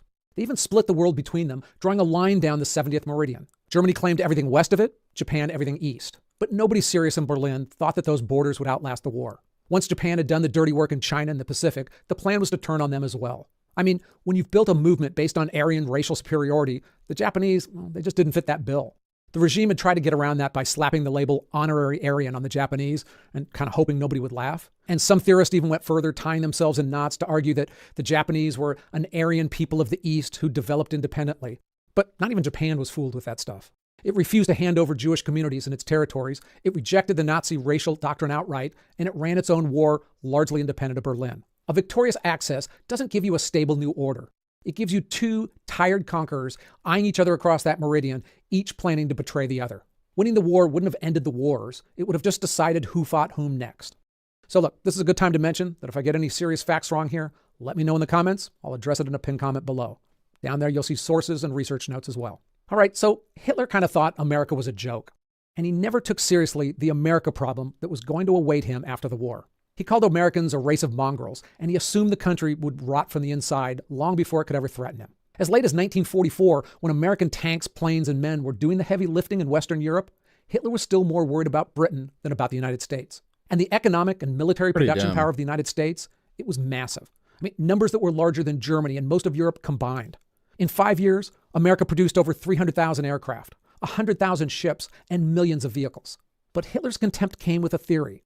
America was spiritually weak. In his mind, it was addicted to consumer comforts, divided by immigrants, and corrupted by Jewish influences. He figured that kind of society wouldn't hold up under any kind of a serious stress, and it would eventually tear itself apart on its own. His military planners, though, they weren't so sure, and they had some ideas of their own. One program was nicknamed the America Bomber. It was a serious effort to design a long-range aircraft that could fly from Europe, hit New York, and then just not bother coming back. Their V-2 rocket scientists, they sketched out a two-stage monster some called the America rocket, and it was an intercontinental missile meant to lift off in Europe and come down on the East Coast. As an alternative, they even plotted towing rockets across the Atlantic behind submarines if the intercontinental things didn't fly. Every one of those plans was meant to tackle the same problem. Germany just couldn't get an army across the Atlantic Ocean. I mean, even if they could bomb cities, you can't occupy a country that you can't reach with troops. So that's why most historians think that a post-war reality would have been a sort of permanent Cold War with Nazi-controlled Europe on one side and an isolated and untouchable United States on the other. Now, that standoff probably wouldn't have left America untouched internally, though, because a democracy locked in a permanent Cold War with a continent-sized fascist state, that would have instilled fear here. It would have likely been a more extreme version of the Cold War with the Soviet Union, and that kept America with a big military, McCarthyism and Red Scares, nuclear drills in schools. Against a more powerful, vicious Nazi regime, America would have been fixated on that threat for as long as it existed. How would that have affected the United States? You know, it's not hard to imagine loyalty oaths turning into loyalty tests, or emergency powers becoming more normal powers, and the line between security state and police state getting blurrier every year. Internally, America could have looked like a different country than the one that entered the war. But for a time at least, that would have been an ace that only the United States had: nuclear weapons. The irony is that German scientists got there first on the pure science. In 1938, German scientists split the atom in Berlin, discovering nuclear fission. Then they walked away from it. In 1942, Hitler's people told him a bomb wasn't coming in any useful time. Well, no, you know what happened? All the scientists were Jewish. So because Jews were working on the nuclear technology, they got rid of them. So, yeah. Oops. Yeah, so America was always going to win the war no matter what. Time frame, so the priority dropped. I mean, German teams, they never achieved a sustained chain reaction. They didn't lose the nuclear race as much as just wander away from it. By 1948, the United States had about 50 atomic bombs. Germany, even in a total victory scenario, almost certainly had 0, at least for a while. So Germany owns the continent, America owns the nuclear bombs. But would they have used them? Well, as we saw in Japan, and I did a whole video on this. Yeah, they would have. The U.S. military, they didn't have the kind of special moral qualms towards nuclear bombs that we have today. There wasn't a whole lot of debate by Truman or the generals. They were happy to have a big bomb to end the war that was killing Americans, and they used it as soon as they could. The only real variable in this scenario is when Hitler's win happens. If it comes early, before the United States is committed into Europe, there's no war left to end with a bomb, and no reason to use one. If it comes later... That is not true. They would have used the bomb. After years of fighting and thousands of American deaths, Truman probably uses it the moment he can, the same as he did with Japan. That nuclear advantage, though, doesn't last forever. Once Germany builds its own bombs, the U.S. loses its one-sided leverage, and you're back to a stalemate. I came out of this less sure that the Nazis were doomed, and more sure about how much it mattered. So a successful Germany in Europe, look, that wasn't going to last 1,000 years. It just had too many headwinds and problems within it. So that Reich would have collapsed at some point, but that could have been 10 years. That could have been 50 years. And that gap, that means tens of millions of people dead. So doomed eventually isn't the same as being stopped the way it was. What we know is that freedom wasn't inevitable. It got chosen by real people in real moments who could have chosen otherwise. And by most reasonable looks at the past, Germany could have won Europe, but America would have been the favorite to win the century. History has a way of creating questions that sometimes seem obvious until you dig into them deeper. World War II, certainly. And so does the modern Middle East. And there, one thing I could never understand about the war in Gaza was that despite most of them being forced from their homes, not one Arab country ever offered to take in any of their refugees. In fact, it was very... Yeah, it's because they're assholes. They don't want to deal with the fucking retarded assholes. It's, all there is to it.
Волшебная хреновина. Первый раз держу в руках. Oh wait, crap. Can't watch that shit.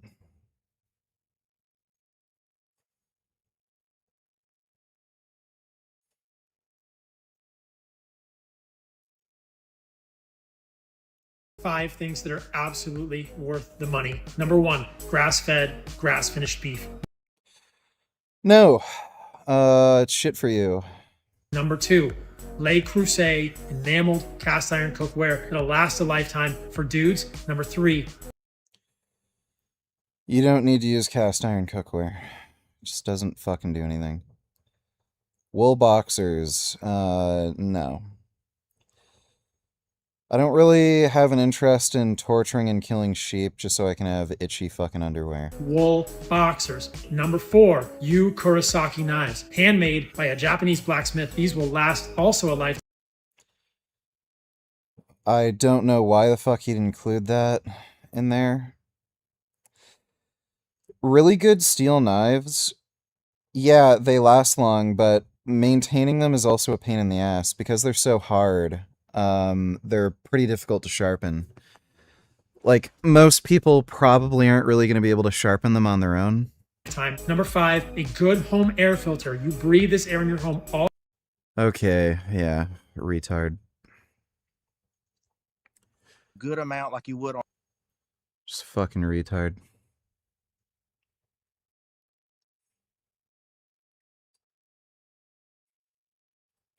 It's not. Wait, let me see if he has any anything to new the videos. prostate.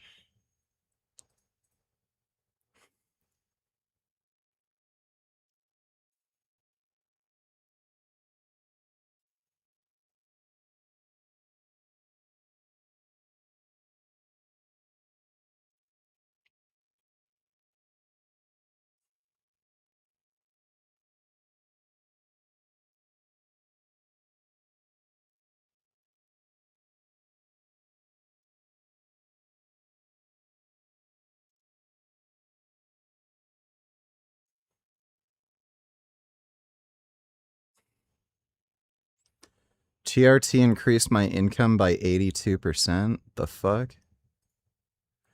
He was that much more productive?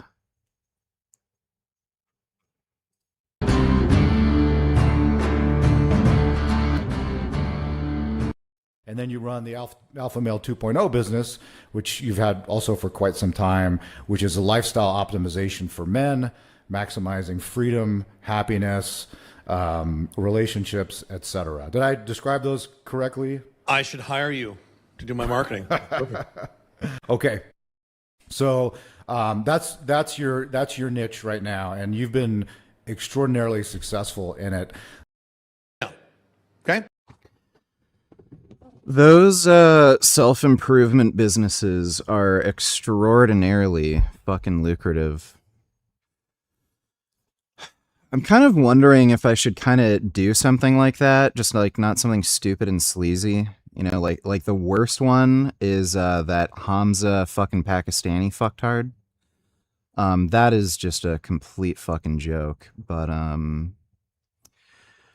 yeah, just like a good science-based, like mental health, men's TRT kind of thing. That might be something I'd be interested in. I'm still planning on writing a book about men's health and mental health.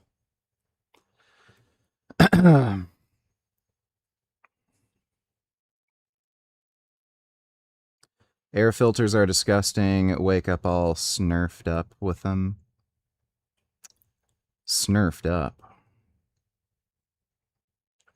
I have an air filter. I've used it to like clear smoke out of a room. It makes the room smell different, but not like bad, you know?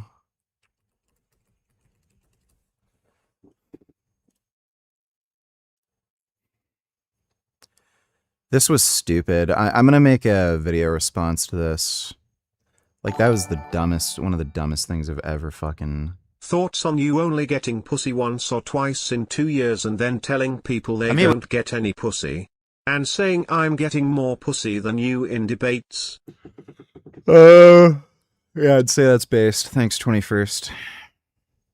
There's a formal definition of like what constitutes quote sport TRT. Right, So yeah. I'd be curious to see like what your definition of that is. I kind of think of it as doses and levels that are, they're well above what a man needs to resolve his hypogonadal symptoms. They're well above what he would need to treat any like underlying medical condition. So let's say you're insulin resistant, type 2 diabetes, you know, whatever you're taking, whatever dose that may be, whatever level you have is well above, you've sort of maxed out the effects in terms of that particular medical condition. And really you're taking levels that are primarily for purposes of physique optimization, sports performance, and essentially muscle hypertrophy. So everybody should be on sports TRT.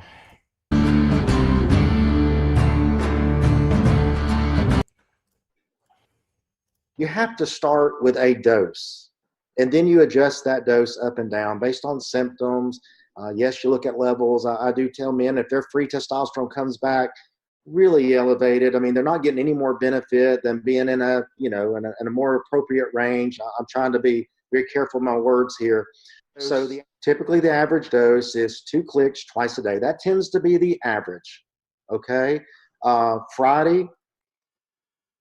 Dude, the testosterone cream that you put on your scrotum, like, that just seems, I don't know why anybody uses it. It just seems like a way bigger fucking pain in the ass. You have to keep your fucking nutsack shaved. Each time you apply it, you have to wash your nuts. And you can't have any sexual activity 5 hours after you apply the cream. So if it's recommended that you apply the cream twice a day, what does that mean? Okay, you get up, take the cream, can't have sex for 5 hours. So if you wake up at, like 8 in the morning, you get to work by like 9:30. Okay, now you're going to be at work, sure. Then what? You get home, like by like 6. You take it when you're at home. Then you can't have sex until like what? Fucking 11 at night? Like it's just so fucking stupid. I don't know how fucking people live like this. Every man that was on that had to come down to 2 clicks in the morning and 1 click in the evening. I mean, because they needed to lower their dosage. They were they're great in their symptoms, but they're kind of wasting a product. You want to save money too. I mean, let's make up. The testosterone cream is also way more expensive. So like versus just pinning a fucking needle, like all you have to do is swab the area with alcohol versus shaving your fucking nutsack every day and then like cleaning it every fucking time. Just fuck me. That's just way dumber. Up a number. A free testosterone of 75 is not going to get you any more benefit than a free testosterone of let's just say 50. So yes, we can come down and follow their symptoms still, and that way they're not spending as much money. It's just working great in them. These tend to be the younger men. When I say younger, since I'm so old now. The others as well. So thanks for joining me, Max.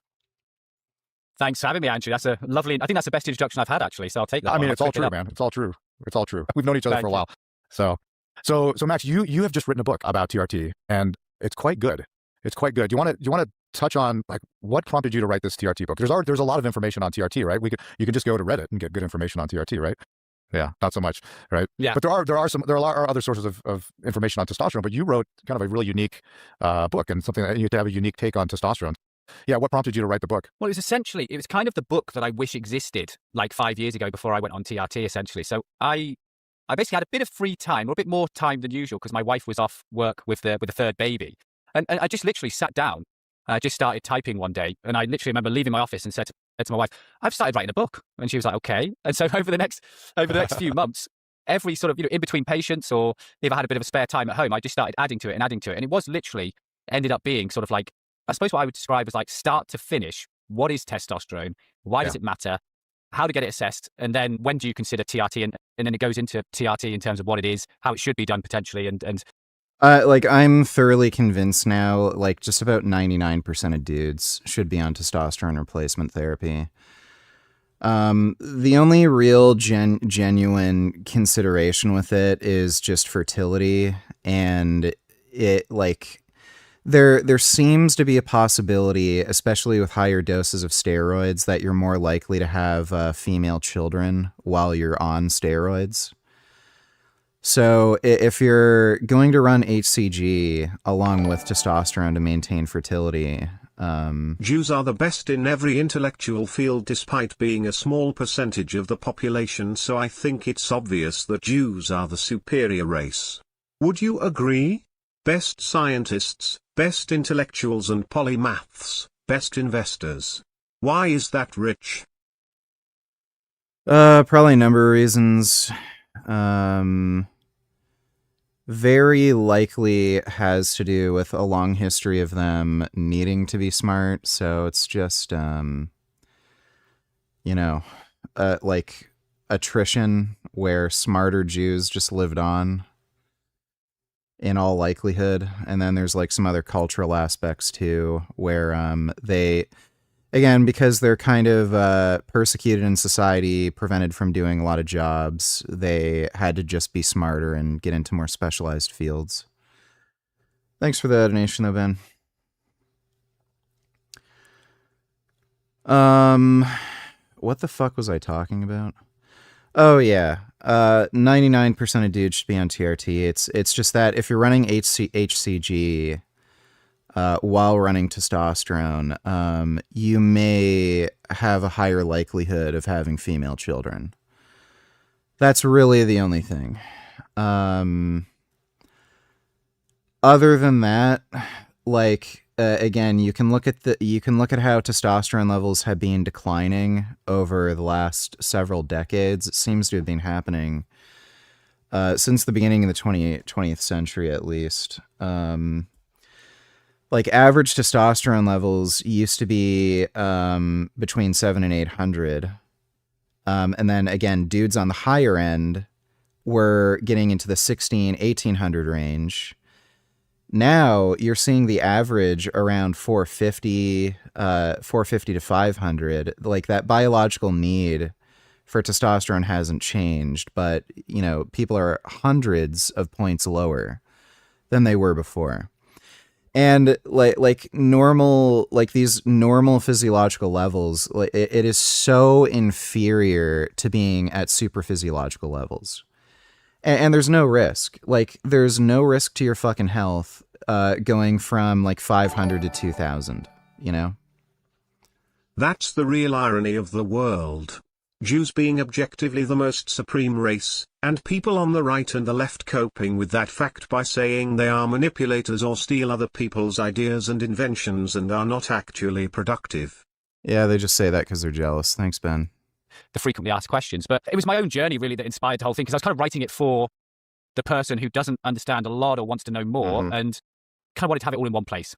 It would have been a great book for both of us, even as physicians, when we were first diagnosed or when we were first entertaining the possibility of starting TRT, I think. Because even as physicians, I mean, obviously, as physicians, we don't get any sort of formal training in our regular medical training. So in the book, you have a great story. I already know it already, but for the viewers out there who don't know you or don't know your background and how you ended up first getting on TRT and then making the transition from a general practitioner in the UK to changing your entire career path by now becoming a men's health, provider. So that's a cool story. How did it start? Yeah, about 10 years ago. So I was diagnosed with testicular cancer 10 years back. So I was 29. I just turned 39, actually. So I'm approaching the big 40. And it's a biggie. I got diagnosed, had surgery to remove my left testicle. And I would say probably I was pretty all right following that. I mean, I had a new baby at the time. It was our first child. Things seemed to be okay. Maybe a little bit of fatigue and anxiety did creep in a little bit, but nothing you couldn't put down to having a new baby, work stress, that sort of thing. My first child daughter did not sleep well, so there was partly that element to it. But then about a year and a half or two after that, I got viral meningitis, and it was after that. I forgot that part.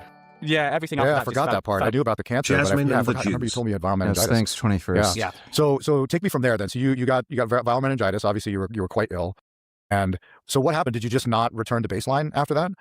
Yeah, pretty much. It was kind of like I kind of felt like it was obviously quite like a flu-like illness, viral meningitis, isn't it? And it kind of a lot of it seemed to get a bit better, but then over the sort of subsequent months, it was just like something's building up here. And then I hit a wall almost, as if sort of just like everything came tumbling down. And what kind of inspired the sort of passion for men's health was that after that sort of hitting a wall and being in a real bad place, I lived there for about 3 years before diagnosis and treatment. And I tried everything to get better. So I tried meditation, exercise, diet, supplements, antidepressants, therapy, sleeping as many hours as I could possibly sleep. But sort of This dude's missing a fucking testicle, and he goes to fucking therapy. Like, Jesus fuck.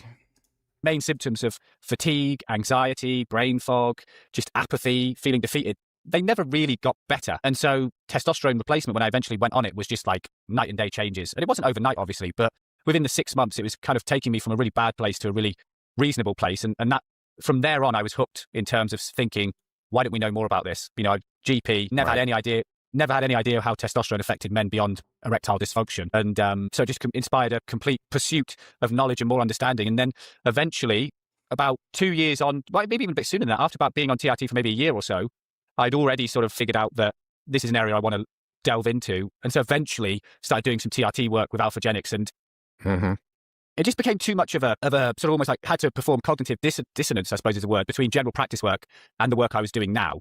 And so I ended up having to leave general practice to pursue it more.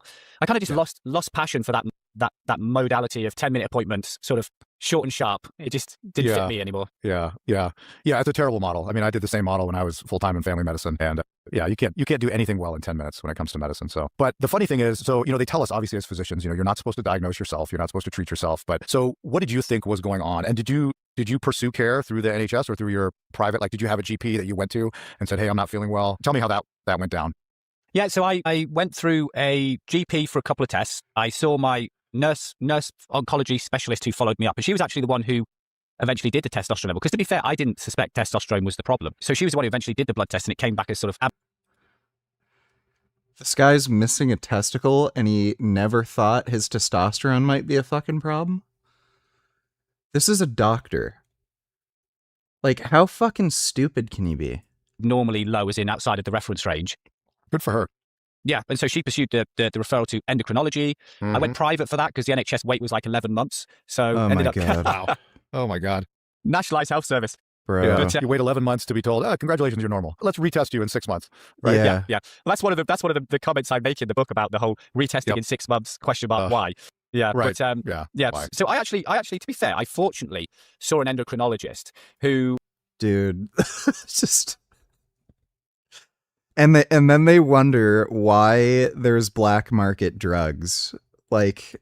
Because my level was about 7, I think, which I think in the US is about 200, 210, maybe something like that. Okay, that's objectively low, yeah. Yeah, and he actually said to me after having the appointment, because I went privately to see him sooner, basically.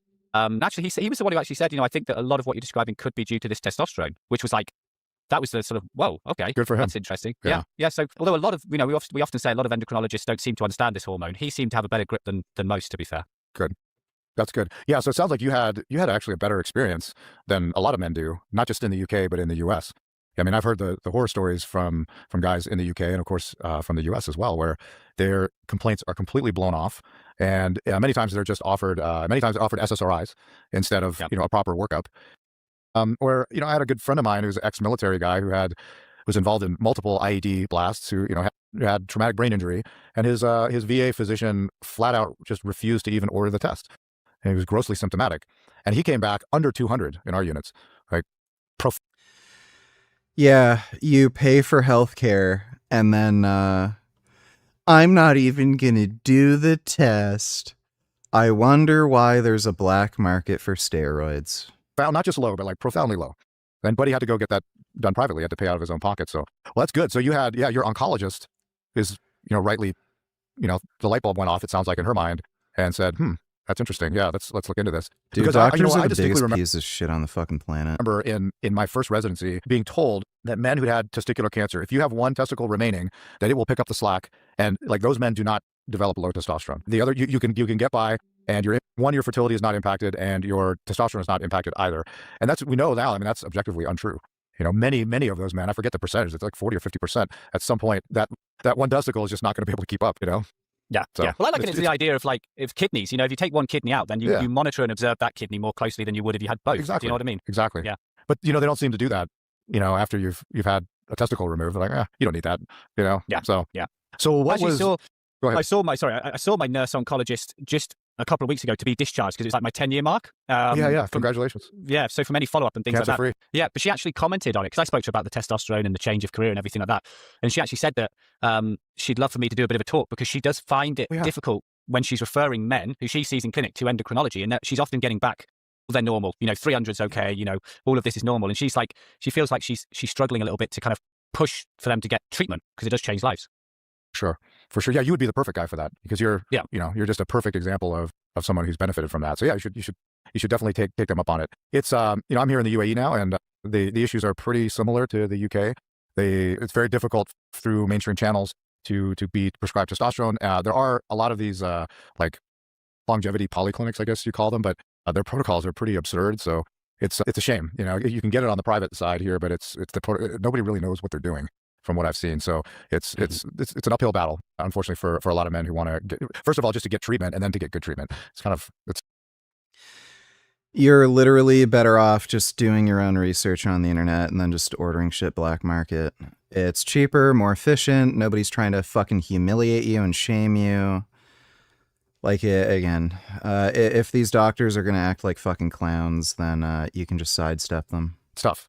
Hopefully, things will move in the right direction. So yeah, that's a great story. It's not that different than mine. Not sure if we're going to play Battletoads. It's, I think I might need a break tonight. I didn't have testicular cancer, but I had cryptorchidism. And so, I'm embarrassed to say as well that I was symptomatic for quite some time. And despite, again, being a board certified physician, I never put two and two together that this could be low testosterone until a urologist who was a friend of mine was like, hey, dummy, why don't you go get your testosterone checked? Yeah, and sure enough, it was profoundly low. And I had the same response as you did. It was amazing. And it also changed the course of my career as well. So just because you're a doctor doesn't mean you know what you're doing, even with yourself.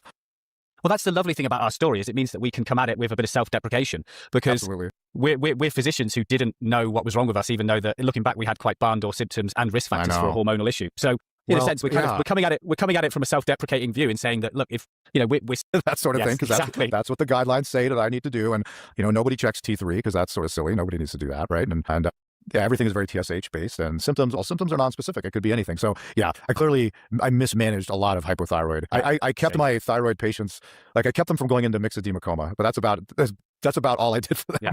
Yeah. You know what I mean? Yeah. Like I don't know that I did a hell of a lot for them. If I knew now what I knew, if I knew then what I knew now, obviously I would do things quite a bit differently. But again, that's you learn. That's why they call it practice, I guess, clinical practice. Yeah. Well, the good thing is as well is that I think what changed probably in you and me as well, in a similar way, was that we started delving a little bit deeper. Because once you realize that, hold on a minute, why didn't I understand testosterone to any great length? And then you end up learning about hormones, and that takes you down the rabbit hole of thyroid, DHEA, everything like that. Yeah. So it does end up opening your mind up a little bit, really. For sure. And again, just like you, I had such a great clinical response. I thought, I have to learn as much as I can about this so I can implement it in my practice. And initially I didn't feel comfortable prescribing testosterone probably for a year or two at least afterwards. So I wanted to, build up the CME courses and learn. And I paid a lot of money out of pocket to get additional training to where I finally felt like, okay, I can start like implementing this in my practice. But, I didn't take like a weekend course the next day and then just start, which unfortunately some people kind of do. They'll take the online, 8-hour crash course and then start prescribing testosterone, which is probably not the best way, to go about doing it. I was a full year plus of CME and reading and studying, and I was very cautious about it. Yeah, so 100%. Yeah. You've got to really swim in the waters for a good while before you feel like you should, get deep involved in it. Which is, this is just the way of the world, though, isn't it? Because you see a lot of clinicians who pop out of the woodworks and they're like, I'm prescribing TRT, see it online and things like that, and you're like, exactly. You've got to get the symptoms looked into, but beyond just a testosterone investigation as such. And again, this will probably be one of the big points, is that just checking a testosterone level to go on TRT is not enough, but to actually investigate the symptoms properly is not enough, because it can be so many different issues. I think I have a line in the book that says something along the lines of, if you started TRT based on just a testosterone level, you have not been fully assessed. 100%. But we see it. Yeah. All the time. Yeah. Shockingly, like without even an LH or an FSH occasionally. It's just a low T. And, that is one of my biggest beefs with these windmill, TRT clinics that are popping up everywhere in the US is that, they're in the business of prescribing testosterone. They make money by selling testosterone. They are testosterone salesmen. And so they are just looking for a reason to write the prescription. They're not there to make you feel better and improve your health per se. Their primary objective is to see if you qualify by whatever algorithm they choose to use for a sale or a purchase of testosterone. And you're right, they're not investigating the lifestyle things. And again, those are the guys that don't do well, or they have a bad experience on testosterone. It's been my experience. They don't address their metabolic health problems. They don't address even basic things like diet and exercise and sleep apnea and their hypertension and their lipids and all this sort of stuff. And, it's not uncommon sometimes for them to feel worse when they're on testosterone. Mm-hmm. And nobody's ever talked to them about those things. Nobody's ever done a proper investigation. And that's not, it's not appropriate. It's borderline. You could argue that it's malpractice to put somebody on a testosterone. Your local pharmacy won't sell syringes anymore without prescription. I don't know if that's illegal. I don't know if there's like a lot of drug addicts in your area, But yeah, that's kind of weird. Like last I saw you, he had a fucked up head of hair, like dreadlocks and shit. I don't know if they think you're a drug addict. But I'm pretty sure that's like illegal. Yeah, you can either order off Amazon. There's also just medical supply, like online retailers that you can just order off of. I've never had a problem getting syringes from a pharmacy. The only time, like the only thing that's ever happened when I asked for like insulin syringes is they asked me what I'm using them for, and I just said like B12 shots, and then they gave them to me. So, but yeah, I've never been denied, needles. Testosterone regimen like that with the issues that can come up with testosterone, especially a younger man without doing a proper, medical workup. And yeah, I don't see what I consider to be proper medical workups. Yeah, being good. I was a championship powerlifter and was doing really well athletically, so I'm assuming they were good, but they might not have been. They might have been low, and I did well anyway. I don't know. Yeah. The other thing about it is, like you said, it might generate some anxiety, and that is ultimately the balance between testing and not testing stuff if you're well. And there's always this sort of back and forth you can have about it, test so that there's a problem. But when it comes to testosterone, really, if you haven't got symptoms, then you don't really likely have an issue, to be honest. Yeah, I saw Clavicular did a video with Paul Saladino. I haven't seen like the full video. Nothing will kill erections more than acute anxiety, and obviously libido too. Acute anxiety is that's a killer for libido. So, and there's often not enough testosterone in the world to fix that. So you have to address the underlying psychological conditions that you bring to the table. And of course, no TRT clinic is going to open that can of worms. They're not going to unpack. They're not going to take the time to unpack that. In many cases. So you started your TRT adventure in the mainstream medical world. How were you treated at first? What was it? Injections? Was it gel? How did they? Gel. Your very first experience? It was gel. Okay. Yeah. It's like the 2%. Antigel, essentially. Yeah. Okay. And how did that go? It was actually, to be fair to me, I think I got my levels up to about nearly 20, which I suppose is about 550 in the US. Mm-hmm. And I did notice that, I noticed a definite change. I definitely noticed positives from it. I mean, by the end of it, I always joke that I was sort of bathing in it twice a day, but it was, it definitely did something. But then that's when I switched after about, I don't know, maybe 6 months in, when I'd learned more, do my own research. And that's when I switched to cypionate injections, microdosing those. And then more recently, actually, I think we spoke about it a couple of months ago, I switched to the transscrotal cream, compounded cream, which I'm really enjoying, to be honest. But I switched as well a while back, and I couldn't be happier with it, actually. Yeah. The 2% gel obviously is not I don't know how people can put up with the scrotal cream. Like not like it's such a bigger pain in the ass than just injecting. Something I reach for initially, but and generally I think it's crap. However, I have run into guys who have done well on it. So it's just a good example of, there's delivery systems that I think are not good, but you can always find somebody out there who's the exception to the rule. I don't like pellets. I've had a handful of guys who love pellets, and they do really well on pellets. So again, who am I to say that you're doing it wrong? If you're feeling well and you're healthy and you're thriving and you're using Androgel 2% once a day or whatever, by all means go for it. I mean, my father, he passed away at 90, was on the 1.5%. It was like a foam dispenser. Yeah. And he was on that for a number of years. And his levels weren't amazing, but I'm convinced that it kept him around and it kept him from becoming too frail. So he was actually able to, spend, his last days were in our home. He didn't, eventually at the last little while he was using a walker, but it was mainly for balance issues. So he never had the sarcopenia. And I think that even the Androgel with the modest levels that he got with that were sufficient in his case, to keep him out of a nursing home and keep him from falling. There's a time and place for every, and a time, place, and a person that fits every delivery method, I think. Even though I personally, I don't love gel, I don't love pellets, etc. They can work for some people. Yeah, I think I've only prescribed the gel twice in my career, and both of those were requested rather than me suggesting. Yeah, I have no problem. I've written for it on a handful of occasions as well, and it's always by request. Yeah, it's not something that I reach to at all. So not to Vegan Gains, are you going to do a testosterone/steroids 101 video? Also, where do you get the testosterone/steroids from? I was thinking about go to a men's health clinic, or are they dumb? I obviously can't tell you on YouTube. It's a black market source. I've literally said that over and over and over again.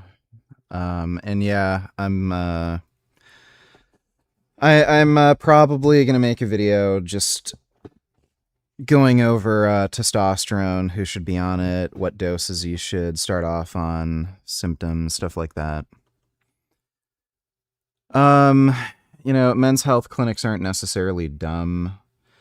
I think if you're a stupid person and you're too lazy to learn anything about testosterone, and you're fine with paying extra money from a bunch of fucking scammers who are basically just going to charge you extra for services you don't need, then it's fine. It's just the best route is to just get a good black market source and just manage everything yourself, because it's cheaper. Again, you're not having anybody roadblock you for any stupid reason. You're not getting stupid advice. Nobody's gonna like tell you that you can't take a certain dose or whatever.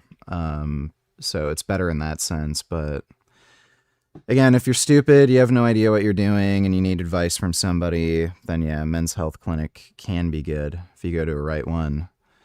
Thanks for the donation, though, dude. Deviate too much, but I want to just let's talk about your experience with cream, because I had a great experience with it. And so what prompted you to change from injectable Cypionate to, I'm assuming you're doing twice a day, 20% compounded, yeah? Yeah, yeah. Yeah, what prompted the switch?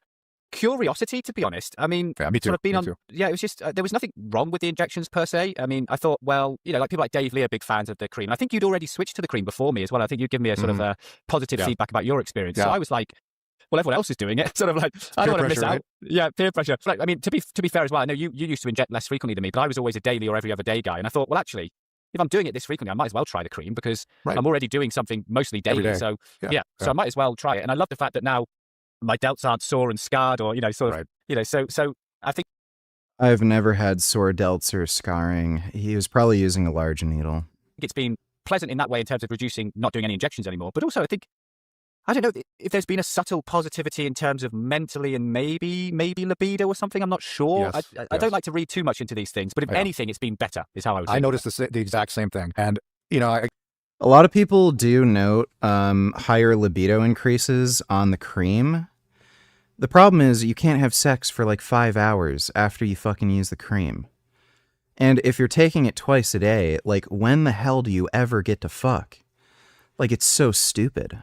Again, I'm always skeptical. Could this just be a placebo effect? But I really do think that it was real. Yeah, there was a slight uptick in cognitive sharpness and a slight uptick in libido, which was already good. And for me, it was the exact same thing. I had no complaints with my injectable routine. My levels were good. My symptoms were totally under control. I felt great. But, you know, I've been prescribing cream for years, and the guys that I was prescribing it to were all having really good experiences. I've obviously heard what some of the stuff that Dave Lee has talked about. My friend Keith Nichols is a big advocate of cream, and so I was sort of just like you. I got, am I missing out on something here? Let me give this a try. And yeah, I haven't gone back. It's the only issue for me with the cream is the twice a day dosing, because I'm still pulling ER shifts and I do shift work, so I occasionally miss that second dose. But the beauty of the 20% cream, I feel like it's for me at least, it's very forgiving. I can miss that evening dose and really not. If I just make sure that I get back to being on schedule the following day, I don't notice any significant symptoms from that, even though I know my levels actually have tanked, you know, for that period of time. So yeah, I have, it's all been like universally positive. So yes, yeah, absolutely. I think yeah, no transference. Yeah, I'm assuming it has something to do with DHT conversion. You can try using test prop along with test sip or test enanthate to get that DHT conversion effect with a higher libido. A lot of people get really bad post-injection pain with test prop, though. If you mix it with an enanthate or cypionate, it might not be as bad. But yeah, from what I've seen, a lot of people get a similar effect from test prop. It's issues for the libido. Yeah. You know, my wife doesn't have a mustache, so it's all good. Yeah, I spoke to my wife the other day and I said, if I put the cream on here, will it fill in my beard at all, do you think, over time? Yeah, that's worth a try. I thought about going for it. Yeah, it's worth a try. Why not? Yeah. Yeah, cool. Well, let's, you know, getting back to your book and just your experience with TRT, you said, like I said, you had I think you had a fairly smooth and a positive interaction with, you know, the mainstream medical system, but a lot of guys don't. So we see a lot of stuff, you know, we hear a lot of stories, obviously, from our patients that have been in the mainstream medical system, but what do you think, like, what do providers get wrong about testosterone? I know we could be here for like a couple hours on that question, but just 10,000 foot view, like what are the things that like you see over and over again? And what are the areas of improvement do you think that our primary care colleagues and internal medicine, even endocrinology colleagues who are following, if they're even dabbling in testosterone, are following, you know, these endocrine and urological society guidelines? What do you think they're getting wrong? What are they missing? What's your opinion? I think, yeah, it's from the sort of bird's eye view. I think there's just an innate fear and misunderstanding of the hormone, and there is a fear of masculinity People will be fine with you drinking alcohol, smoking cigarettes, getting fat as shit, eating junk food, which again will just turn you into a fat, dumb, bloated piece of shit with low T.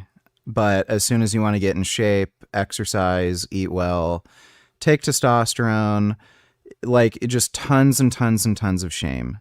So all it is this fear and hatred of fucking masculinity. And there's like, again, your doctor will just fucking bullshit you. They will literally lie about side effects. They know it's not true. And they'll just fucking lie to you and do everything they fucking can.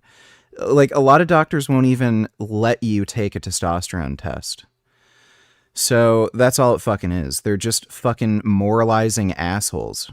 Really treat it as almost like a separate entity to the rest of the kind of hormonal, I've never areas. tried And ketamine. obviously it is different, but when you kind of liken it, let's say a thyroid problem. So if you said to an endocrinologist and you said, this person's got an underactive thyroid, they've got symptoms, what do you want to do about it? And then they would say, well, I think I'll recheck it in 6 months. Or they say, well, I can't put them on thyroid medication because it's dangerous. Or they might say, Dude, that's one of the big things too. Thyroid meds like do fucking nothing. You'll hear from doctors that, if you take too much thyroid medication, you'll get like hyperthyroid disease. Like, no, the symptoms you get from hyperthyroid disease are from the fucking disease, not the elevated thyroid. So if you take a shitload of thyroid meds, yeah, your heart rate can increase. You might get some palpitations, especially at first. When you first hop on, usually your body just metabolically adapts and you don't get that anymore. And you can get like sweating and feel hot and stuff, but nothing happens. Like all you have to do is reduce the fucking medication, but then they'll just like bullshit you and like fearmonger. And again, you're symptomatic, you have all these fucking problems, and they won't prescribe you the medication because, like, they're just risk-adverse assholes who just lie. say, I'll put them on thyroid medications for 6 months, but then if their levels are normal, I'll take them off because they're obviously been fixed. And that's the sort of, when you say it like that, you realize how silly it is. Oh, dude, I had this happen to a friend of mine. He was on blood pressure meds. His blood pressure went down to normal. I think it was like 140 over 90 or something, and then he got it down to like 120 over 80 or slightly below. He wanted to get his prescription refilled for the blood pressure meds. They wouldn't just let him refill the prescription. He had to go back into the office and get his blood pressure checked. It read normal, 120 over 80. They refused to give him the prescription because they said his blood pressure was normal. This is how fucking stupid doctors are. They literally can't understand the reason his blood pressure was normal was because he's on the fucking meds. So he had to go to another fucking clinic, schedule another fucking appointment with another fucking doctor to get prescribed the fucking meds he needs. Like, doctors are so fucking stupid, it will blow your fucking mind. It sounds. How silly. Dude, it's like, imagine going to a gas station that doesn't allow you to have self-serve, and your tank is like mostly full. It's like 3/4 full, and you just say, top up the tank. And then the gas station attendant says, oh, well, the tank's mostly full. You don't need any more gas. And then you tell them, well, yeah, but I'm going to drive, and then the tank will be empty, and I won't be able to get to where I'm going. So I need a full tank to get where I'm going. And then he says, well, no, just like fill up your tank when you run out of fuel. Like that's the fucking logic. Like, it's just so stupid. I'm laughing because I've heard all of those things. Yeah, I literally like, verbatim, I've heard all of those. Yeah, it's just like, if you just substitute the word testosterone for thyroid, you realize how weird some of the behaviors are that the way we treat testosterone problems. You know, I had it very recently, similar experience where I know someone who's on libido injections in the UK, and the endocrinologist, they've been on it for over a year. So presumably if you can get stable levels on libido, which is those 10 weekly big doses, then they'll be at a fairly stable level for libido's sake. And their result came back as trough level was about 500. And the endocrinologist came back and said, right, well, we can stop the treatment now because your levels of testosterone are good and we don't want to carry it on because the levels will get too high. And it's kind of like, yeah, they're that stupid. That doesn't make, he's on treatment. That's his level, is his treatment level. Right. And if you believe that that you achieve a steady state of any description on libido, why would his level keep climbing after over a year on treatment? It was just You don't need any critical thinking skills to be a doctor. You just have to read and memorize paperwork. That's it. So a lot of these doctors who are able to pass medical school, a lot of them pass with a C. They have no critical thinking skills. They're fucking stupid and they'll do shit like this. A statement, it just makes no sense. Yeah. Yes. I would expect something like that. I would expect something like that, maybe from a very inexperienced GP, family medicine doctor who doesn't really doesn't know anything about hormones. I think it's almost dude, I wouldn't have thought of something so stupid when I was 3 years old. Like, this isn't just inexperience. This is somebody who's fucking stupid. It's forgivable. But for God's sakes, endocrinologists, like, they are supposed to be the experts of the hypothalamic pituitary axis, right? Yeah. It doesn't magically sprout back to life. In fact, quite the opposite. So yeah, some of that stuff is shocking. It's, what I think is that, the vast majority of primary care physicians they're just like you and I were, right? Just before we were diagnosed. So you know a lot about general medicine, but the amount of training that you've gotten in, first of all, just endocrinology in general, but testosterone specifically is next to nothing. So they all seem to have the same misconceptions that the general public does about testosterone, which is still tainted by its use in bodybuilding and as a performance enhancing drug in the Olympics. Are there any drugs that should only be available over prescription, in your opinion? Not really. Regardless, like, there's going to be a black market for things, and you're just going to, like, it just increases cost. So rather than smart people being able to just go to the pharmacy, ask for whatever drug they want, and just medicate themselves, you're creating all this extra fucking cost for, like, the medical services in order to be prescribed. And again, these doctors are fucking idiots, and then they won't even prescribe you the drugs they need. So you just cost the medical system or just the private individual a ton of money, and then they don't even get anything out of it.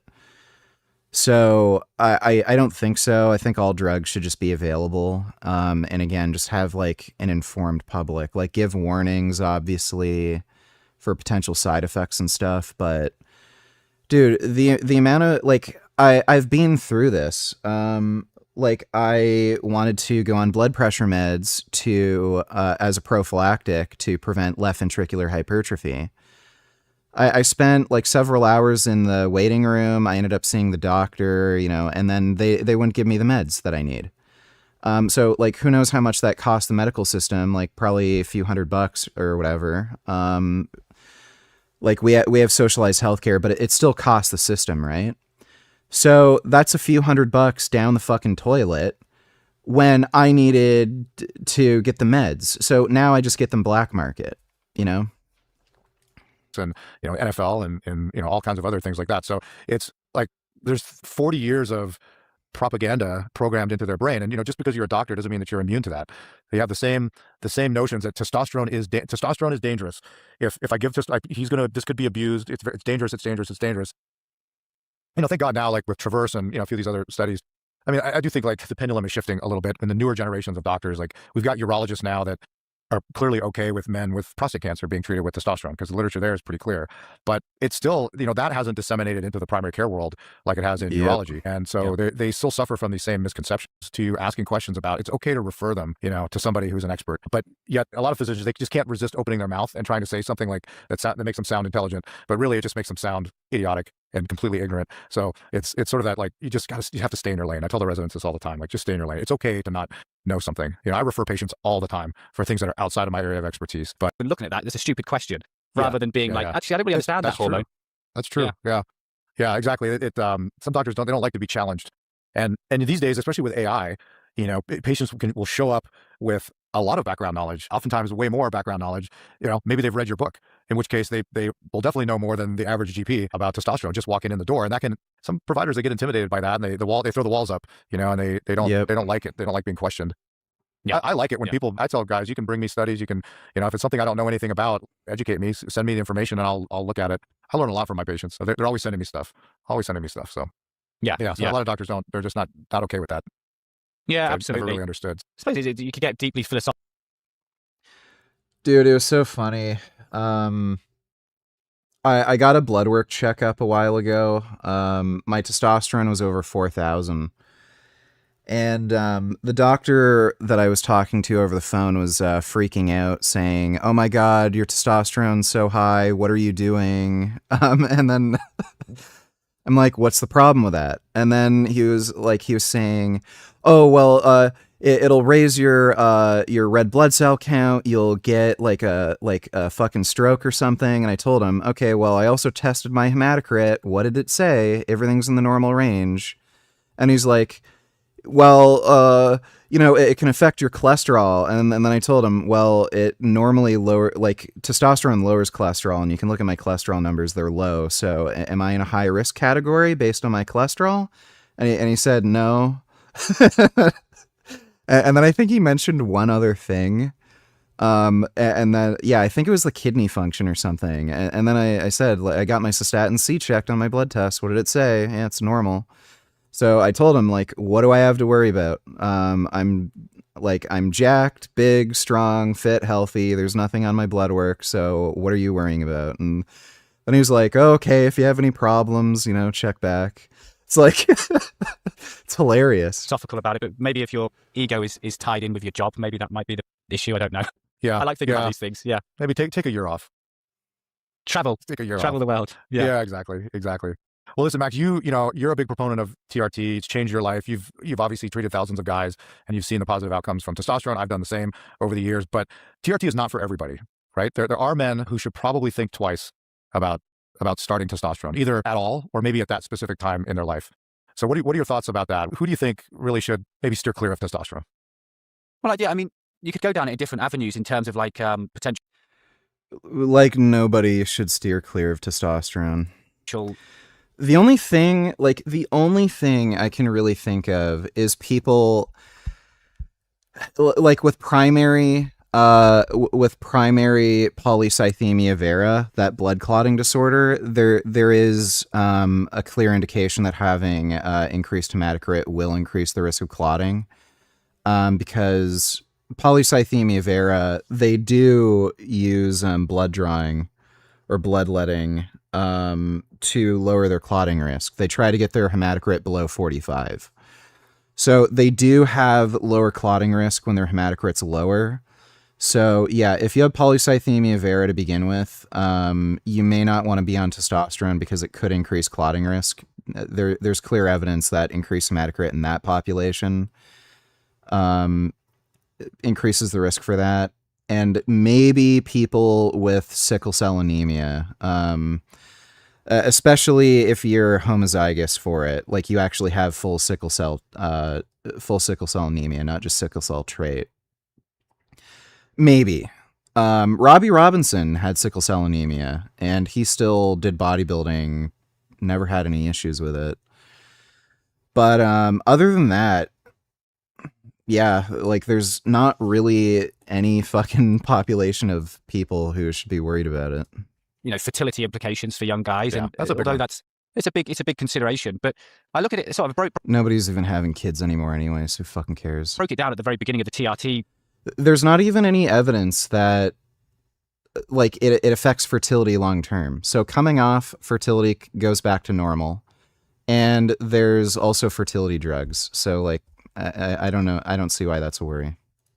Chapter or introduction chapter in the book, and said there's three people that TRT is indicated in, and two of the three categories is quite complicated. Number one is that if someone has a irreversible cause of low testosterone which is causing symptoms, then TRT it is, basically. Number two is if they have tried to correct low testosterone via lifestyle or treating like a thyroid issue or taking, correcting micronutrient deficiencies X, Y, and Z, and it's not worked, then you might consider TRT. And then the third one is the kind of even more vague category, difficult to diagnose, which is if someone has low testosterone, you think it might be reversible, but they feel so rubbish, it's not possible for them. They've lost that foundation.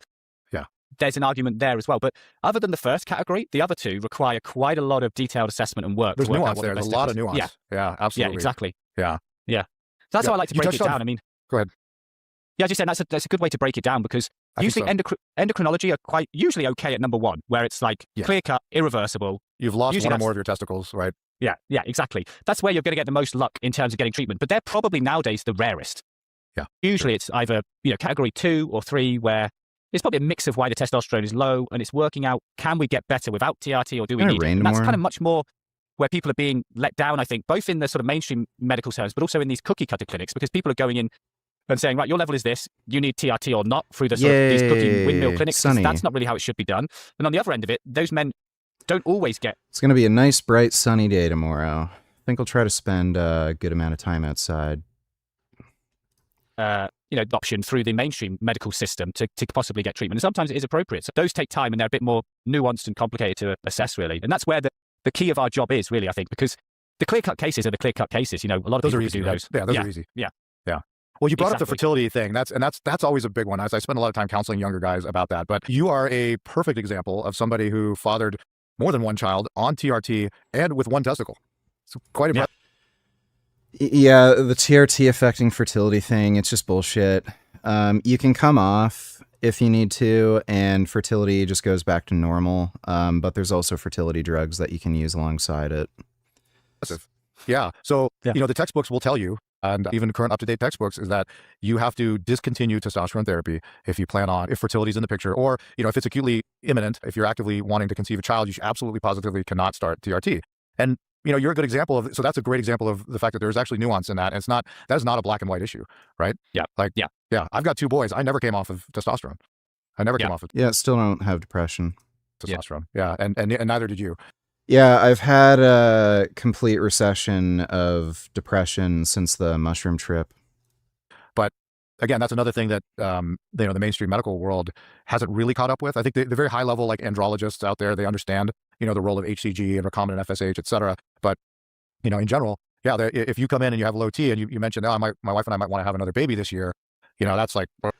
Freezing your sperm isn't that simple. Sperm samples aren't viable indefinitely. So if you freeze your sperm when you're like 15 and you want to have kids when you're 60, you can't just use those samples.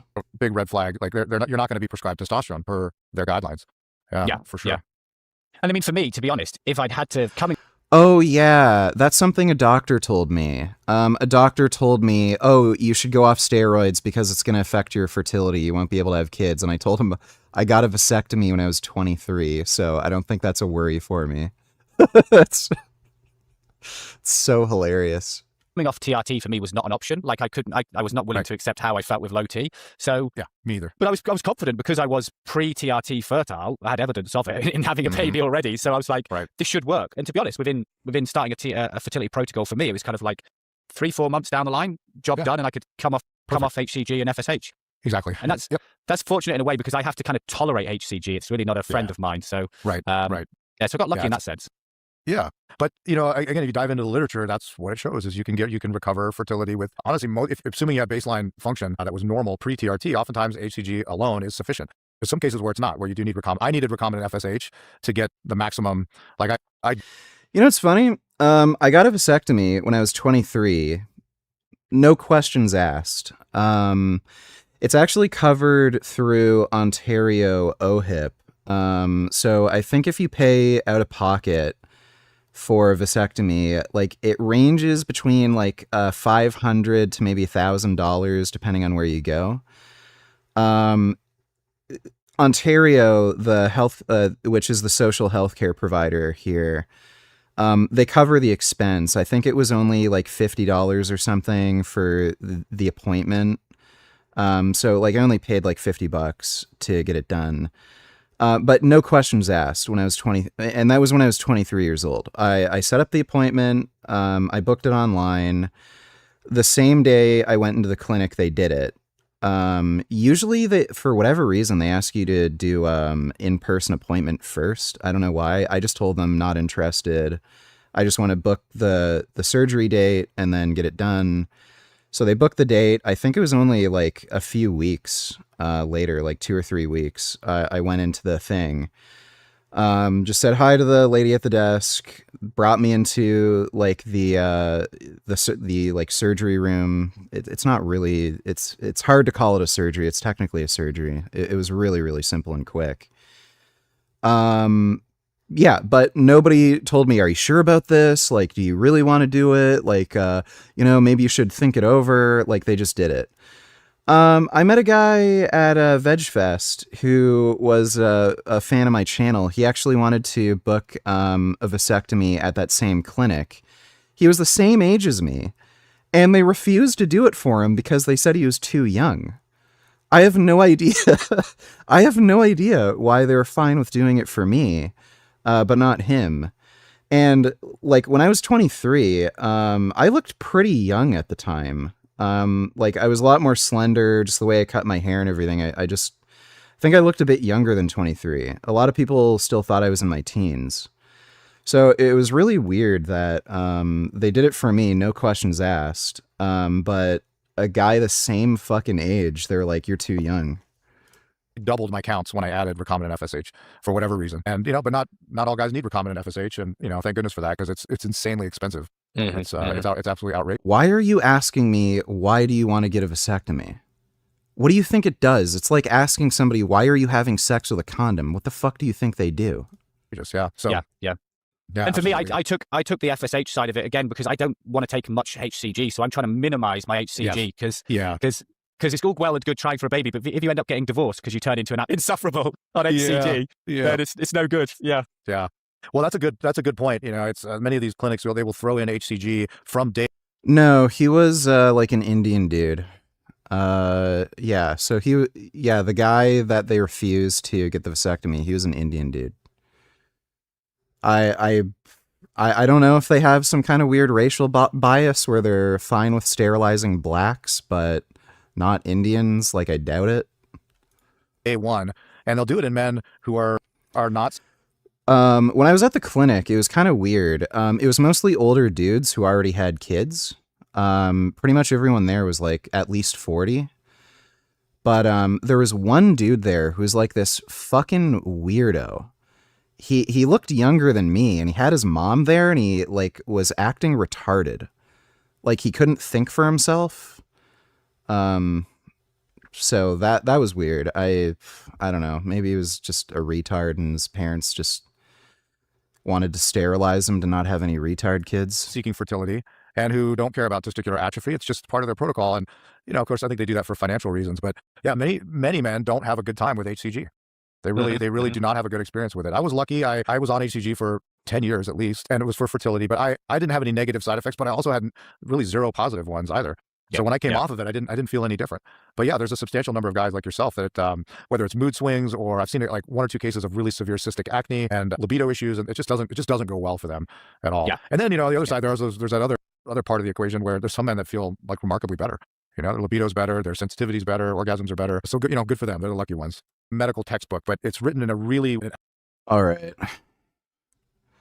It is late. I'm gonna go to bed. I'm gonna try to have a productive day tomorrow. Spend some time outside. Get some sun.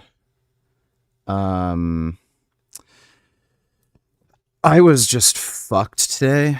Like I've been dieting and I haven't had a single like diet break since late June, and I think it just caught up with me.